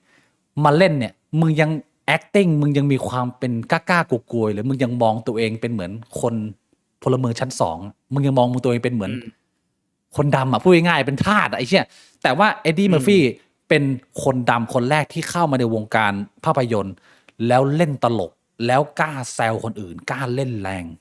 แล้วมันเหมือนกับว่าทำให้คนดำทั้งอุตสาหกรรมมีความรู้สึกว่าเฮ้ยเราเล่นแบบนั้นได้ว่ะเพราะว่าเอ็ดดี้เมอร์ฟี่มันเอาความเป็นสแตนด์อัพของตัวเองเข้ามาใส่ในภาพยนตร์ไงพี่บวงความเป็นตัวของตัวเองแล้วผมรู้สึกว่ามันเป็นอะไรที่มันมีเสน่ห์มากๆระหว่างโลกของฮอลลีวูดสมัยก่อนที่มึงperfection ความเป็นคนมีคลาสความเป็นเหมือนกับว่ามึงเป็นคนมีเกียรติเป็นคนชนชั้นสูงกับอีกโลกหนึ่งโลกของพวกนักร้องฮิปฮอปหรือว่าอาร์ติสต์ที่แบบไม่สนเหี้ยอะไรเลยแต่งตัวเลอะเทอะติดยาสังคมไม่ค่อยอยากจะรับหน้าถือตาแต่มึงมีความสามารถมันมี2โลกเนี้ยที่มันเดินคู่กันแล้วได้รับการยอมรับในสังคมอเมริกันมาอย่างยาวนานพี่บวงแต่คนวงการสแตนด์อัพมันเหมือนกับมันสร้างทางตรงกลางขึ้นมาใหม่ทางตรงกลางที่มึงเข้าใจในการที่มึงจะ acting แล้วมึงจะอยู่ในโลกของแสงสีได้แต่มึงก็ยังเป็นตัวเองแบบ 100% แล้วมันเป็นเสน่ห์ใหม่ที่เอ็ดดี้เมอร์ฟี่เป็นเหมือนฮีโร่และเป็นแรงบันดาลใจให้กับคนจำนวนมากมึงดูไอการรับรางวัลนี้นะมันไม่ได้มีอะไรพิเศษเลยแต่มึงจะเห็นคนอย่างเควินฮาร์ทคริสร็อกเดฟชาเพลเพราะว่าไอ้3คนเนี้ยมันก็ได้รับแรงบันดาลใจมาจากการแสดงสแตนด์อัพของเอ็ดดี้เมอร์ฟี่ในฐานะของเป็นรุ่นแบบว่ารุ่นบุกเบิกคืออันที่ผมเคยบอกไปมันจะมีเจนนี้แล้วก็มองเอ็ดดี้เมอร์ฟี่ส่วนเอ็ดดี้เมอร์ฟี่ก็จะมอง ริชาร์ดไพรเออร์มองชาลีแชปลินเป็นฮีโร่อีกทีหนึ่งมันเป็นหลายๆเจเนอเรชันในเป็นทอดๆไปเป็นทอดๆไปแล้วภาพหนึ่งที่มึงเห็นเลยคือว่าไม่ว่ามึงจะเป็นคนเก่งเจ๋งขนาดไหนมึงจะแบบว่าความมั่นใจมึงจะ100%ขนาดไหนเวลามึงอยู่ต่อหน้าฮีโร่มึงจะเหมือนเด็กเล็กๆคนหนึ่งเหมือนเดฟชาเพลคือสำหรับกูเนี่ยเดฟชาเพลเป็นเหมือนไอดอลของวงการบันเทิงวงการสแตนด์อัพคอมเมดี้แต่เวลาเดฟชาเพลอยู่หน้าเอ็ดดี้มัฟฟี่มันแบบเหมือนเด็กมากเลยมันแบบว่าผมอยากจะเล่าเรื่องนี้ให้คุณฟังนะตอนที่ผมไปเล่นเรื่อง Nutty Professor เคยโดนเชิญไปครั้งแรกแล้วเขาสามารถทำให้เอ็ดดี้มัฟฟี่หัวเราะได้ครั้งแรกมันมีความหมายกับเขามากขนาดไหนแล้วการที่มันมีแซนด์อัพมากมายในยุคปัจจุบันนี้เนี่ยมันก็เป็นงานที่ชื่อว่า Raw ของเอ็ดดี้มัฟฟี่เพียงงานเดียวไอ้เหี้ยคือเอ็ดดี้มัฟฟี่ทำสแตนด์อัพ2สเปเชียลเท่านั้นที่เหลือจะเป็นงานในคลับหมดแล้วตัวเองก็ดีดตัวเองมาอยู่ในวงการบันเทิงเลยเขาไม่ได้มีโอกาสผลิตงานมากขนาดนั้นแต่งานแม่งแค่2งานอ่ะแม่งสร้างสแตนด์อัพอีกหลากหลายเจเนอเรชันมากแล้วอันเนี้ยมันเป็นสิ่งหนึ่งที่มันรู้สึกเหมือนกูเลยคือคนหลายคนอ่ะมึงดูภาพยนตร์มึงก็เป็นฟีลแบบว่าเหมือนดูหนังเอาความบันเทิงมึงดูสแตนด์อัพมึงก็ดูเอาเสียงหัวเราะเอาความบันเทิงใช่ไหมแต่ตอนที่เดฟชาเพลดูงานของเอ็ดดี้เมอร์ฟี่เนี่ยเขาให้สัมภาษณ์ในงานรับรางวัลว่าอันนี้มันคือความแตกต่างของคำว่าแพชชั่นเพราะว่าตอนนี้เขาดูเนี่ยเขารู้สึกว่าไอ้ชิ้นนี้มันไม่ใช่แค่คนพูดตลกละมันเป็นศาสตร์ใหม่ที่เขาไม่เคยเห็นแล้วมันมีเสน่ห์มากมันเป็นงานอย่างหนึ่งมันเป็นสายอาชีพอย่างหนึ่งแต่เขาไม่รู้จะเรียกมันว่าอะไรแต่เดฟชาเพลบอกว่าเขาดูซ้ำแล้วซ้ำเล่าซ้ำแล้วซ้ำเล่าแล้วเขารู้สึกว่าเขาต้องแคร็กอะไรบางอย่างได้แล้วไม่เป็นความรู้สึกเดียวกับตอนที่กูดูพี่โน้ตอุดมตอนที่กูดูเควินฮาร์ทตอนที่กูดูเดฟชาเพลกูดูแซนด์อัพกูไม่ได้ดูแค่เอาเสียงหัวเราะไว้แต่กูรู้สึกว่าไอ้ชี้เนี่ยมันเหมือนภาพงานเขียนอันหนึ่งที่ศิลปินเขาแบบว่าวาดรังสรรค์ลงไปในผืนผ้าหรือมันเป็นงานเพลงอัลบั้มหนึ่งอะไรเงี้ยสำหรับกูคือมันมีหลายมิติมากที่กูอยากศึกษาแล้วกูก็เสพวนซ้ำๆลงไปอย่างนั้นอันเนี้ยหลายคนที่อาจจะไม่เข้าใจโลกแซนด์อัพเนี่ยก็ลองดูอะไรพวกนี้เนี่ยมันก็อาจจะเปิดวิสัยทัศน์คุณได้แล้วอันเนี้ยเป็นสิ่งที่ผมอยากจะมาแชร์พี่บวงก็อาจจะพอเก็ตคือตัวอย่างของคำว่าความแตกต่างของวิสัยทัศน์ตอนที่ผมเห็นเอ็ดดี้เมอร์ฟี่รับรางวัลนี้เนี่ยมันเป็นความรู้สึกใหม่แล้วก็เป็นความรู้สึกเก่าในเวลาเดียวกันที่มันเข้ามาในตัวผมจะเปรียบเทียบอย่างนี้ที่ผ่านมาเนี่ยพี่บวงก็รู้ว่าผมไม่ได้เป็นคนซีเรียสเรื่องการเรียนอะไรมากถ้าเกิดพี่บวงจำตอนสมัยเราอยู่มัธยมได้ผมมาซีเรียสเรื่องการเรียนคือตอนที่เข้ามาวิทยาลัยใช่แล้วมันเป็นเหตุการณ์ของตอนที่เราเพิ่งเข้ามหาลัยมาตอนปี1ก่อนที่จะเริ่มเรียนแล้วมันเอาเด็กไปนั่งอยู่ในฮออะไรเรียกอะไรเหมือนอัศจรรย์เหรอหรือเป็นโรงกีฬาให้ผมมาใช้คำว่าอะไรวะจำได้ไหมวันนั้นอะจำได้พอจำได้อยู่วันนั้นมันมีผลอะไรกับพี่บวงไหมไม่นะผมเฉยๆแต่ว่ามันมีผลกับผมมากพี่บวงเพราะว่ามันเป็นครั้งแรกที่ผมเริ่มมีเป้าหมายกับชีวิตก่อนหน้านี้ผมไม่เคยมีเลยพอเราไปนั่งในอัศจรรย์โรงกีฬาที่เอแบกบางนาเนี่ยกูจำได้ว่ากูนั่งอยู่บนขวามุมไกลสุดไกลเหี้ยเลยแล้วพิธีที่เขาให้เราดูวันนั้นเนี่ยมันเป็นตอนแรกเป็นอะไรไม่รู้อะแต่ตอนปิดงานอะคือให้เหมือนให้เราไปเห็นความสำเร็จของพี่ๆปี2ปี3ปี4ที่เรียนหนังสือได้ตามเกณฑ์แล้วก็ได้รับเกียรตินิยมช่วงเวลาก่อนที่งานพิธีมาทั้งหมดอ่ะกูก็นั่งเล่นคุยกับเพื่อนข้างๆเนี่ยนั่งเล่นยี่อะไรไปเรื่อยแต่ความรู้สึกของแรงบันดาลใจอ่ะมันเข้ามาตอนคนสุดท้ายก็คือตอนที่คนที่รับเกียรตินิยมอันดับ1ซุมมากุมลาเดก่อนหน้านี้ห้องประชุมมันไม่สนใจที่อะไรพี่บวงคนมันก็นั่งเล่นมือถือนั่งคุยอะไรกันไปแล้วต่างคนก็มีระดับชั้นหลากหลายภาคคณะขึ้นไปรับรางวัลมันก็เหมือนตบมือธรรมดามันไม่ได้มีอะไรทำแต่พอมันไปถึงไอ้ชื่อเกียรตินิยมอันดับ1เสียงตบมือมันเปลี่ยนสเกลไปกูจำได้ว่าห้องแม่งเงียบเลยแล้วทั้งฮอเนี่ย ก็ฟังดูว่ามันเป็นชื่อใครอยู่ภาคคณะอะไร แล้วพอมันประกาศซึ่งผมจำได้ว่าภาคหนึ่งมันมีมาประมาณคนหนึ่งตัวแทนแบบภาคละคนมันมีจำนวนน้อยมากที่มึงจะได้เกียรตินิยมอันดับหนึ่งแล้วพอคนแรกมันขึ้นปุ๊บจากที่ห้องประชุมมันคุยกันมันเปลี่ยนภาพมันเป็นภาพคือห้องประชุมมันเงียบแล้วเสียงปรบมือมันเหมือนกับว่าแม่งอึกกระทึกคึกโครมมากแล้วมันเหมือนกับไอ้เชี่ยนี่แม่งเท่มากมันเป็นความรู้สึกของแรงบันดาลใจอันแรกที่กูได้ว่ากูอยากไปยืนตรงนั้นสักครั้งหนึ่งในชีวิตกูอยากไปยืนไอ้เหี้ยซุมมากลุ่มเหล่าเดกูไม่รู้ว่ากูจะเอามายังไงแต่ว่าความรู้สึกนี้มันเข้ามาแต่เพราะว่ากูยังเด็กความต่างของวิสัยทัศน์ก็คือภาพของกูตอนนั้นตอนที่อยากได้เกียรตินิยมอันดับหนึ่ง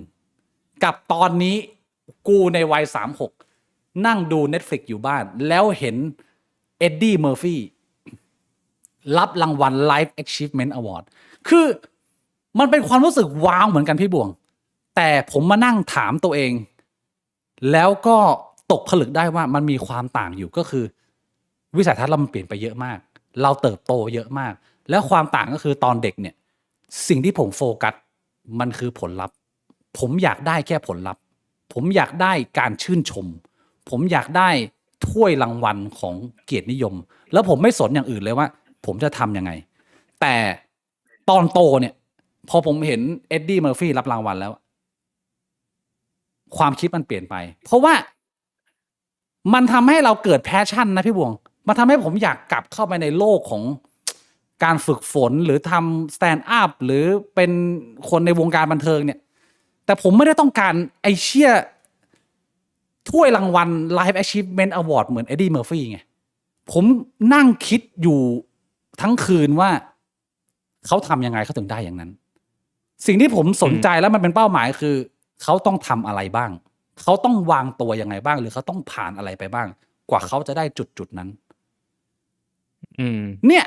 ผมว่าอันเนี้ยมันเป็นตัวอย่างนึงที่ผมอยากจะแชร์กับน้องๆว่าความแตกต่างของวิสัยทัศน์เนี่ยมันทำให้เรามองเป้าหมายต่างกันมากแล้วมันจะลีดชีวิตเรากับสิ่งที่เราจะนำพามาให้ตัวเองหรือเราจะแบบไปฝึกฝนหรือเอาตัวเองไปเสียเวลาด้วยมันจะเป็นคนละเรื่องเลยเว้ยถ้าเกิดว่าเป้าหมายที่มึงมองมันต่างกันแค่ว่ามึงมองผลลัพธ์หรือมึงมองวิธีการสำหรับกูในวัย36เนี่ยได้รางวัลน่ะไม่ใช่เรื่องจำเป็นไม่ใช่เรื่องสำคัญแล้วแต่ว่าเหตุผลของการเป็น legendary มันมีอะไรบ้างแล้วมันทำให้ผมนึกย้อนกลับไปถึงคำพูดของ Eminem พี่วงรู้จัก Eminem ไหมรู้จัก Eminem เนี่ยเป็นหนึ่งในแรปเปอร์คนขาวที่ได้รับการยอมรับทั่วโลกและจากคนดำทั่วโลกด้วยซึ่งเป็นอะไรที่ยากและเวอร์มากEminem บอกว่าเป้าหมายสูงสุดของเขาเนี่ยไม่ใช่การทำยอดขายที่ทะลุระเบิดระเบ้อมากที่สุดในโลกซึ่งเขาทำได้เขาเป็นแรปเปอร์ที่ขายอัลบั้มดนตรีฮิปฮอปได้เยอะที่สุดในโลกแต่ว่าEminemบอกว่าอันนี้ไม่ใช่เป้ากูเป้าที่เขาอยากได้คือการเป็นที่ยอมรับจากคนรอบตัวและคนในอุตสาหกรรมอันนั้นเป็นเป้าที่เขามีมาตลอดว่าอัลบั้มกูจะขายได้เท่าไหร่ไม่รู้แต่ว่าสุดท้ายแล้วกูอยากเห็นเพื่อนในวงการกูไม่ว่าจะเป็นคนขาวหรือคนดำให้ความเคารพและให้เกียรติเราแบบที่ทุกๆวงการอื่นๆในแบบว่าอย่างออสการ์อะไรอย่างนี้ก็ได้อันเนี้ยผมว่ามันตอบได้ชัดแล้วผมไม่อยากจะสะท้อนไปเพราะว่าอาทิตย์นี้เนี่ยผมเห็นแรปเปอร์ในเมืองไทยจำนวนมากไอ้เหี้ยออกมากรีดเงินออกมาถ่ายรูปกับเงินออกมาด่าว่ากูเนี่ยรุ่นไหนแล้วกูมันเก่งเจ๋งเนี่ยคือกูรู้สึกว่าวิสัยทัศน์มึงอะแม่งไม่มีเหี้ยอะไรมันเศร้ามากๆเลยแล้วมันจะไม่ผลักดันให้วงการแรปเปอร์หรือว่าวงการอะไรอีกมากมายไม่ว่าจะวงการการแสดงหรือเหี้ยอะไรเงี้ยเพราะกูรู้สึกว่าคนไทยแม่งไม่มี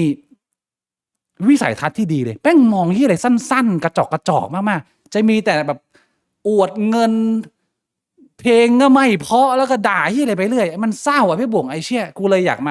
มาแชร์เรื่องนี้ทั้งหมดทั้งมวลมีแค่นี้พี่บ่วงมีอะไรเติมไหมเรื่องนี้นี่จะโดนทำเพลงดิสหรือเปล่าเนี่ยเพลงดิสเรื่องอะไรวะไอ้เชี่ยคือไม่รู้ดิผมอยากจะแชร์อย่างนี้ว่าเวลาเราเห็นคนที่มาประสบความสำเร็จในหลากหลายอุตสาหกรรมมึงไม่เห็นคนที่มีพฤติกรรมที่มันหยาบคาย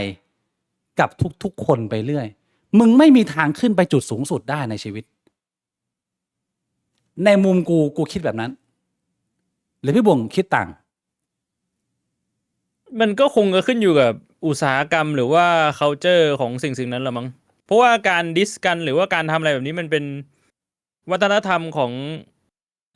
ฮิปฮอปหรือแรปเหรอผมก็ไม่รู้ฮะว่ามันเป็นสิ่งที่เราต้องมองยังไงอ่ะมองว่าแบบเอ้ยเราเข้าใจได้มันเป็นสิ่งที่เขาทำกันมา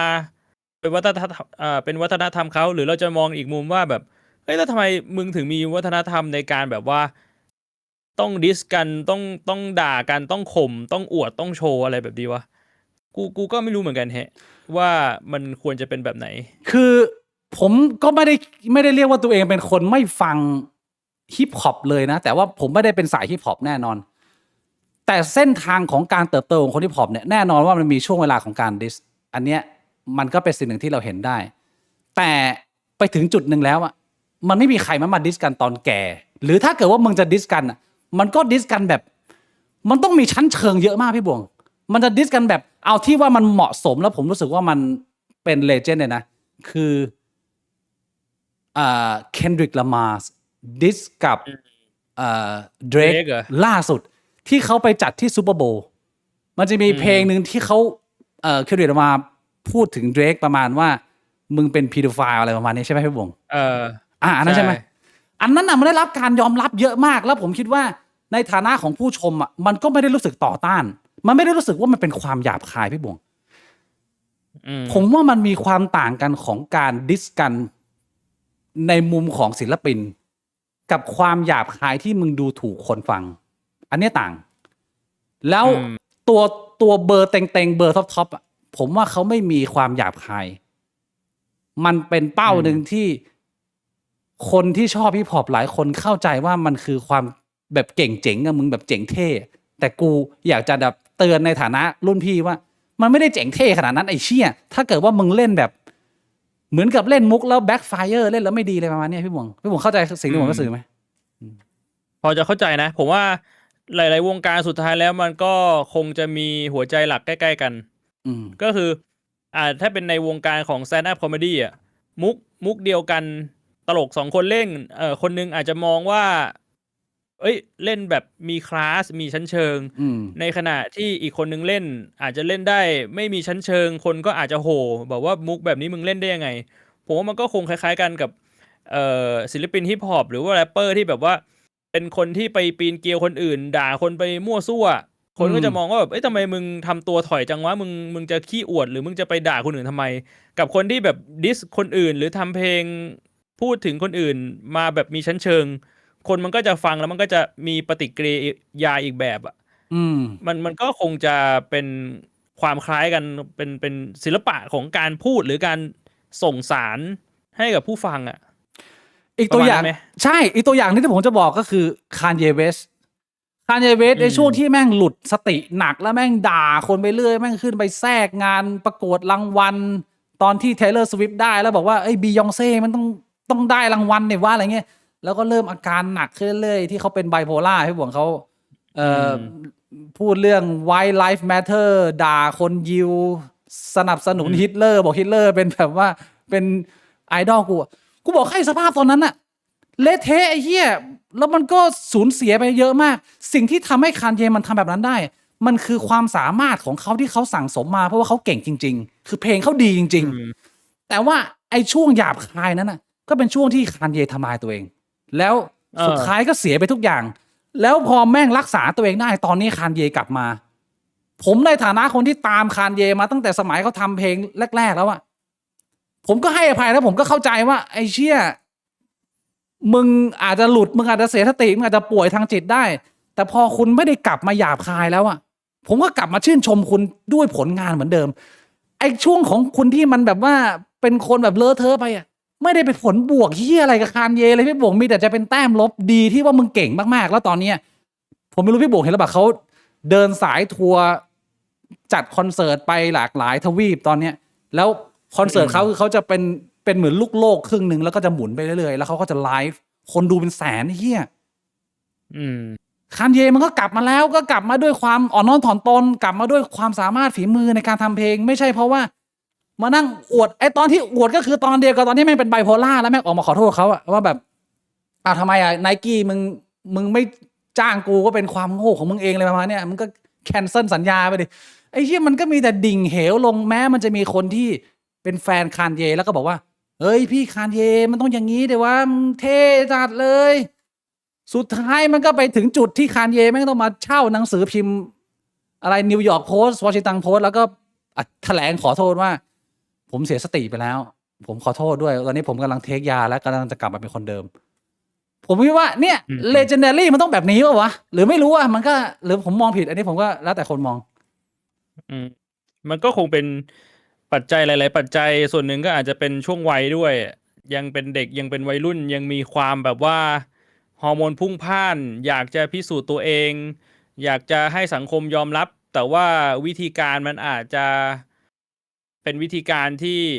มันไม่สามารถทำให้คนอื่นยอมรับได้อะไรอย่างนี้มั้งท้ายที่สุดมันคือเรื่องต้นก็คือว่าวิสัยทัศน์ของคุณมันสั้นหรือมันไกลแค่ไหนมันก็จะกำหนดพฤติกรรมให้คุณว่าคุณจะพรีเซนต์หรือทำตัวเองออกมายังไงถ้าวิสัยทัศน์คุณมันสั้น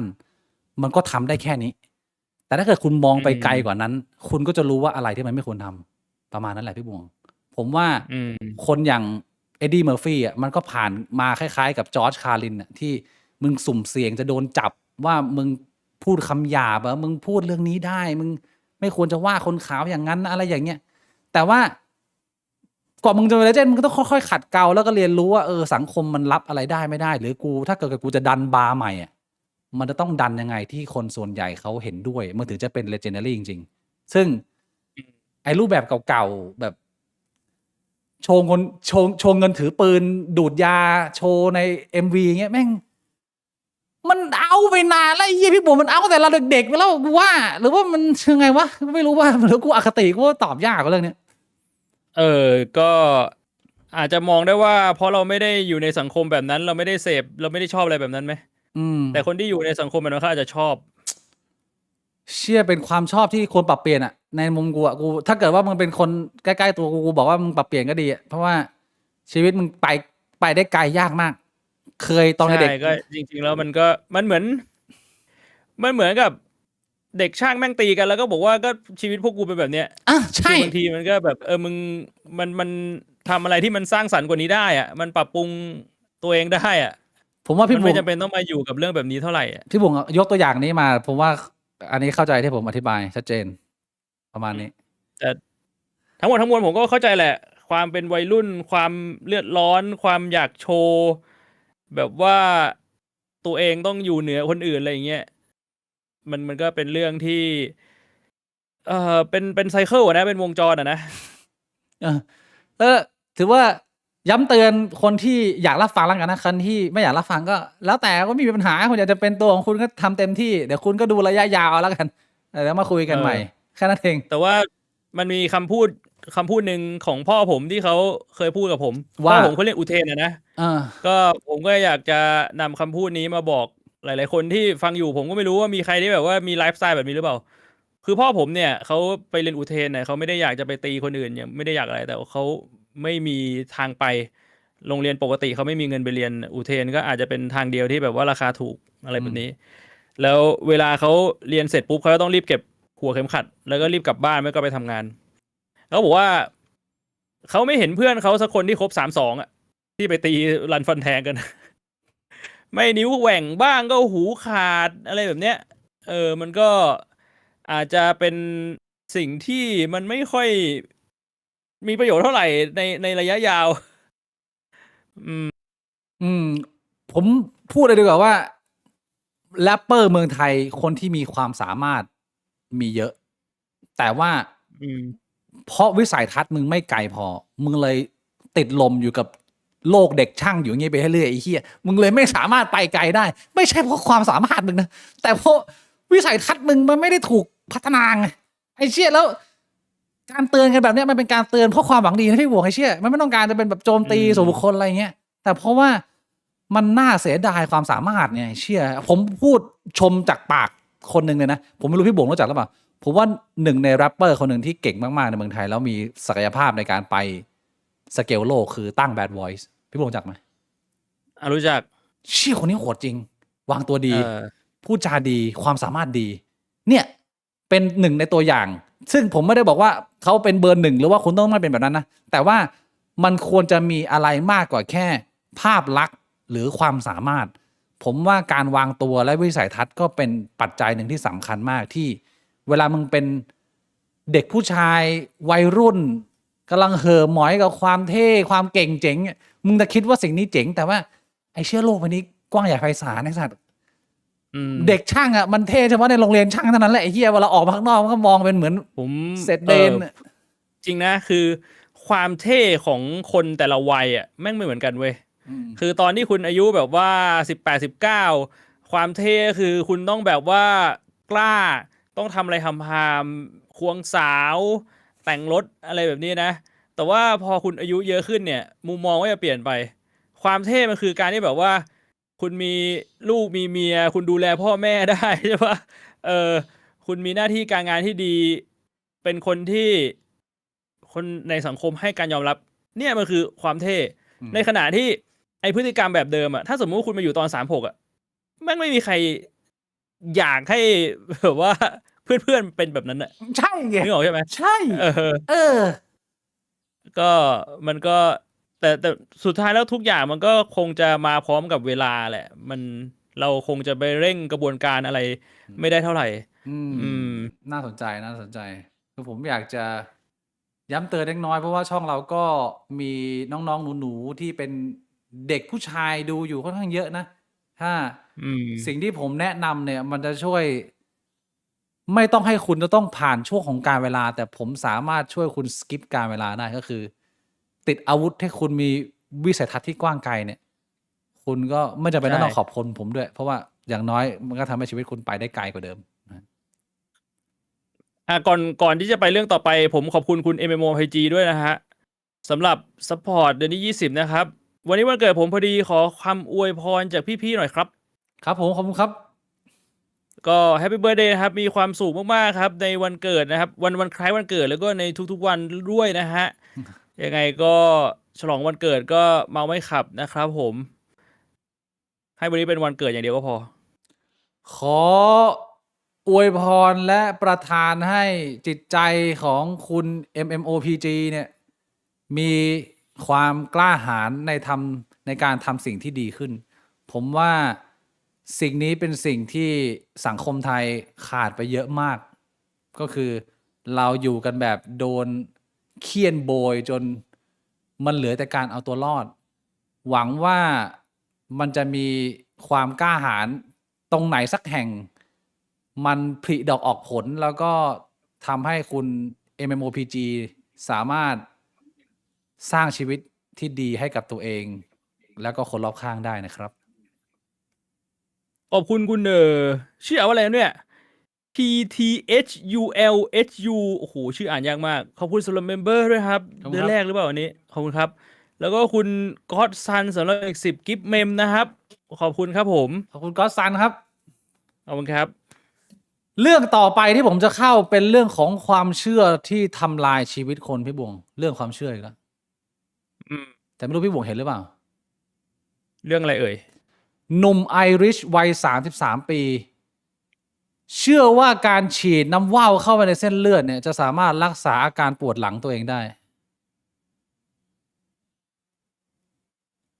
ข่าวจาก Bright TV พี่บงแล้วผลเป็นยังไง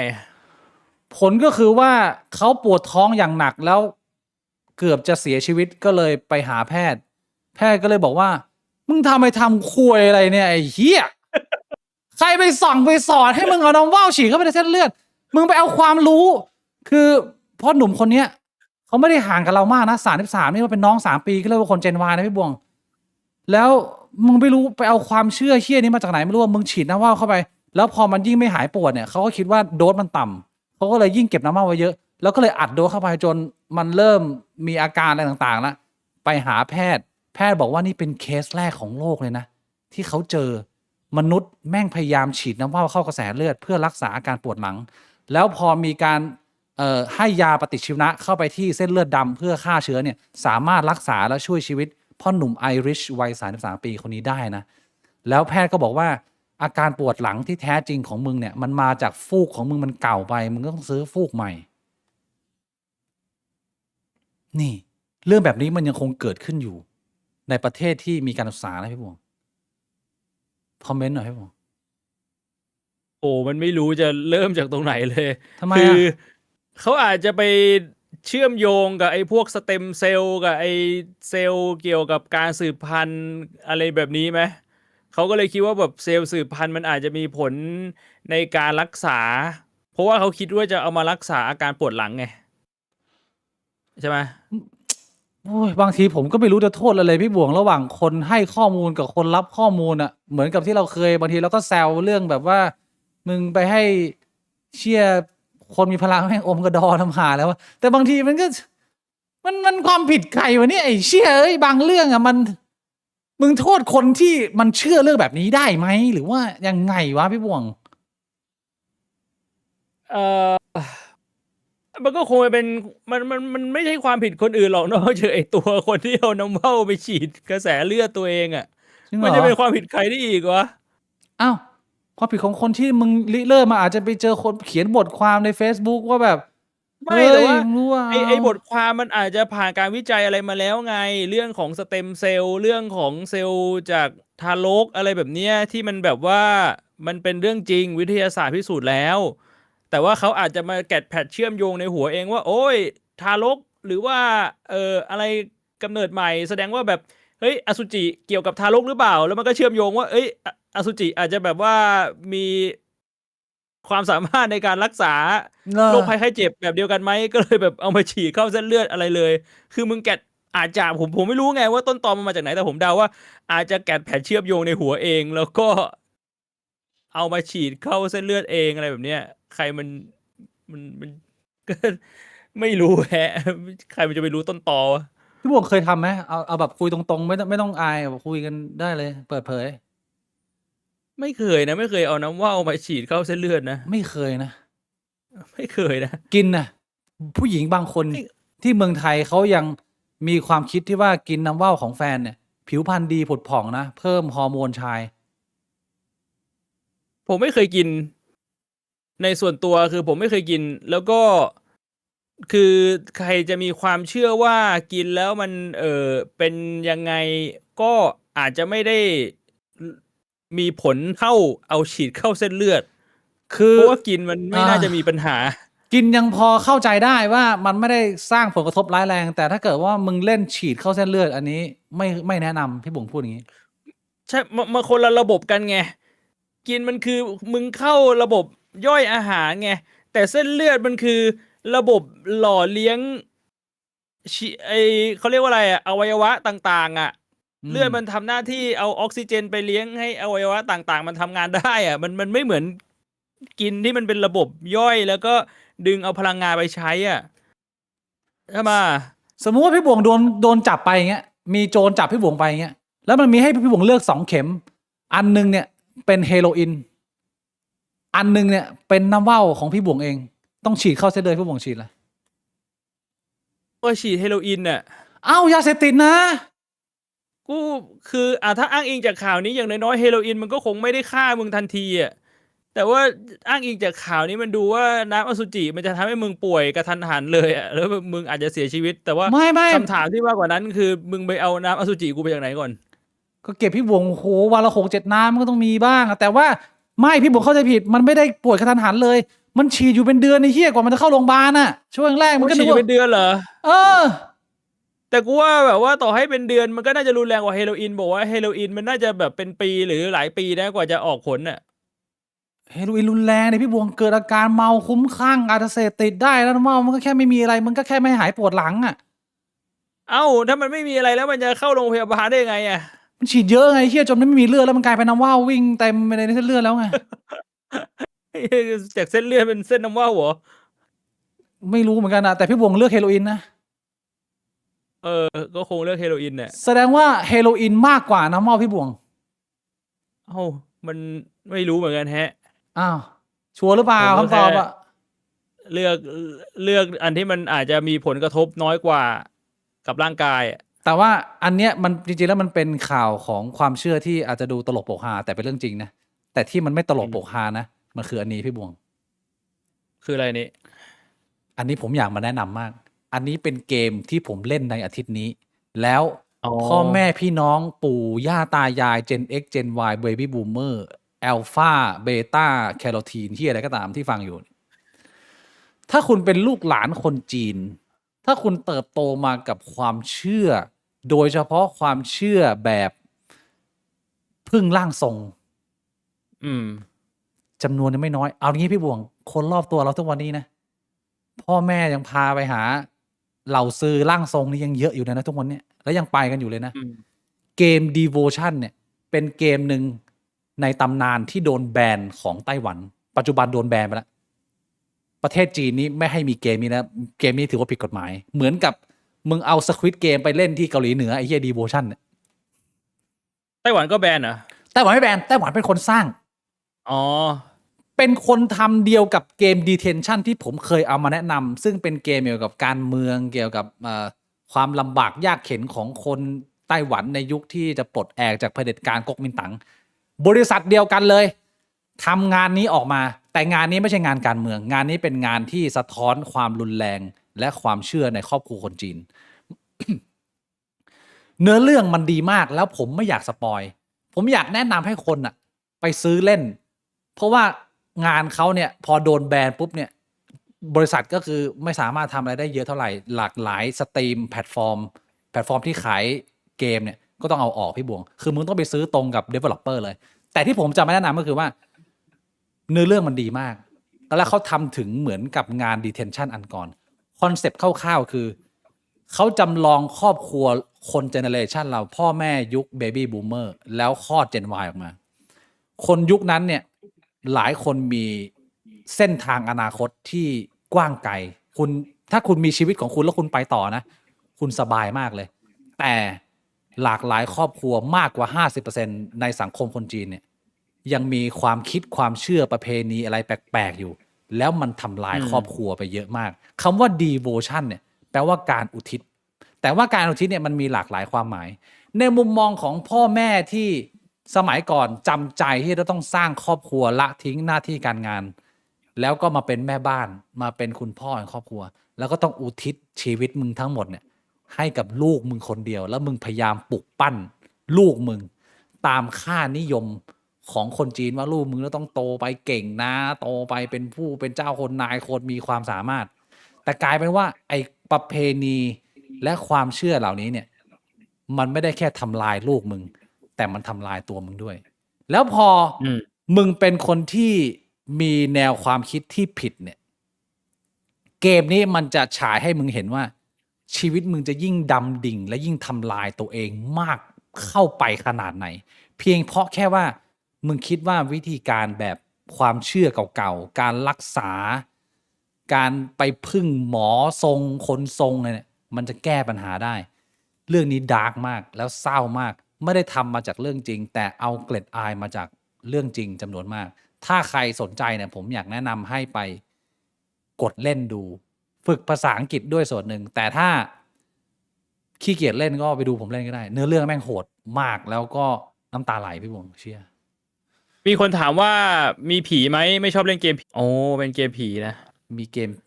คือจริงๆแล้วมันไม่ใช่เกมผีแต่ว่ามันทำมาให้บรรยากาศมันน่ากลัวเพราะว่าเขาต้องการจะสื่อให้เห็นถึงความรุนแรงภายในครอบครัวที่มันเกิดขึ้นจากความตั้งใจดีอันนี้เป็นประเด็นที่น่าสนใจมากหลากหลายครอบครัวที่มันพังพี่บงมันไม่ใช่พ่อแม่มันนิสัยไม่ดีนะพ่อแม่มันอะพร้อมที่จะทำทุกๆอย่างอยากจะพร้อมที่จะตัดแขนตัวเองด้วยเพื่อที่จะสละชีวิตตัวเองให้กับลูกที่เขามีแต่พอแนวคิดมึงแม่งผิดอะไรสักอย่างหนึ่งอะกลายเป็นว่าความหวังดีความรักที่มึงอยากจะให้ลูกทำลายตัวลูกแล้วก็ทำลายตัวมึงด้วยแล้วมันเป็นเหมือนหนึ่งใน ugly truth ของพ่อแม่ในเจเนเรชันเราที่เติบโตและสั่งสอนอบรมเลี้ยงดูลูกมาแล้วพังไปหลายครอบครัวพี่บวงพอจะลิงก์ได้ไหมหรือมันไกลตัวพี่บวงมากเรื่องนี้สำหรับผมว่ามันใกล้ตัวมากเลยนะเว้ย พอจะเข้าใจได้อยู่ อืม มันพี่บุ๋มคิดว่ามันจบไหมมันจบที่เจเนอเรชันเราไหมหรือว่ามันยังคงส่งต่อไปเรื่อยๆไอวัฒนธรรมการดีโวตตัวเอง การอุทิศตัวเองให้ลูก แล้วก็ความคิดความเชื่อผิดๆแล้วก็ทำลายตัวเองไปมันน่าจะหมดไปเพราะความรู้ความเข้าใจแล้วไหมหรือว่า เรื่องนี้แม่งพูดยากมากเลยวะพี่บวง ผมว่ามันลดลงนะ ถ้าเอาตามประสบการณ์ที่ผมเห็นแน่นอนว่าผมไม่รู้ค่าสถิติ แต่ว่าดูจากชีวิตครอบครัวของคนรอบข้างของพี่น้องเพื่อนฝูงอ่ะมันลดลง แต่ก็ไม่รู้หรอกว่าจริงๆลดลงไหมเราเห็นแค่ผิวเผินไง เรียกว่าเห็นแค่ตอนเราไปเจอเขาเราไม่รู้ว่าในชีวิตประจำวันของเขาว่าเขาเลี้ยงลูกเขายังไง มันก็พูดยาก แต่ผมเดาว่ามันน่าจะลดลง อันเนี้ยเป็นอีกคำถามหนึ่งที่ผมอยากจะมาถามพี่บวงเพิ่มเติมเกี่ยวกับการเติบโตมาในครอบครัวคนจีน คือเราแชร์กันค่อนข้างบ่อยแล้วว่าพี่บวงเติบโตมายังไง ผมเติบโตมายังไง แล้วผมก็ได้เปรียบเทียบได้เห็นว่าแฟนผมเนี่ยเติบโตมายังไง แล้วมันต่างกันหมดเลยพี่บวง คือมันมีขั้นกว่าขั้นอีกไปเรื่อยๆ อันเนี้ยผมพูดตรงๆว่า สิ่งที่พี่บวงเล่ามาให้ฟังหลายครั้ง มันเป็นภาพค่อนข้างชัดว่า พี่บวงเติบโตมาในครอบครัวคนจีนที่แม่งไม่ได้รักกัน แม่งตีกันเลยเทะแม่งเกลียดหน้ากัน อันนี้ผมพูดอย่างนี้ได้ไหม ก็พอพูดได้ ซึ่งผมว่ามันมีทั้งข้อดีและข้อเสียที่มันหล่อหลอมให้พี่บวงเป็นพี่บวงวันนี้ ทีนี้ผมประเมินตัวเองต่อจากพี่บวง ผมรู้สึกว่า ผมเติบโตมาในครอบครัวของคนจีนเหมือนกัน แต่ว่ามันมีความกลมเกลียว มันมีความอบอุ่น มันมีความดูแลซึ่งกันและกัน เพราะว่าผู้ใหญ่ญาติรอบตัวผมเนี่ย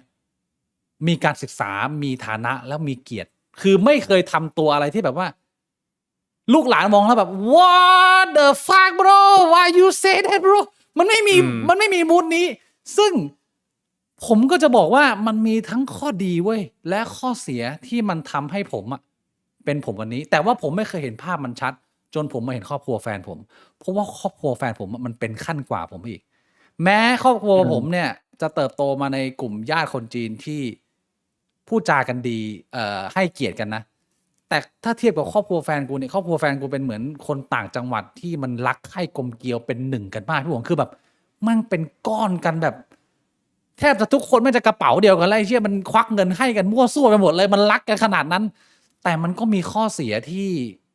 ผมเห็นในตัวแฟนผมด้วย ผมเลยอยากจะมาทบทวนความสัมพันธ์ การเติบโตของลูกหลานคนจีน ที่โตมาใน3ตัวอย่างครอบครัวที่แม่งไม่คุยกัน กับที่แม่งพอคุยกันได้กับที่แม่งรักกันมาก พี่บวงมองเห็นข้อดีและข้อเสียของตัวเองยังไง คือผมรู้สึกว่าข้อดีอย่างหนึ่งคือมันทำให้ผมเรียนรู้ตั้งแต่เด็กๆเลยว่า ผมไม่ควรจะไว้ใจใครมากเกินไป เพราะว่าสุดท้ายความไว้ใจเนี่ย มันจะเป็นดาบสองคมที่มันจะมาย้อนมาแทงเราได้ แต่ว่าแน่นอนว่าตัวผมเนี่ยมันก็เรียกว่ามีความไม่ไว้ใจคนมากเกินไป อันนี้ผมเข้าใจว่ามันเป็นจุดเสียของผมนะ ผมเข้าใจว่าสุดท้ายมันต้องบาลานซ์ระหว่างการที่เราจะเรียนรู้ที่จะระมัดระวังเล่ห์เหลี่ยมแล้วก็จิตใจของคน กับการที่เราจะรู้จัก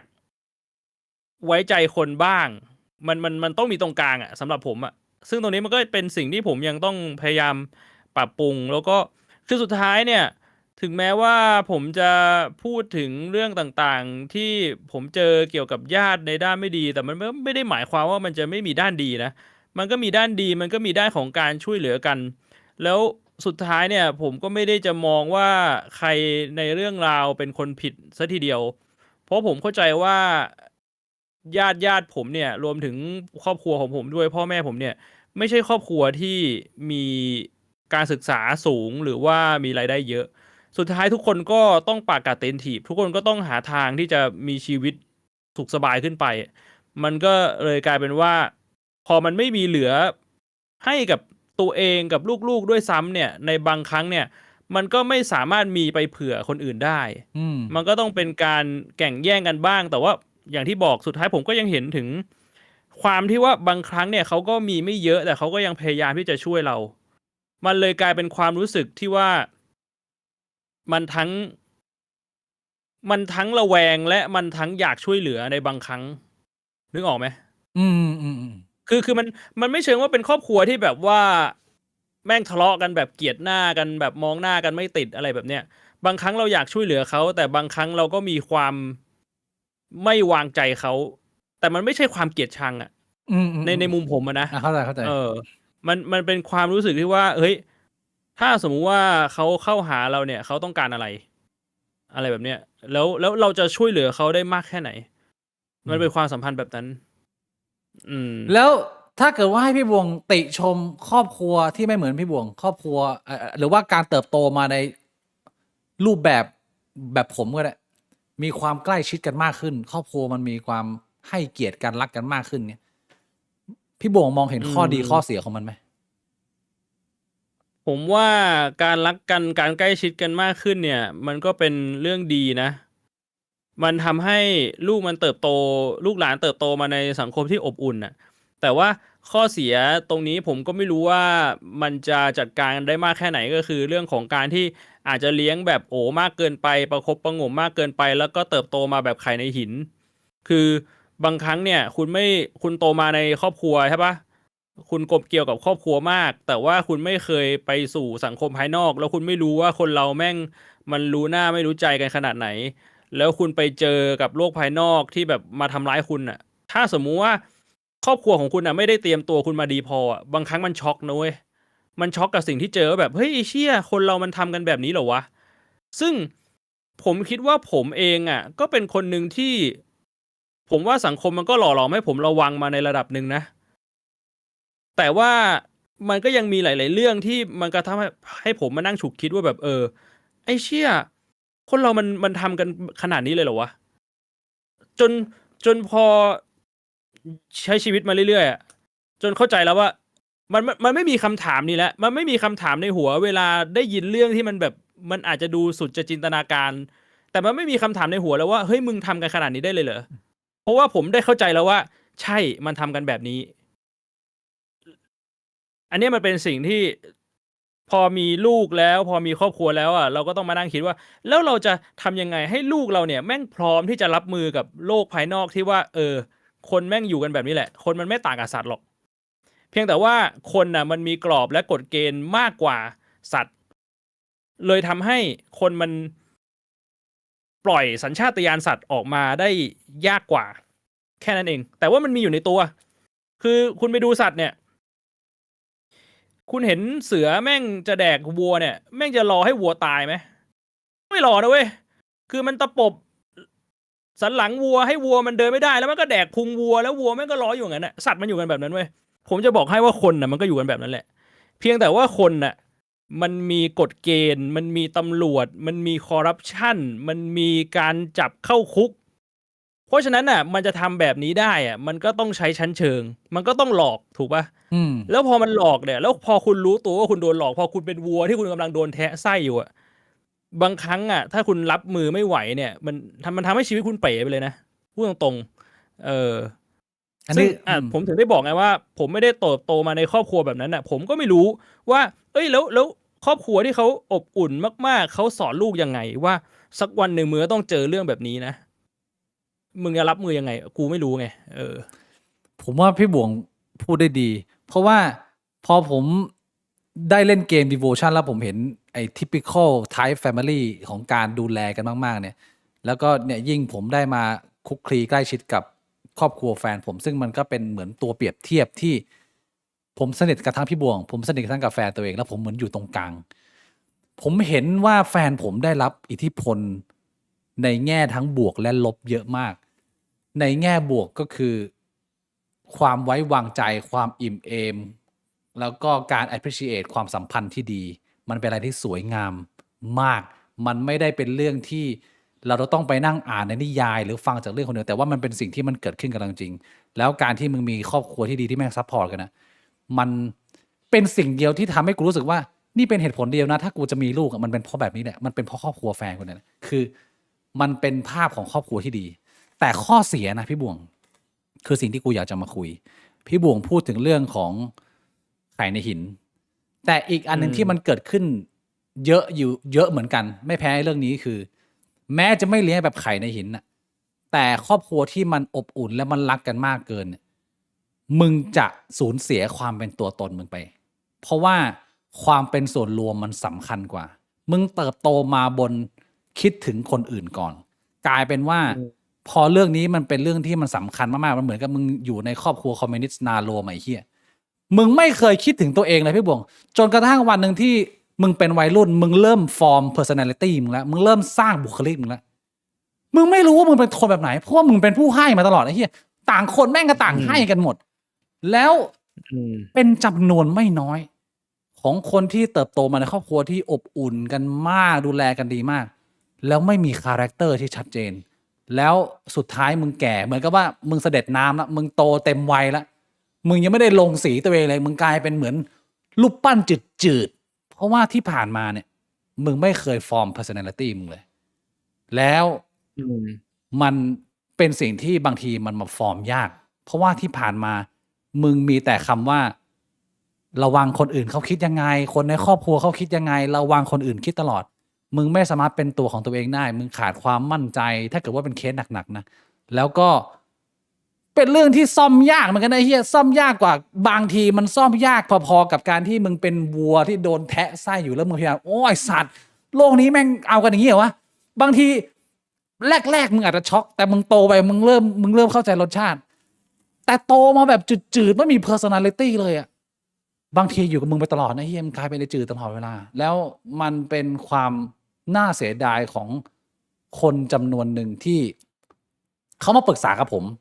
แล้วพอผมคุยเข้าไปลึกๆแล้วผมไปเจออ๋อไอ้เชี่ยไอ้ครอบครัวแบบนี้มันมีเอฟเฟกต์ที่รุนแรงได้ขนาดนี้เลยนะเว้ยแล้วกูไม่เคยคำนึงถึงมาก่อนเพราะว่าครอบครัวผมมันไม่ไปถึงขนาดนั้นผมไม่ได้บอกว่าครอบครัวผมอบอุ่นครอบครัวผมก็ตีกันชิบหายพ่อแม่ก็ทะเลาะกันไอ้ญาติแม่งก็ตีกันแต่ว่าเวลามาเจอกันมันยังมีการให้เกียรติกันให้ห่วงเพราะว่าเขายังมีการศึกษาและมีฐานะ แต่ว่าถามว่ามันมีคอนฟ lict ไหมเชี่ยก็ตีกันมา20 กว่าปีเหมือนกันไอ้เชี่ยก็หนักอยู่พอสมควรผมเลยมองว่าผมอยู่ตรงกลางในลักษณะที่ว่า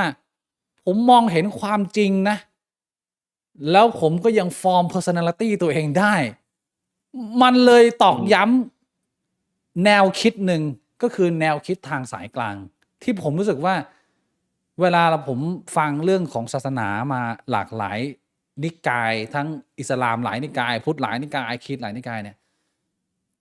สิ่งหนึ่งที่ผมชอบแล้วผมรู้สึกว่ามันเป็นไอเดียที่มันท็อปมากแล้วเมื่อวานนี้ผมเล่น Hero of Might and Magic แล้วมีคนโดมาถามเรื่องนี้แนวคิดปรัชญาของศาสนาที่ดีที่สุดของผมว่าทางสายกลางเนี่ยเป็นอะไรที่แม่งเวิร์กมากการรักษาบาลานซ์ในทุกๆอย่างเป็นอะไรที่ใช้ได้กับ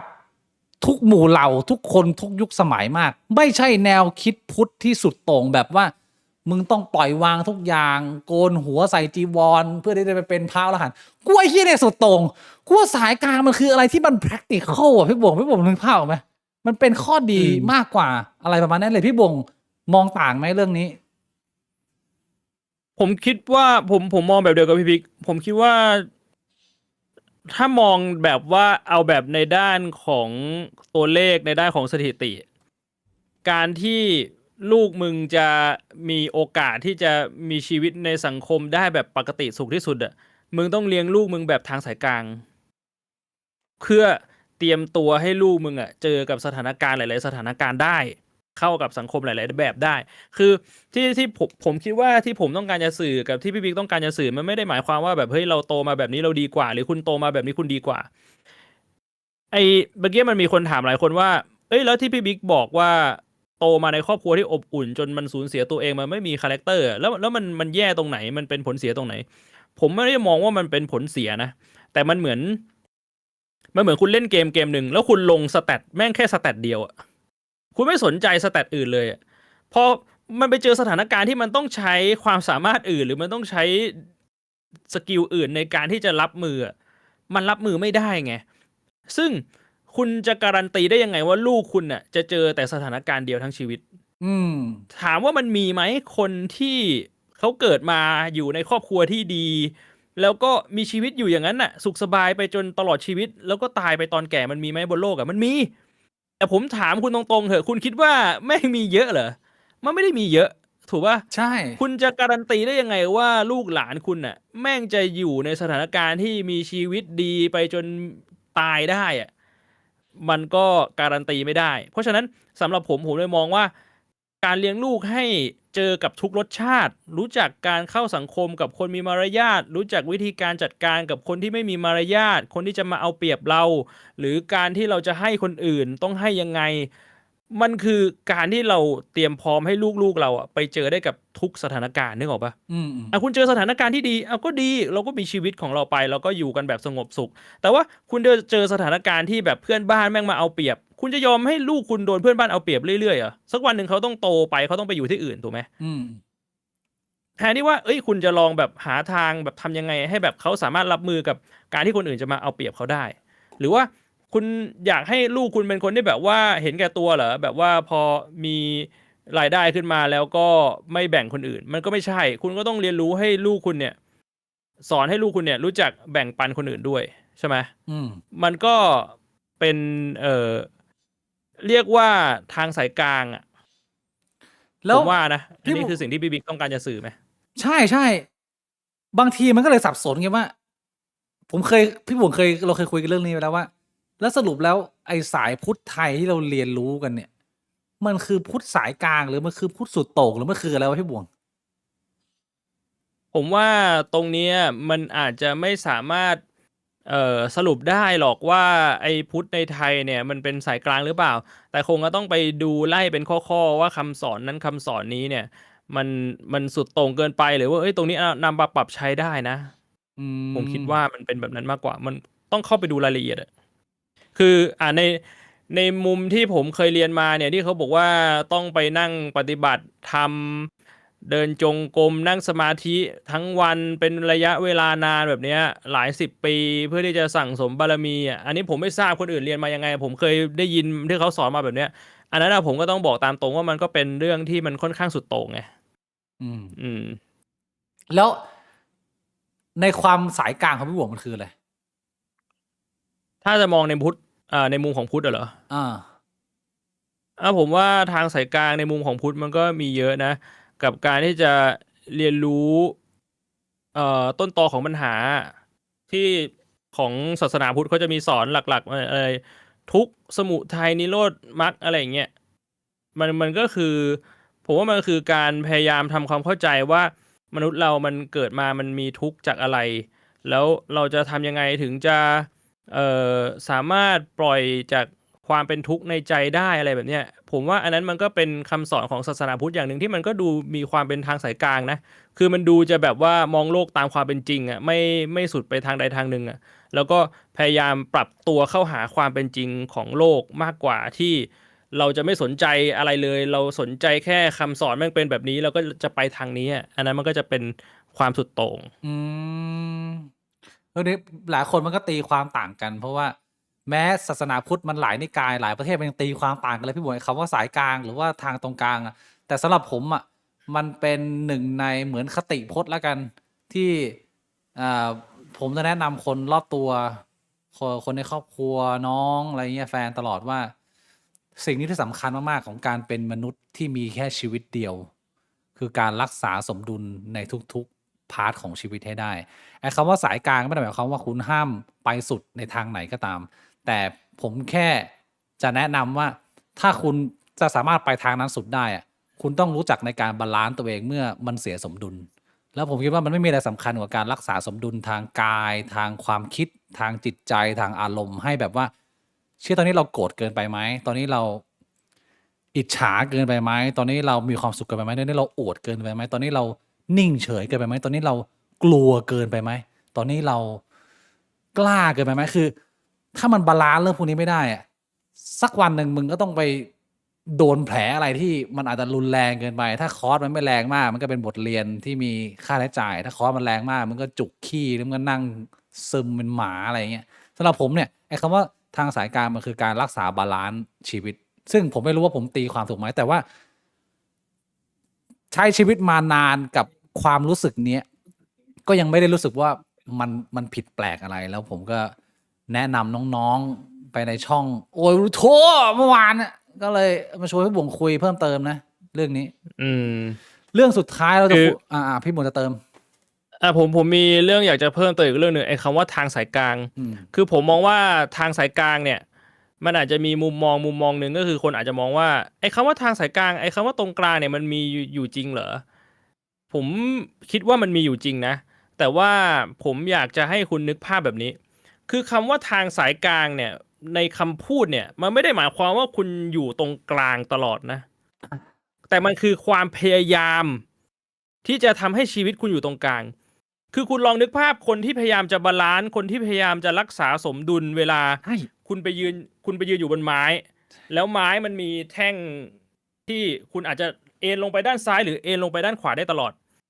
การที่คุณพยายามจะรักษาสมดุลน่ะ มันไม่ได้หมายความว่าคุณยืนอยู่นิ่งๆตรงๆเว้ย แต่มันหมายความว่าพอคุณเซไปด้านซ้าย ร่างกายคุณมันรู้ตัว แล้วมันพยายามรักษาสมดุล พยายามแบบเปลี่ยนบาลานซ์มาเป็นด้านขวา แล้วพอมันจะเซไปด้านขวา มันพยายามเปลี่ยนบาลานซ์มาเป็นด้านซ้าย ผมว่าอันเนี้ยมันคือคำว่าทางสายกลาง คือเราพยายามที่จะรักษาสมดุล เราพยายามดูตัวเองว่าเฮ้ยชีวิตเราในตอนเนี้ย มันหนักไปทางด้านไหนไหม แล้วเราควรจะต้องปรับไหม มันคือการฝึกครับ มันไม่ใช่ว่าเฮ้ยผมบอกว่าผมอ่ะเป็นคนสายกลางเว้ย แล้วคือผมจะอยู่ตรงกลางได้ตลอดไม่ใช่ ใช่ ไอการว่าผมเป็นทางสายกลางเนี่ยคือ มันเป็นแอคชั่นมันเป็นการพยายามที่จะบาลานซ์ ใช่ พยายามที่จะรู้จักตัวเองว่าปัจจุบันเนี่ยเราเอนไปด้านไหนไหม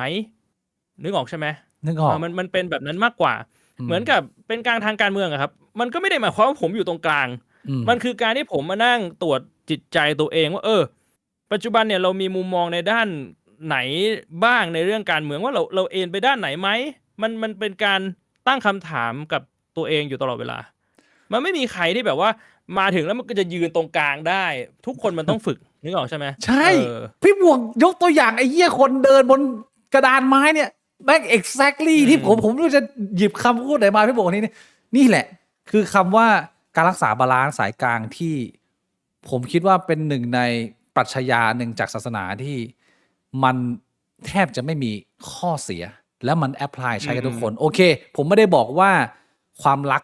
จากพระเจ้าที่เป็น unconditional love ที่ไม่รู้มีจริงหรือเปล่าไม่รู้ ผมไม่ได้บอกว่าอันนั้นมันไม่ดี แต่ว่าข้อเสียมันรุนแรง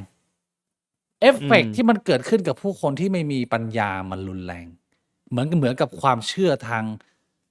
ศาสตร์จีนทางเต๋าความเชื่อในครอบครัว ความเชื่อในร่างทรงหมาจู่กวนอิมกวนอูฮี่ต่างๆ หรือว่าจะไปพระอัลเลาะห์อะไรเงี้ยมันก็มีมุมดีแต่ไม่ข้อเสีย แต่ไอเชื่อการรักษาบาลานซ์เนี่ยผมว่ามันเป็นเหมือนไลฟ์101ที่สำคัญที่แบบทุกคนมึงจะต้องใช้ไอเชี่ยมึงมีศาสนาหรือเปล่าไม่รู้อะมึงต้องรักษาบาลานซ์ต่อให้มึงมีพระเจ้าในใจมึงก็ต้องรักษาบาลานซ์ชีวิตมึงไม่ทำไม่ได้ประมาณนี้พี่บวงไอเชี่ยเพราะเขาถามผมไงว่าพี่บิ๊กไม่มีศาสนาแล้วแบบยึดหลักการอะไรในการใช้ชีวิตกูนั่งคิดนั่งเล่นเกมไปด้วยเยอะมานั่งคิดเรื่องปรัชญาด้วยแล้วกูรู้สึกว่ามันไม่มีคำตอบอื่นนอกจากคำตอบนี้ที่กูก็ให้ตัวเองแล้วก็ให้น้องชายมาตลอดคือการรักษาบาลานซ์เฮียพี่บุ๋งอธิบายดีมากเลยโอเคเรื่องนี้จบไปเข้าดึกแล้วผมอยากเข้าไปแตะข่าวใหญ่ที่เป็นข่าวในอังกฤษสักนิดหนึ่งผมว่าข่าวนี้หลายคนน่าจะทราบแล้วผมว่ามันมีมุมมองที่น่าเอามาย้ำเตือนกันเพราะว่ามันยังอยู่ในหัวข้อของความโกรธความเกลียด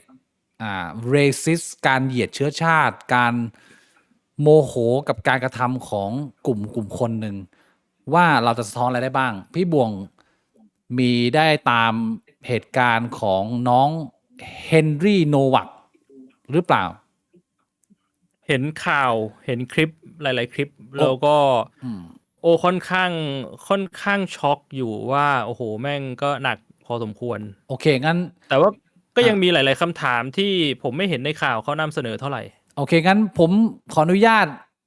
รีแคปสั้นๆเปิดให้ดู2จุดคือในช่วงเวลาอาทิตย์ที่ผ่านมาเนี่ยมันมีจลาจลที่อังกฤษในเมืองหนึ่งเมืองอะไรก็ช่างแม่งเราไปกดดูแล้วกันแล้วคนที่มาประท้วงเนี่ยแม่งตีกับตำรวจพี่บวงตำรวจเนี่ยบาดเจ็บ11 นายมีหมา ตำรวจบาดเจ็บอีก1 ตัว แล้วก็มีคนที่ก่อจลาจลเนี่ยโดนจับไปพอสมควรเหตุการณ์มันมาจากข่าวที่เกิดขึ้นในธันวาปี 2025 เด็กขาวคนหนึ่งที่ชื่อว่าเฮนรี่โนวักเนี่ยถูกแทงเสียชีวิตแต่ก่อนที่เราจะเข้าเนื้อข่าวเนี่ยผมจะให้ดูเหตุการณ์ประท้วงอันนี้ก่อนที่มันเพิ่งเกิดขึ้นไป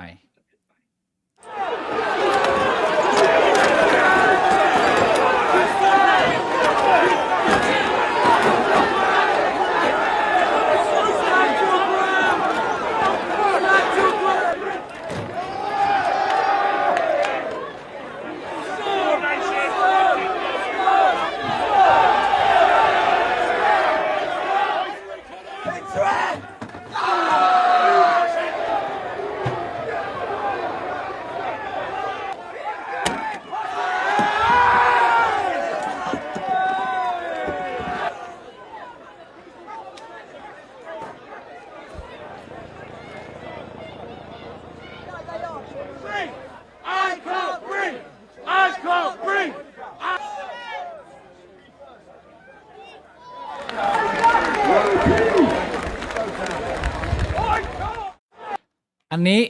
คือสิ่งที่เกิดขึ้นเมื่อมันมีการตัดสินออกมาแล้วข่าวเนี่ย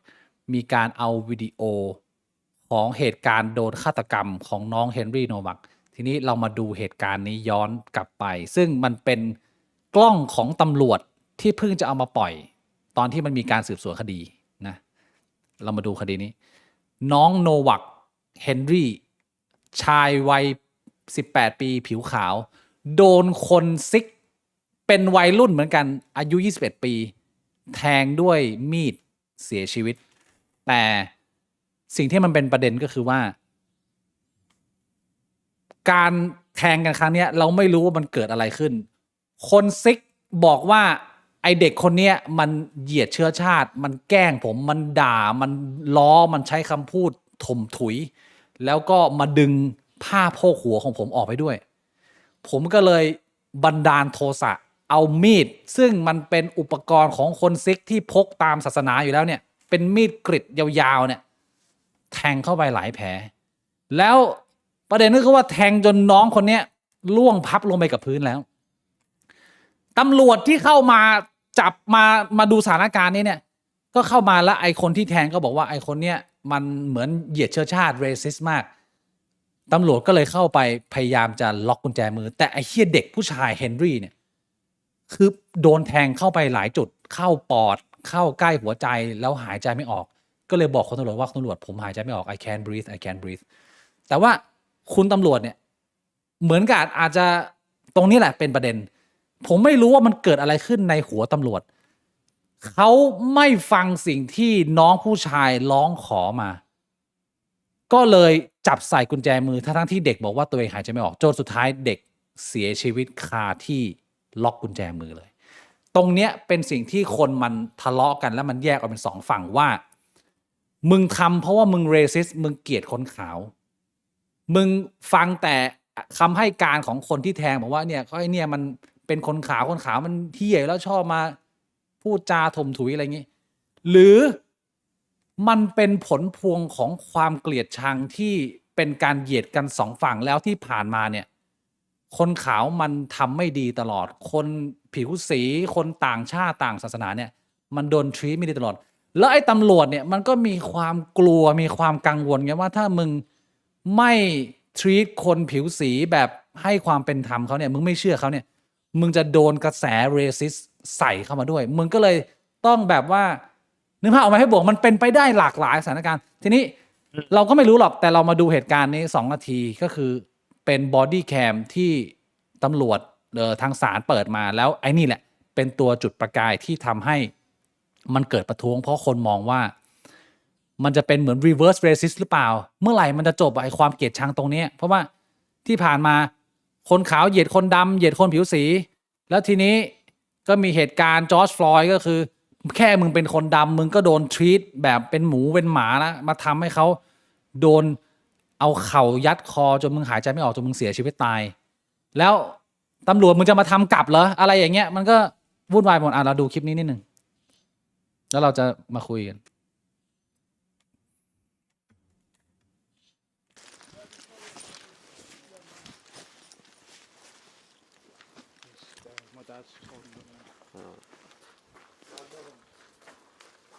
อันนี้คือน้องโดนแทงแล้วนอนอยู่ He keeps dropping side to side, so I'm just trying to keep him set up. Alright. He's got a mouthful of blood. I don't want him. He was on the bin on the other side of this gate. He's jumped over these fences and stuff like that. Oh, yeah. And he's up Move here. away, mate. He's obviously he's fallen Right. from there and he slipped from there. His other shoe is left over there, mate. What's your name, mate? Huh? Has anyone been hurt other than him? Yeah, me. He's grabbed my brother. He's took my turban. นี่คนแทง Started grabbing my head. Are you from like that. injured? Yeah, I've got swollen eye, little bruises. เจ็บที่ Step ตา back a เล็ก little น้อย bit for me. Someone flag these down. Got this stud. Right, let's get you นี่ out นี่ of คน there. คนโด นี่ นแท คื ง อ น้องเขาบอกแล้วว่ากูโดนแทง ใช่กูโดนแทง เนี่ยอุ้นรอบสอง Drop his other arm. เนี่ยเขาบอกว่าโทรเรียกรถพยาบาลให้หน่อยโดนแทงหายใจไม่ออก You've been stabbed. Don't hang. Whereabouts? เนี่ยตำรวจถามว่าโดนแทงเหรอโดนแทงที่ไหน ผมไม่คิดว่าคุณโดนแทงนะ แล้วก็พยายามจะจับใส่กุญแจมือ แล้วก็อันนี้ก็คือน้องเขาด้องละ ดิ้นอยู่แต่ว่าอีกแป๊บหนึงก็คือเสียแล้ว ดิ้นแป๊บหนึ่งแล้วจะหยุด อืม เพราะผมเห็นคลิปนี้แล้ว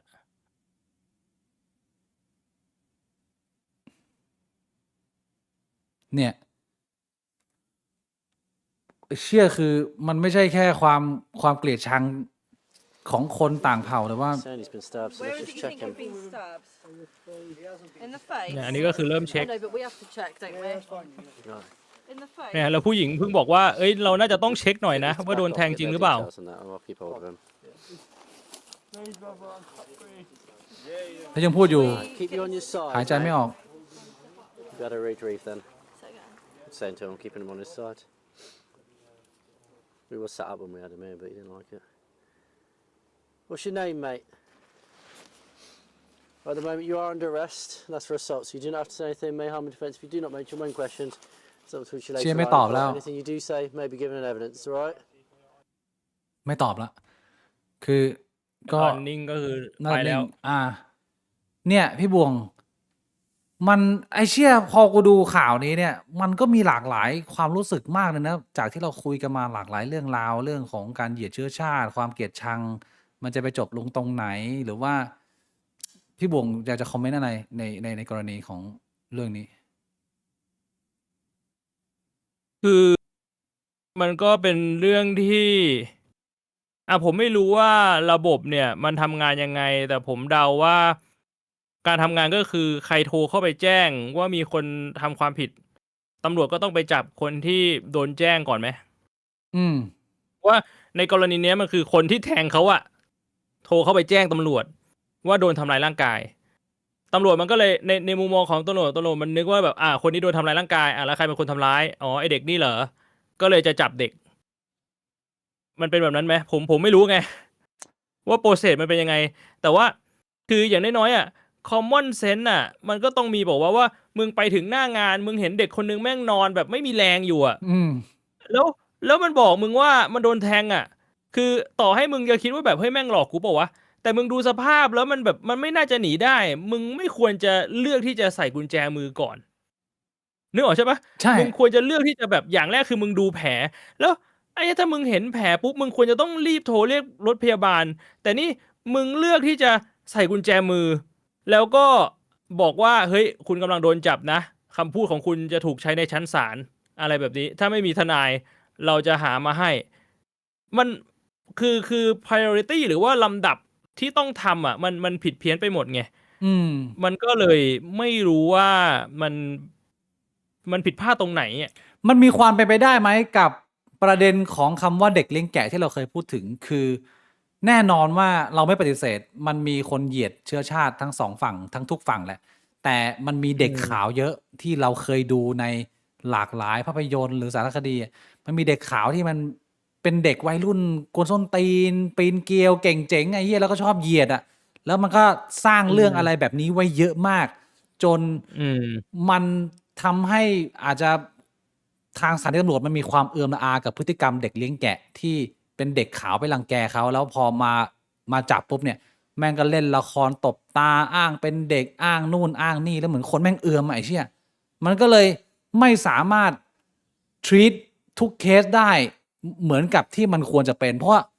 มึงนึกภาพสมมุติว่ามึงเป็นตำรวจมึงเจอเคสไอเด็กเคี่ยตีกันทะเลาะกันทำร้ายร่างกายกัน แล้วก็เจอแม่งเล่นลูกเล่นเป็นเด็กขาวที่จะชอบโกหกอยู่ตลอดมึงเจอเงี้ยมา200 300 500เคสไอ้เหี้ยแล้วมาวันดีคืนดีแม่งเป็นเคสจริงไอสัตว์แม่งแทงกันจริงๆมันต้องการความช่วยเหลือแบบทันทีทันด่วนอะมันกลายเป็นว่าไอความที่มึงเป็นเด็กส้นตีนเป็นเด็กเลี้ยงแกะ แล้วก็ทำพฤติกรรมแบบเนี้ยซ้ำแล้วซ้ำเล่า แล้วมันไปเหมือนกับไปแจ็คพอตเกิดกับเคสอื่น แล้วมันเป็นเคสเสียชีวิต เพราะว่าเขาไม่สามารถเทคแอคชั่นกับคำพูดของพวกมึงได้อะแบบเนี้ยมันมีน้ำหนักเข้าไปเวทด้วยไหมพี่บวง หรือว่ามันเป็นความหลอยถ้วยของเนี่ยเมื่อกี้มีคนโดมาขอบคุณมากนะความหลอยถ้วยของระบบยุติธรรมของ UK ซึ่งผมก็คิดว่ามันจะโทษอย่างนั้นอย่างเดียวมันก็ยากนะพี่บวงเพราะว่าไอ้เรื่องของความเกลียดชังมันมีหลายมิติมากที่มันเกิดขึ้นในยุโรปอะหรืออเมริกา ผมว่าสิ่งที่พี่บิ๊กพูดเนี่ย มันก็ฟังดูว่ามัน make sense นะ ถ้ามันเกิดขึ้นจริง ใช้คำว่าถ้ามันเกิดขึ้นจริง ผมไม่ทราบไง แต่ว่าถ้าสมมุติว่ามันเป็นอย่างนั้นจริงอ่ะผมว่ามันก็ต้องดูในมุมของอีกด้านของเหรียญด้วยว่าอ้าวแล้วฝั่งของคนที่อพยพมาอยู่ในอังกฤษเนี่ย ก็ทำตัวแย่เหมือนกันไหม เพราะว่าข่าวมันก็ออกมาเยอะในเรื่องของการที่แบบว่าเป็นปัญหาสังคมในหลายๆด้านอ่ะ มันไม่ใช่แค่ด้านใดด้านหนึ่งสุดท้ายแล้วอ่ะมันก็เลยกลับมาในจุดที่ว่าต่อให้แต่ละเคสมันจะมีปัญหามากแค่ไหนอ่ะแต่ common sense ของคุณมันก็ต้องใช้ในทุกสถานการณ์อยู่ดีไหมใช่ใช่ถูกคือคุณเข้ามาเป็นเจ้าหน้าที่แล้วอ่ะถ้าไม่มีคนบอกคนแทงอ่ะมึงจะตีต่างไม่เชื่อว่ามันไม่โดนแทงไม่ได้ไอ้เหี้ยมึงต้องตรวจก่อนอันนี้คืออันนี้ผมว่าเป็นเบสิกพื้นฐานที่เราเข้าใจตรงกันอ่ะทีนี้มันต้องcommon sense คือมันไม่ควรจะถูกกลบโดยอย่างอื่นน่ะสุดท้ายcommon sense มันต้องมาก่อนทีนี้มันก็เลยเป็นว่าในมุมของตำรวจที่เราไม่รู้มูลเหตุจริงว่าทำไมมันถึงเป็นงั้นระหว่างมึงเป็นตำรวจเรซิสกับมึงเป็นตำรวจที่มึงกลัวการโดนกล่าวหาว่าเขาเรซิสเนี่ยมันก็มีความหนักต่างกันนะพี่บวงหรือว่ามันเหมือนกันไหมหรือมันต่างกันพี่บวงเรื่องนี้มันคงจะเป็นแบบว่าความสุดโต่งของทั้งสองด้านอะไอ้พวกตำรวจที่มันเหยียดผิวเลยมันก็สุดโต่งไปด้านหนึ่งพวกตำรวจที่กลัวการโดนแปะป้ายว่าเป็นพวกเหยียดผิวมันก็เป็นสุดโต่งอีกด้านหนึ่งหรือว่ามันเป็นแค่ความกลัววะพี่บวงมันพอเข้าใจได้ไหมสมมตินะอันนี้เราไม่รู้ว่าอะไรคือเหตุจูงใจของตำรวจจริงๆว่ามึงทำเพราะว่ามึงเรซิสหรือมึงทำเพราะว่าไอเชียก็นี่เขาเป็นคนเป็นผู้เสียหายนะคนซิกเขาเพิ่งให้การมาว่าเขาโดนไอเด็กเฮียนี่ทำร้ายร่างกายดึงผ้าอะไรอย่างนี้ก็เลยเหมือนตีไปก่อนเข้าข้างไปก่อนเพราะกลัวเป็นการความกลัวมันเป็นความสุดโต่งไหมหรือว่ามันเป็นพี่บวงมองไงเรื่องนี้ผมว่าก็อาจจะกลัวโดนม็อบไงกลัวโดนม็อบจากทางฝั่งผู้อพยพเพราะว่าผู้อพยพก็ค่อนข้างออกมาเดินม็อบกันบ่อยรุนแรงแต่มันก็ไม่ได้หมายความมันก็ไม่ได้หมายความว่าฝั่งคนขาวจะไม่ออกมาเดินม็อบนะคนขาวมันก็ออกมาเดินมันก็ก่อม็อบกันเหมือนกันใช่แล้วเรื่องนี้เราเรียนรู้อะไรได้บ้างที่มันจะเอามาสะท้อนกับสังคมไทยเราที่แม้จะไม่มีปัญหาเรื่องของหรือมีว่าไอ้เหี้ยไอ้เรื่องปัญหาเหยียดเชื้อชาติที่มันหนักกว่านั้นน่ะก็คือการที่ศาสนาซิกบอกว่าต้องพกมีดเอาไว้เพราะว่าอันเนี้ยเป็นความเชื่อทางด้านศาสนาแล้วคนแม่งก็โอเคมึงพกได้แล้วแม่งก็เอามีดไปแทงคนอื่นเนี่ยคือในสังคมโลกอ่ะสุดท้ายแล้วความเชื่อมันยังอยู่สูงสุดของทุกอย่างอยู่ซึ่งไม่ได้อันนี้เป็นปัญหาที่พี่บวงอยากจะสะท้อนผมว่ามันเป็นปัญหาดิถ้าอย่างนั้นอ่ะอ้าวแล้วที่เราเคยคุยกันเรื่องสังคมมุสลิมก็มีความเชื่อเขาก็ต่างคนต่างเคารพถ้าเกิดว่าคุณไม่สร้างปัญหาคุณก็ใช้ชีวิตมันจะเอามาบาลานซ์กับเรื่องนี้ยังไงถ้างั้นก็ผมคิดว่าหลายๆอย่างมันอาจจะไม่ได้สร้างผลกระทบให้คนอื่นไงมันก็เลยอาจจะยังอยู่ร่วมกันได้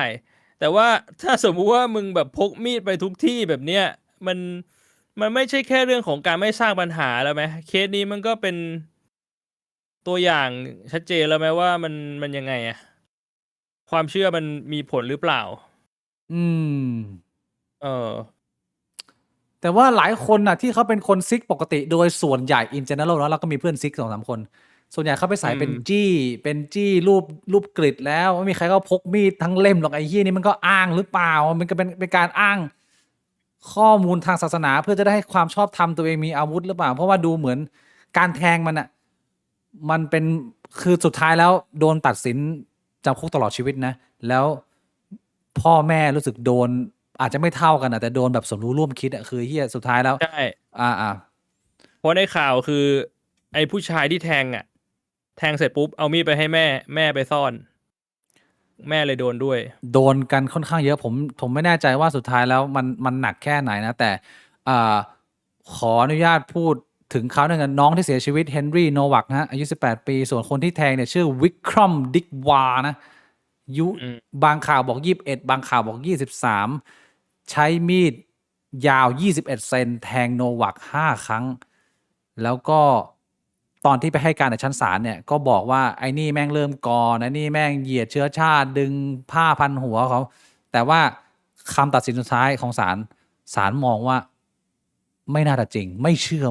มึงดูตุกติกดูมีพิรุธเยอะมากก็เลยสั่งจำคุกตลอดชีวิตนะฮะ อันนี้เป็นคำถามที่น่าสนใจนะว่าศาลบอกว่าไม่เชื่อ หมายความว่าถ้าศาลเชื่อโทษมันจะเบากว่านี้เยอะเหรอหรือว่ายังไง ผมว่ามันก็โทษเบาเลยมันก็จะเป็นบันดาลโทสะหรือเปล่า มันอาจจะเข้าบันดาลโทสะถ้าเกิดว่าเพราะว่าเรื่องนี้เขียนหลายสำนักมากนะไอ้คำว่ายืนยันว่าศาลไม่เชื่อคำกล่าวอ้างของฆาตกรว่าเขาโดนเปิดก่อนมีเรื่องเบรซิสมาเกี่ยวประมาณว่าเข้าข้างเด็กคนขาตั้งแต่แล้วว่ามึงอาจจะไม่ได้ไปด่าเขาด้วยซ้ำมึงอาจจะเป็นคนโดนบูลลี่แล้วมึงพยายามแบบป้องกันตัวไว้มึงก็เลยสู้คืนอะไรเงี้ยอันนี้ซึ่งผมก็ไม่ทราบรายละเอียดในนั้นนะแต่ว่าสิ่งที่ข่าวมันออกมาแบบนี้แล้วพอมันเกิดเหตุการณ์ reverse racist แบบนี้หรือการปฏิบัติไม่เท่าเทียมก็อย่างที่คุณเห็นนะมีม็อบคนขาวมาแล้วก็ความเกลียดชังของคนต่างสีผิวก็ยิ่งปะทุรุนแรงขึ้นไปเรื่อยๆในสังคมที่อังกฤษเนี่ยผมต้องเรียกเลยว่าเป็นหนึ่งในประเทศที่น่าจะ high end ของโลกใบนี้แล้วนะความเจริญปัญญาของเขาทางด้านวิทยาศาสตร์ปรัชญาอะไรเงี้ยหรือประวัติศาสตร์แต่ว่าไอ้เชี่ยในทางชาวบ้านนะแม่งก็ดูคล้ายๆกับไทยเขมรอะไรพี่บวงเหี้ยสภาพแม่งแบบมันก็เป็นสิ่งหนึ่งที่มันสไปรัลไปเรื่อยความเกลียดชังพี่บวงมีอะไรจะปิดท้ายไหมโอ้ผมว่าตอนนี้ยุโรปแม่งเอาตรงไม่น่าไปเที่ยวเท่าไหร่เลยแต่มันอาจจะไม่ใช่ยุโรปทั้งโซนมันอาจจะเป็นแบบพวกที่เขารับผู้อพยพมาเยอะเพราะบางประเทศเขาก็บอกเลยว่ากูไม่รับโปแล แต่ นด์ ผมจำไม่ได้แล้วมันมีประเทศไหนบ้างโปแลนด์ใช่ไหม โปแลนด์นี่ยืนเลยบอกว่ากูอ่ะไม่รับมึงจะมองกูยังไงก็ได้แต่มึงดูสิว่าประเทศกูอ่ะอัตราการ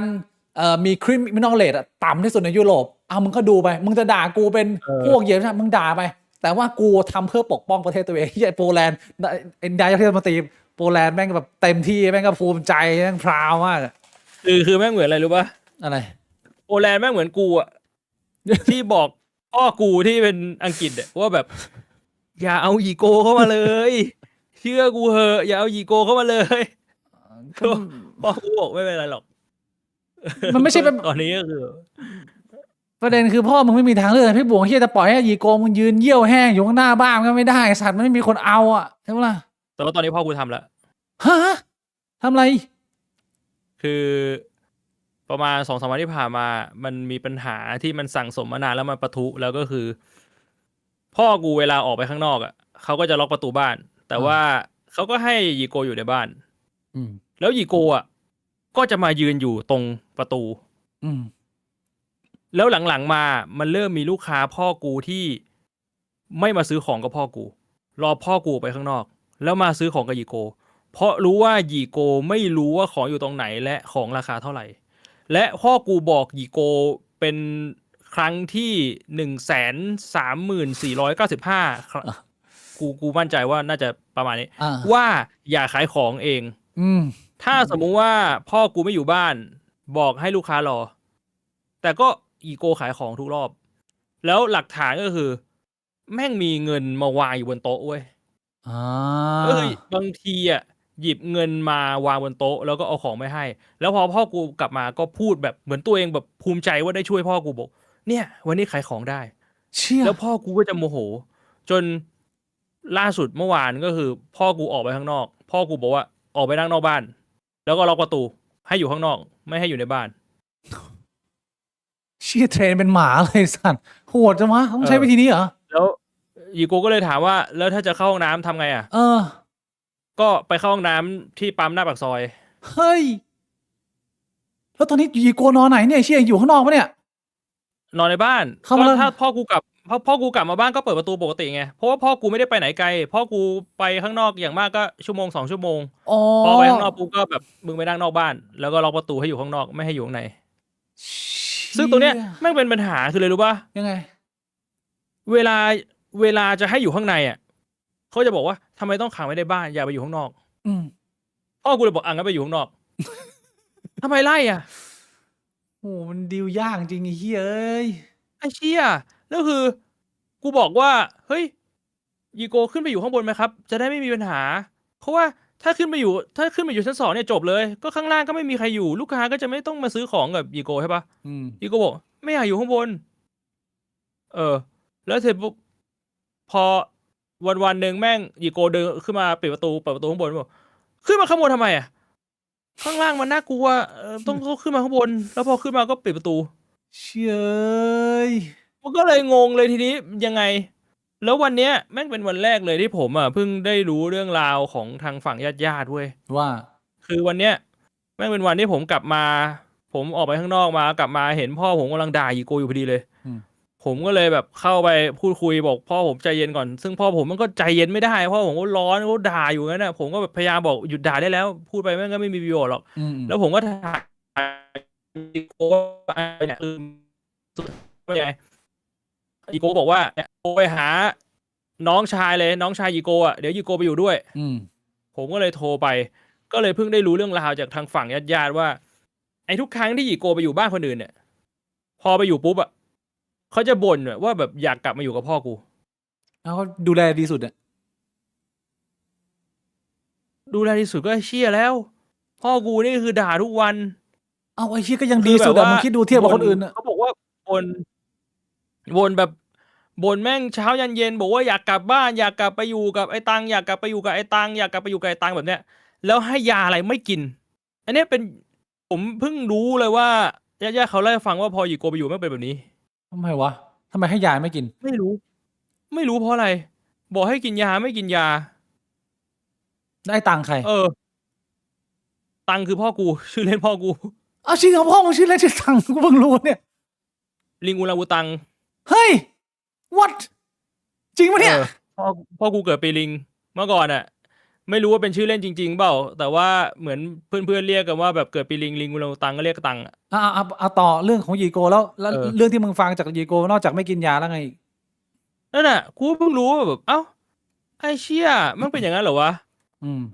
แล้วแบบทุกคนก็เลยเป็นสาเหตุว่าทุกคนเลยไม่เอา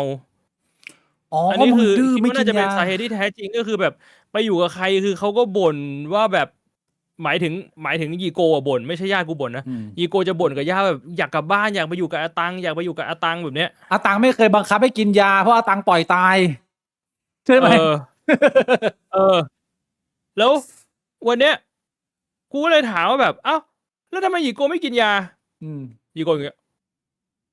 ไม่ตอบ ไอ้เหี้ย เว น่า ลา ด่า กูถามคำถามที่แบบว่าเขารู้ตัวว่าเขาผิดอ่ะเขาจะไม่ตอบว่าเขาจะอยู่ น่าตบจังไหมที่ทำหน้ากันจริงเหรอพี่บงนี่ใส่ความมาเนี่ยไอ้เหี้ย เขาไม่ได้ทำหน้าเขาเป็นอย่างนั้น อ๋อหน้าเขาเป็นอย่างนั้นอยู่แล้วไอ้สัตว์ มึงนึกออกไหมว่าหน้าคนแก่แบบเพียวๆอ่ะ อ๋อมันหน้าอย่างนั้นอยู่แล้วไอ้เป็นหน้า default ไอ้สัตว์ อย่างเงี้ยเขาจะแบบนิ่งอ่ะเหมือนเขานิ่งอ่ะ นึกว่าหน้า ถามคำถาม ปกติ ที่เขารู้ว่าเขาตอบไม่ได้ เพราะว่ามันเขาทำผิดอ่ะเขานิ่งอ่ะ เข้าใจ เขาไม่ตอบ อืม แล้วแบบเวลากูถามเงี้ยบอกว่ายีโกผมอ่ะไม่อยากไล่ยีโกออกไปข้างนอก อืม ยีโกจะอยู่บ้านหลังเนี้ยผมไม่มีปัญหาเลย แต่ว่ายีโกอ่ะอยู่ชั้น 2ได้ไหม อืม เปิดพัดลม เย็น เปิ เปิดที คุย วีดู อ่ะ คือมันไม่ได้เหรอคือ จำกัดพื้นที่ ยีโก้นั่งอยู่ชั้น 2กับนั่งอยู่ชั้น 1เนี่ย มันไม่ต่างกันก็คือยีโก้นั่งอยู่เฉยยีโก้บอกว่าไม่ได้ แล้วผมแล้วกูก็ถามทำไมมันถึงไม่ได้ครับ สัตว์เลยหน้าเตะใช่ไหม นั่งอยู่ไม่ตอบ โคตรเหี้ย คือแบบว่าคือ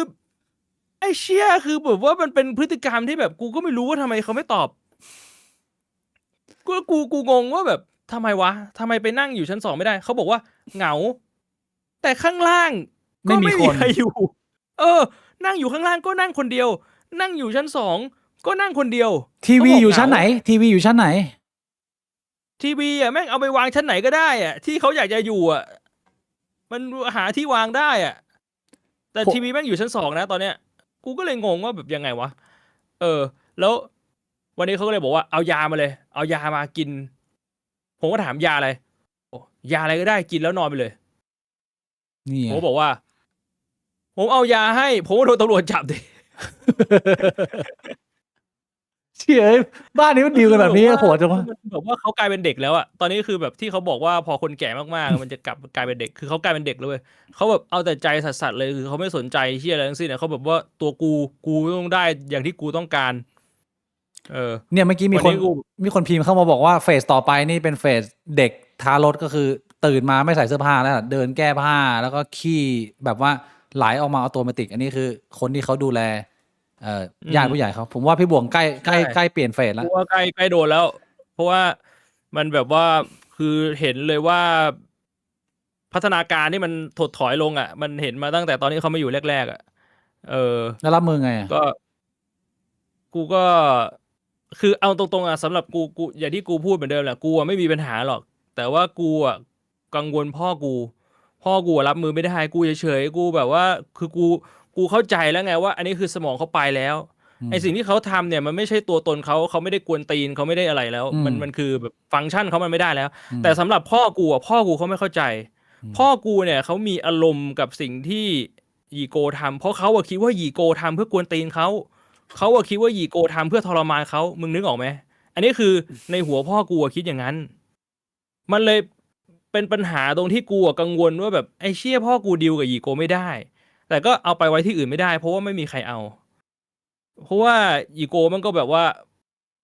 ทำแบบนี้กับพ่อกูก็รับไม่ได้ทำแบบนี้กับคนอื่นก็รับไม่ได้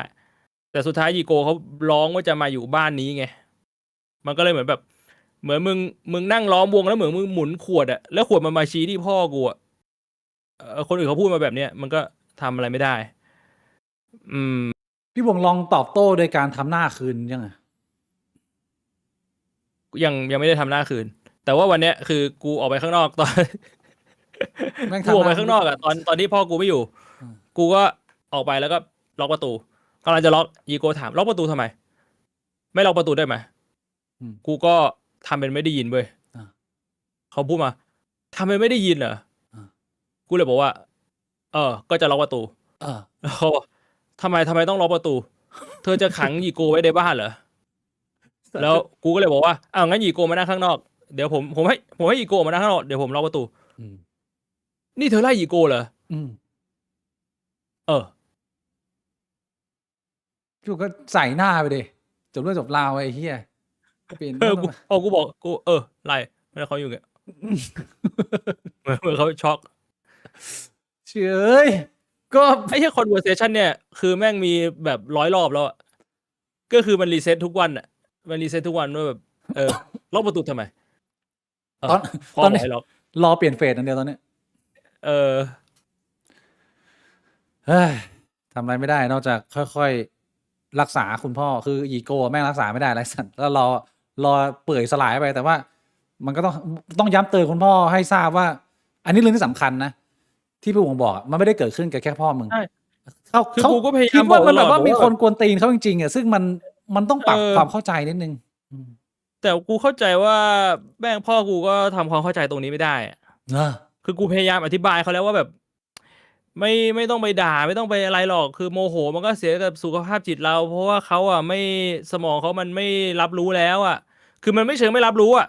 แต่ว่ามันฟังก์ชันในการจำมันไม่มีแล้วอ่ะมันรีเซ็ตเรื่อยๆอ่ะเขาไม่เข้าใจแล้วว่าอะไรเป็นอะไรอ่ะ พ่อมึงตอบว่าอะไรบอกเอ้ยไม่กูรู้จักพี่สาวกูเฮียมันตั้งใจเฮีย คือพ่อกูบอก เออ แล้วสักพักพอมีเรื่องก็ด่าอีก เหมือนเขาพยายามพูดตัดบทอะนึกออกใช่ไหม อ๋อเขาไม่ได้ตอบโต้อะไร เอ นะ อ อืม ผมถามคำถามพี่บวงสุดท้ายแล้วกันนะ อันนี้เป็นข่าวดังสุดท้ายแต่ว่าไม่ต้องมานั่งไล่ข่าวละเพราะว่าอันนี้น่าจะเห็นกันหมดแล้วมีอินฟลูตัวลายต่อยผู้หญิงจนตัวน่วมเลย แล้วก็คนมันก็เถียงกันว่า2 ประเด็นเลย ว่าสุดท้ายแล้วผู้หญิงเนี่ย มันจะโดนทำร้ายจากผู้ชาย มันมีเหตุผลอะไรที่มันพอรับได้ไหมหรือว่ามันไม่มีเหตุผลที่ผู้ชายจะไปซัดผู้หญิงแบบรอต่อยจนแบบว่าเละเบี้ยวไปหมดเลย มันพอมีเหตุผลไหมในโลกความเป็นจริง หรือว่าสุภาพบุรุษยังไงก็ต้องไม่สัมผัสพี่วงมองแล้วนี่ไงคำถามสุดท้ายสำหรับวันนี้ ผมว่าทุกคนมันก็โดนต่อยหน้าได้หมดแหละ ได้หมดนะ เออ เอานี้ไม่เป็นสุภาพบุรุษนะชายแท้ปะเนี่ยทำร้ายผู้หญิงอ่ะ อ้าว ถ้าสมมุติว่าผมเป็นสุภาพบุรุษเนี่ยคุณก็ต้องเป็นสุภาพสตรีอะดิ แสดงว่า แล้วคุณเป็นสุภาพสตรีปะล่ะ ก็ถ้าคุณเป็นสุภาพสตรีอ่ะผมก็เป็นสุภาพบุรุษไง เอ้า แต่ว่ามันต้องมีใครคนใดคนหนึ่งที่มันเลิกที่จะมีความสุภาพใช่ปะล่ะ อืม บางครั้งบางเคสมันอาจจะเป็นผู้ชายที่เลิกมีความสุภาพ บางครั้งบางเคสมันอาจจะมีผู้หญิงที่เลิกมีความสุภาพก่อน อืม ผมไม่ได้จะบอกว่าในเคสนี้น้องเขาสมควรโดนต่อยนะ อ่า แต่ว่าอันนี้ผมพูดในมุมตอบคำถามไงที่พี่บิ๊กถามว่า เอ้ยผู้หญิงโดนต่อยได้เหรอวะ อืม ผมต้องบอกว่าทุกคนมันก็โดนต่อยได้หมดแหละ แต่ว่าถ้า แต่ เป็น ย้ำอีกครั้งไม่ได้หมายความว่าผมจะบอกว่าน้องมิล่าสมควรโดนแล้วเพราะผมไม่รู้ว่าเรื่องราวมันยังไงอ่ะใครมันจะไปรู้เบื้องลึกเบื้องหลังอ่ะมันก็รู้เท่าที่เขาบอกกันแหละใช่ปะล่ะ ก็คือแล้วที่เขาบอกว่าสุภาพบุรุษมันไม่ต้องเป็นตลอดเวลานี่ไม่เกี่ยวพี่วงก็คือมันไม่เกี่ยวว่ายัง แล้ว ไง สุภาพสตรีมันต้องเป็นตลอดเวลาปะล่ะ ถ้าคุณถามผมว่าสุภาพบุรุษมันต้องเป็นตลอดเวลาเหรอผมก็บอกเอ้ยมันสมควรนะ ผมว่าถ้าสมมุติว่าผู้ชายบนโลกนี้ทุกคนแม่งเป็นสุภาพบุรุษตลอดเวลามันก็เป็นเรื่องดี แล้วผมถามกลับว่าแล้วผู้หญิงทุกคนมันต้องเป็นสุภาพสตรีตลอดเวลาไหมอ่ะ ก็ใช่ มันก็ควรจะเป็นแบบนั้น คุณว่าไงอ่ะ ก็ชัดเจนก็คือ อันนี้คือคุยกันแบบ in general ทางไอเดีย แต่ว่าถ้าจะพูดถึงกรณีนี้ก็คือ มันอาจจะหนักเกินไปกับการระงับเหตุ ผมว่าในมุมของผู้ชายที่เป็นสัตว์ที่แข็งแกร่งกว่าเนี่ย การระงับเหตุมึงไม่อาจจะต้องรัวขนาดนั้นไอ้เชี่ยมันไม่น่าจะต้องไปถึงขนาดนั้นถ้ามึงไม่ได้เพลินมือจัด อันนี้คือมุมมองผมแต่ผมไม่รู้ว่ามันเกิดอะไรขึ้น แต่ว่าแน่นอนว่าถ้าเราคุยกันแบบในความเป็นจริงเนี่ย มันมีหลายตัวอย่างที่มึงจะนึกได้ขึ้นมาว่า มันมีผู้หญิงหลายคนที่แม่งสมควรโดนกระทืบเพื่อนจะโดนต่อย มันมีหลายเหตุการณ์ที่มึงจะแบบติต่างหรือมึงจะยกขึ้นมาได้อะมันมีผู้หญิงเฮี้ยเยอะอยู่งานบอกสมควรที่สมควรโดนตีนอ่ะใช่ไหมล่ะแต่ว่าผมไม่ได้พูดถึงเคสนี้นะมันโดนได้สุภาพบุรุษ ใช่ มันก็ต้องเวกกับสุภาพสตรีนะ ว่าถ้าใครบอกว่าเอ้ยเดี๋ยวน้องๆในเอ็กเขาเอาไปแขวนนะ ก็ถ้าสมมุติมันมีคนเอาไปแขวนแล้วมันมาด่าผมเสียหายอ่ะเขาก็พิสูจน์คำพูดผมแล้วไง ว่า ผู้หญิงมันไม่สามารถเป็นสุภาพสตรีได้ตลอดเวลา แล้วคุณจะมาหวังให้ผู้ชายเป็นสุภาพบุรุษได้ตลอดเวลา มันก็แฟร์ๆบอกว่า คุณยังทำไม่ได้แล้วคุณจะหวังให้คนอื่นทำได้อ่ะ มันจะเห็นแก่ตัวไปหน่อยหรือเปล่า แต่ถ้าคุณทำได้ มันก็ make sense นะถ้าคุณจะหวังว่าคนอื่นควรจะทำได้ตามมาตรฐานของคุณอ่ะ 5x แล้วอันนี้มันเป็นแค่ สมมุติฐานน่ะ ที่ผมบอกว่าทุกคนมันก็โดนต่อยได้หมดอ่ะ แล้วคุณยังมาแบบ take action มัน take it seriously แบบนี้อ่ะแสดงว่ามันก็ค่อนข้างชัดเจนแล้วว่าสมองของคุณมันไม่สามารถแยกแยะสถานการณ์สมมุติได้อ่ะว่าแบบแค่ผมสมมุติว่าแบบในสถานการณ์ความเป็นจริงอ่ะไม่ว่าจะผู้หญิงหรือผู้ชายมันก็มีสถานการณ์ที่แม่งจะสามารถโดนแบบหมัดเข้าไปที่เบ้าตาได้ทุกคนนั่นแหละแล้วคุณทำตัวเหี้ยมากๆแต่คุณแยกแยะไม่ได้แบบเนี้ยก็คือสมองของคุณมันมีปัญหาไม่ใช่คำพูดของผม ผมว่าพี่บวงค่อนข้างชัดเจนนะแล้ววันนี้แน่นอนว่าเราจะปิดท้ายหรือลากันหรือจะเข้าไป Q&A ไม่ได้ถ้าไม่มีอันนี้ครับผมโอ้โห โอ้ยโหจริงๆถ้าสมมุติว่ายังมีแบตเหลืออยู่นี่จะโกนที่เหลือนะครับแต่ว่าตอนนี้แบตหมดแล้วนะเดี๋ยวต้องไปชาร์จแบตก่อนก็อันนี้เป็นไข่กูมิ่งนะครับขอบคุณทางไข่กูมิ่งที่สนับสนุนเป็นสปอนเซอร์เรามาโดยตลอดนะครับอย่าลืมนะครับวันที่6เดือน6นะครับที่จะถึงนี้นะตอนนี้ลดราคากันแบบเบิ่มๆนะตัวแบตเตอรี่เหลือ 1,491 บาทแล้วก็คอมโบนะครับ2กลิ่น 2 สูตรนะครับ กับไข่คลีนเซอร์นะครับ ก็ลดราคาเหมือนกันนะ สนใจกดเข้าไปที่ลิงก์ในพินคอมเมนต์หรือว่าในรายละเอียดได้เลยนะครับ เข้าไปที่ร้าน Official นะ ขอบคุณไข่กูมิ่งมากนะครับ อย่าลืมเข้าไปกดลิงก์ดูนะฮะสำหรับวันนี้เราขออนุญาตตัดเข้า Q&A เลยนะพี่บวงนะครับ ผม Q&A ครับ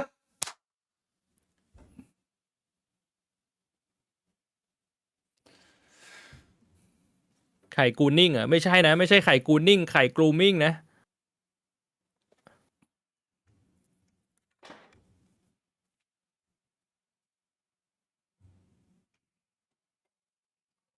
โอ้ขอบคุณคุณสวีตี้พีซีสำหรับ100 โดนะครับ พี่คิดเห็นยังไงกับเรื่องรัฐประกาศว่าถ้าพ่อแม่ลงทะเบียนใช้บัตรสวัสดิการรัฐ จะถูกตัดค่าลดหย่อนภาษีหมวดเลี้ยงดูพ่อแม่ของลูก 30,000 บาททิ้งครับ ก็ ก็ในเมื่อลูกๆไม่ได้เลี้ยงดูพ่อแม่เป็นสวัสดิการรัฐเลี้ยงดูพ่อแม่แทน มันก็อาจจะ make sense หรือเปล่า แต่ว่าต้องดูด้วยว่าไอสวัสดิการรัฐที่พ่อแม่ไปลงทะเบียนเนี่ยมันกี่บาท คือมันตัวเลขมันต้อง make sense ไหมอะถ้าตัวเลขมันไม่ make sense มันก็เป็นคำถามที่ต้องถามกลับไปทางรัฐไงว่าแบบเฮ้ยมึงทำตัวเลขกันมายังไงวะเนี่ย 1,000 บาท 4 เดือน หมายถึง 4 เดือนเดือนละ 250 หรือว่า 4 เดือนเดือนละ 1,000 นะครับเนี่ย สวัสดิการ 300 800 บาท 2,000 บาททำไมตัวเลขมันไม่ตรงกันสักตัวเลยวะน้อง พี่บวกเป็นผู้ประกันตนไหมครับ หมายถึงประกันสังคมใช่ไหมฮะถ้าหมายถึงประกันสังคม ผมไม่ได้เป็นผู้ประกันตนนะ ผมไม่ได้จ่ายประกันสังคม ไม่ได้ทำประกันสังคมครับ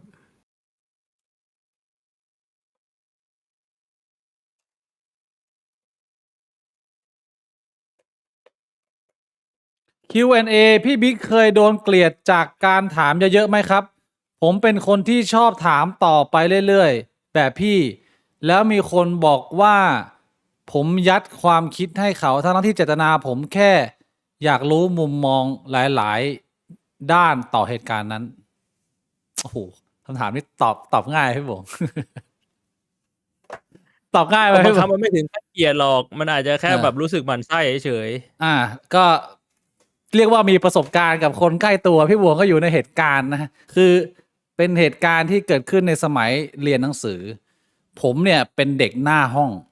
แล้วผมคำถามเยอะมาก เวลาผมเรียนเนี่ยผมจะจด แทบจะเรียกว่าทุกเม็ดทุกประเด็นที่อาจารย์ไปแล้วพอมีช่วงเวลาว่าง ผมก็จะยกมือถาม หรือว่าท้ายคาบก็ได้ ผมก็จะหาจังหวะที่มันไม่รบกวนคนอื่น ซึ่งในใจผมต้องการจะเข้าใจ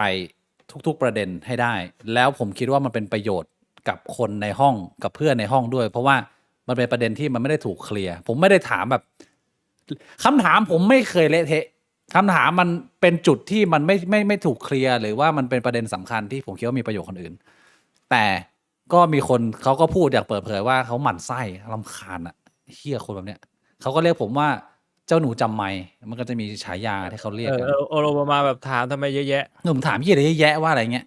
ก็ เออ เรียกว่า ผมโดนมาทุกสังคม แล้ว ผมไม่เคยรู้สึกแย่กับนิสัยนี้ของผมเลย แล้วผมก็ไม่เคยเลิก ผมยังคงเป็นผมอย่างเงี้ย มาตลอดจนถึงทุกวันนี้นะฮะ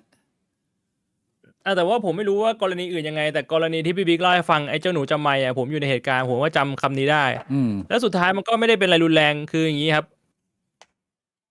ผมกับพี่บิ๊กเนี่ย เรียนที่เดียวกัน แต่ว่าไม่ได้เรียนด้วยกัน อืม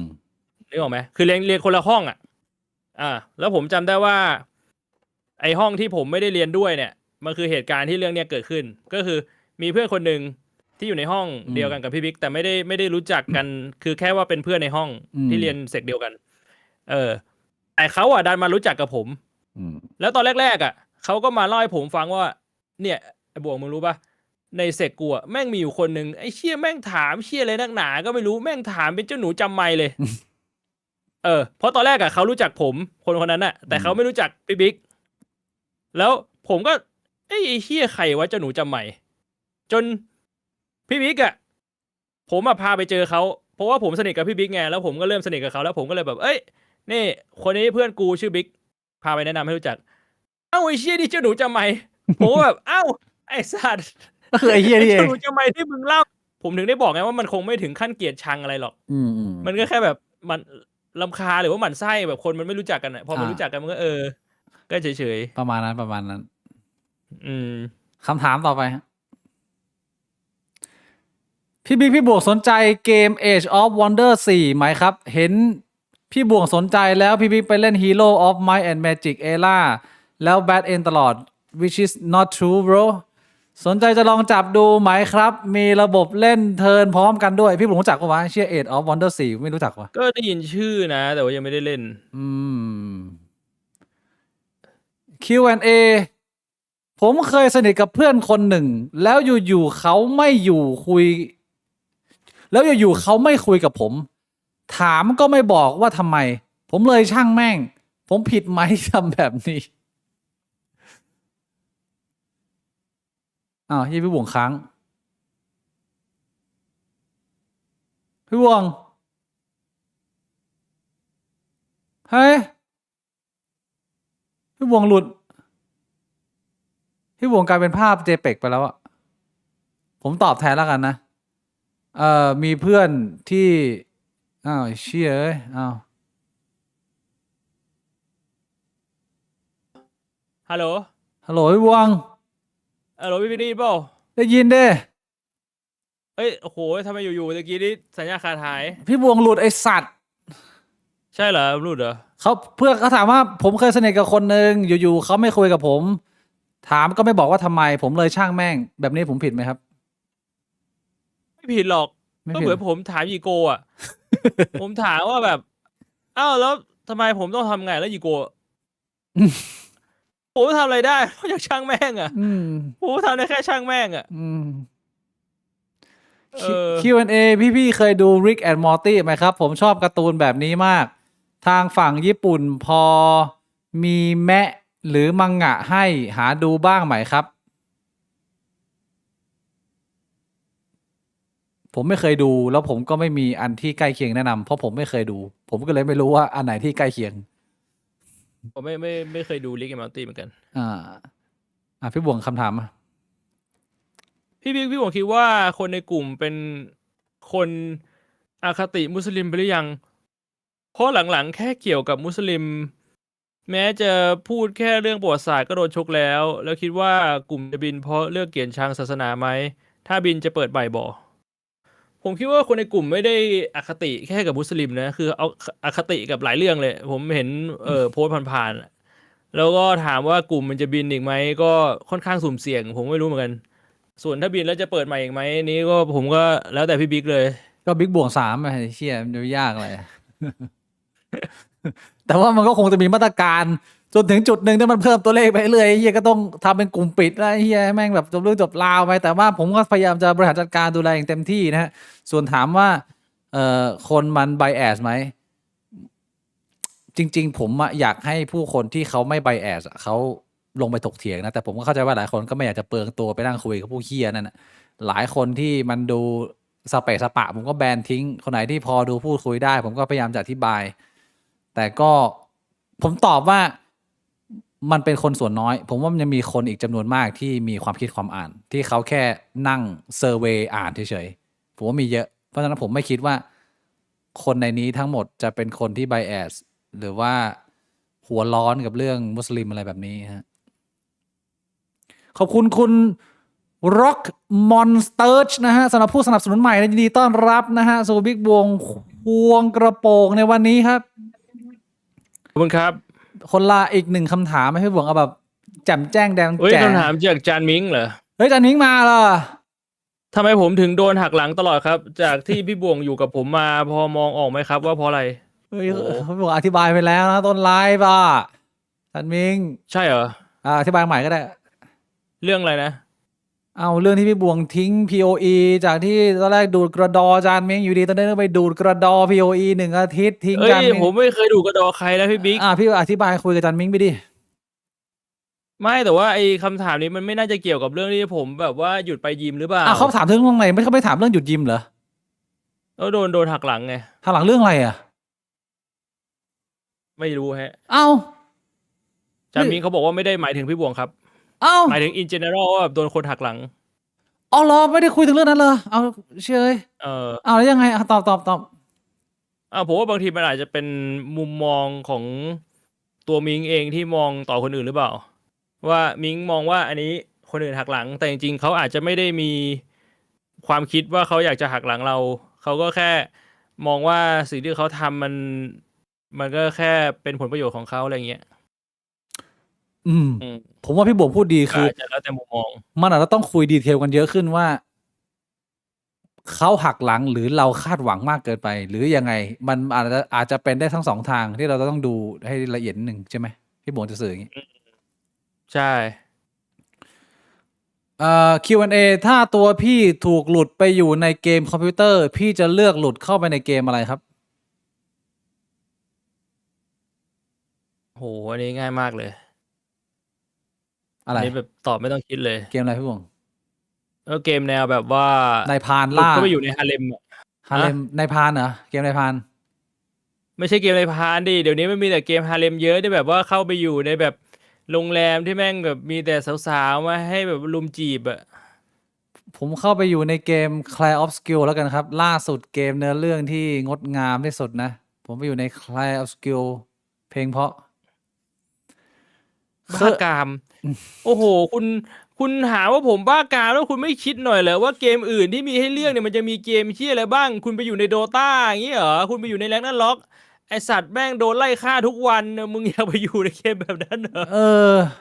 กูอย่างน้อยๆมึงไปอยู่ในโรงแรมมีสาวๆให้จีบ ต่อให้ไม่จีบสาวๆกูก็อยู่ในโรงแรมได้ชิวๆป่าววะ เออ คุณไปอยู่ในไฟนอลแฟนตาซีคุณนึกว่าคุณจะเป็นตัวเอกถือดาบไปปราบบอสเหรอ คุณเป็นชาวบ้านที่แบบโดนไล่เย็ดตูดอ่ะ ไม่คิดเรื่องนี้บ้างเลยเหรอวะน้องโอ้โห พี่บอกว่าถูกนะ เคยดูไลฟ์ที่พี่บิ๊กบอกว่าชอบอนิเมะจากจิบลิถ้าแนะนำหนึ่งเรื่องคิดว่าควรดูเรื่องไหนที่สุดคะโหยากเลย พี่บวงดูจิบลิป่าวะพี่บวงมีสักหนึ่งเรื่องในดวงใจป่าวะ มันจีบีบอกว่าไอ้สุสานหิ่งห้อยอ่ะ ใช่ ไอเชี่ยซันก็โหดมาก ไอ้เชี่ยสุสานหิ่งห้อยนี่กูแบบว่าร้องไห้เป็นหมาเลยอะ คือโอ้โหเชี่ยการที่คุณให้ผมมานั่งแนะนำจีบีงานเดียวมันเป็นอะไรที่มันแบบบีบคั้นหัวใจมากเลยเชี่ยมันทำไม่ได้หรอกเพราะว่าแต่ละเรื่องมันมีความงดงามและเนื้อเรื่องที่เราอยากจะถ่ายทอด แล้วก็จะแนะนำคนไม่เหมือนกัน แต่ถ้าต้องเรื่องเดียวเลยนะ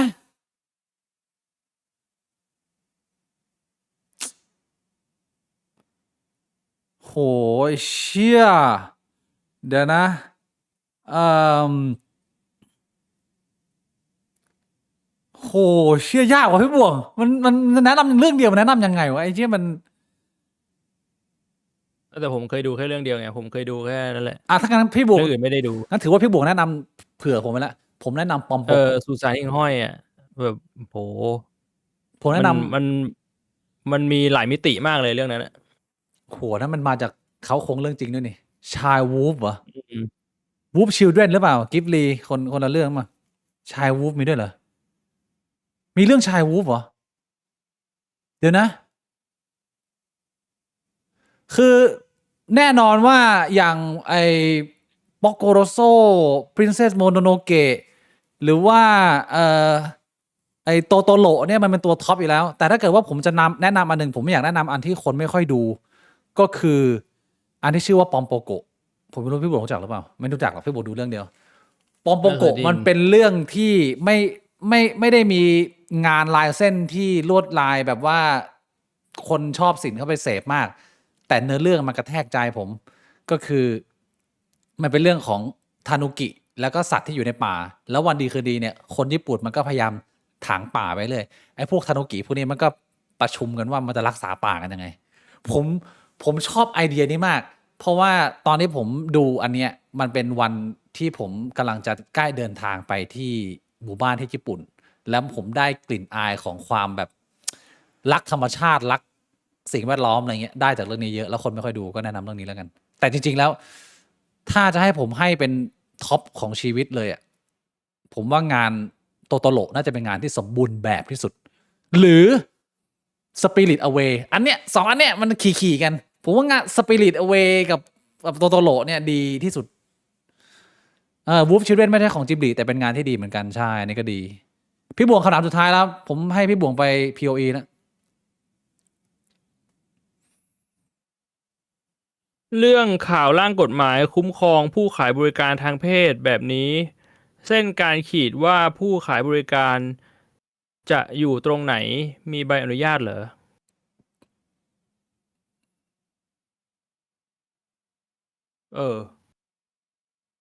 ถ้าจะคุ้มครองผู้ขายบริการต้องคุ้มครองใคร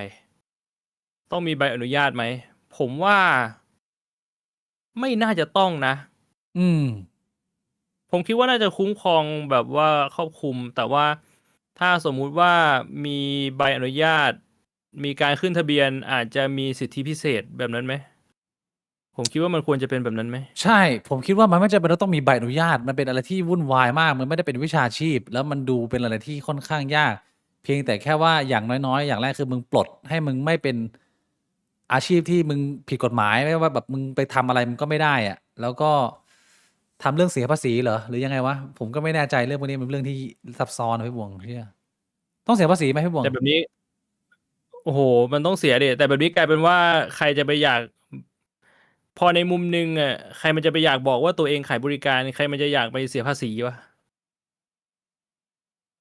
ก็ ถ้าคนที่ทำอาชีพเนี่ย คือมันไม่มีใครอยากหรอกพี่บวกมันก็เหมือนกับคนทั่วไปที่มึงจ่ายภาษีทุกวันเนี้ยมึงก็ไม่ได้อยากจะจ่ายหรอกแต่ว่า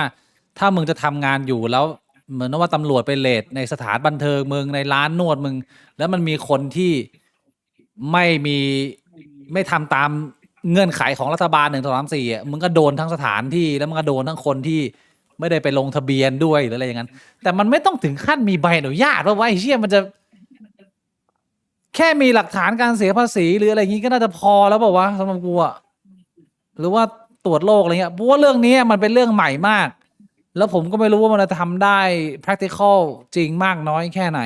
ก็ต้องรอดูกันต่อไปอะผู้ให้บริการทางเพศเพิ่งมา อืม แต่ อี ว่า กอย่างหนึ่งมันไม่ได้หมายความว่า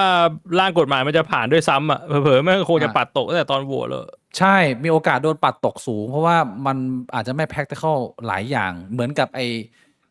พรบอากาศสะอาดอะพี่บวงไอ้เหี้ยมันมีหลายเรื่องที่มันสุดโต่งมัน practical นะ ผมเห็นเขาถกเถียงกันอยู่ มันไม่ใช่แค่ว่าเขาไม่อยากทำเพราะอะไรยังไง แต่ว่าทุกคนมันใส่แบบ ideology ตัวเองลงมาบางทีแบบไอ้เชี่ยถ้าผ่านไปเนี่ยแม่งไม่ practical มันก็ทำไม่ได้ไง ก็คือมันเป็นสิ่งที่ดีแล้วมันเป็น move ที่ดีที่เราเห็นในสังคมพยายามทำเรื่องนี้แต่ ผมว่าไม่ง่าย ผมพูดเลยว่าไม่ง่าย ในเรื่องผู้ให้บริการทางเพศเนี่ยแต่เป็นกำลังใจให้นะเป็นกำลังใจให้ รอพี่บิ๊กทำคอมมูเดี่ยวไม่คณะจะสมัครไปลอง โอ้โหต้องรอผมรวยกันครับ ผมอยากแบบมีร้านอาหารมีบาร์ของตัวเองอะแล้วก็แบบคัดคนขึ้นไปอ่ะ แบบว่าสร้างเหมือนสร้างเดฟเจเพลในสมัยก่อนอ่ะเชี่ยนั่นเป็นความฝันผมมากเลย แต่ว่าคุณต้องรอผมแบบกระเจียวยาวกว่านี้ต้องตังค์เยอะหน่อยอ่ะตอนนี้เดี๋ยวซื้อบ้านเฮียหลีก็เป็นหนี้กันชิบหายไปป่วงโอ้อีกยาวเลยเพื่อนกว่าจะถึงวันนั้น ไปแล้วพี่บวงลานะ ครับ ลาแล้วขอบคุณพี่บวงนะฮะ ขอบคุณสปอนเซอร์ใจดีไข่กุ้งมิ่งที่โกนขนกระโปก อันเป็นที่รักของทุกท่านนะฮะ ก็อย่าลืมกดเช็คดูขอบคุณทุกการสนับสนุนคนทั้งบ้าน ขออภัยที่เราเลื่อนมาไลฟ์พฤหัสในวันนี้ ผมคิดว่าสัปดาห์หน้าเราเจอกันวันพุธเหมือนเดิมนะพี่บวงนะครับ สำหรับอาทิตย์นี้ขออนุญาตลาไปก่อนครับราตรีสวัสดิ์ครับ สวัสดีครับ สวัสดีครับ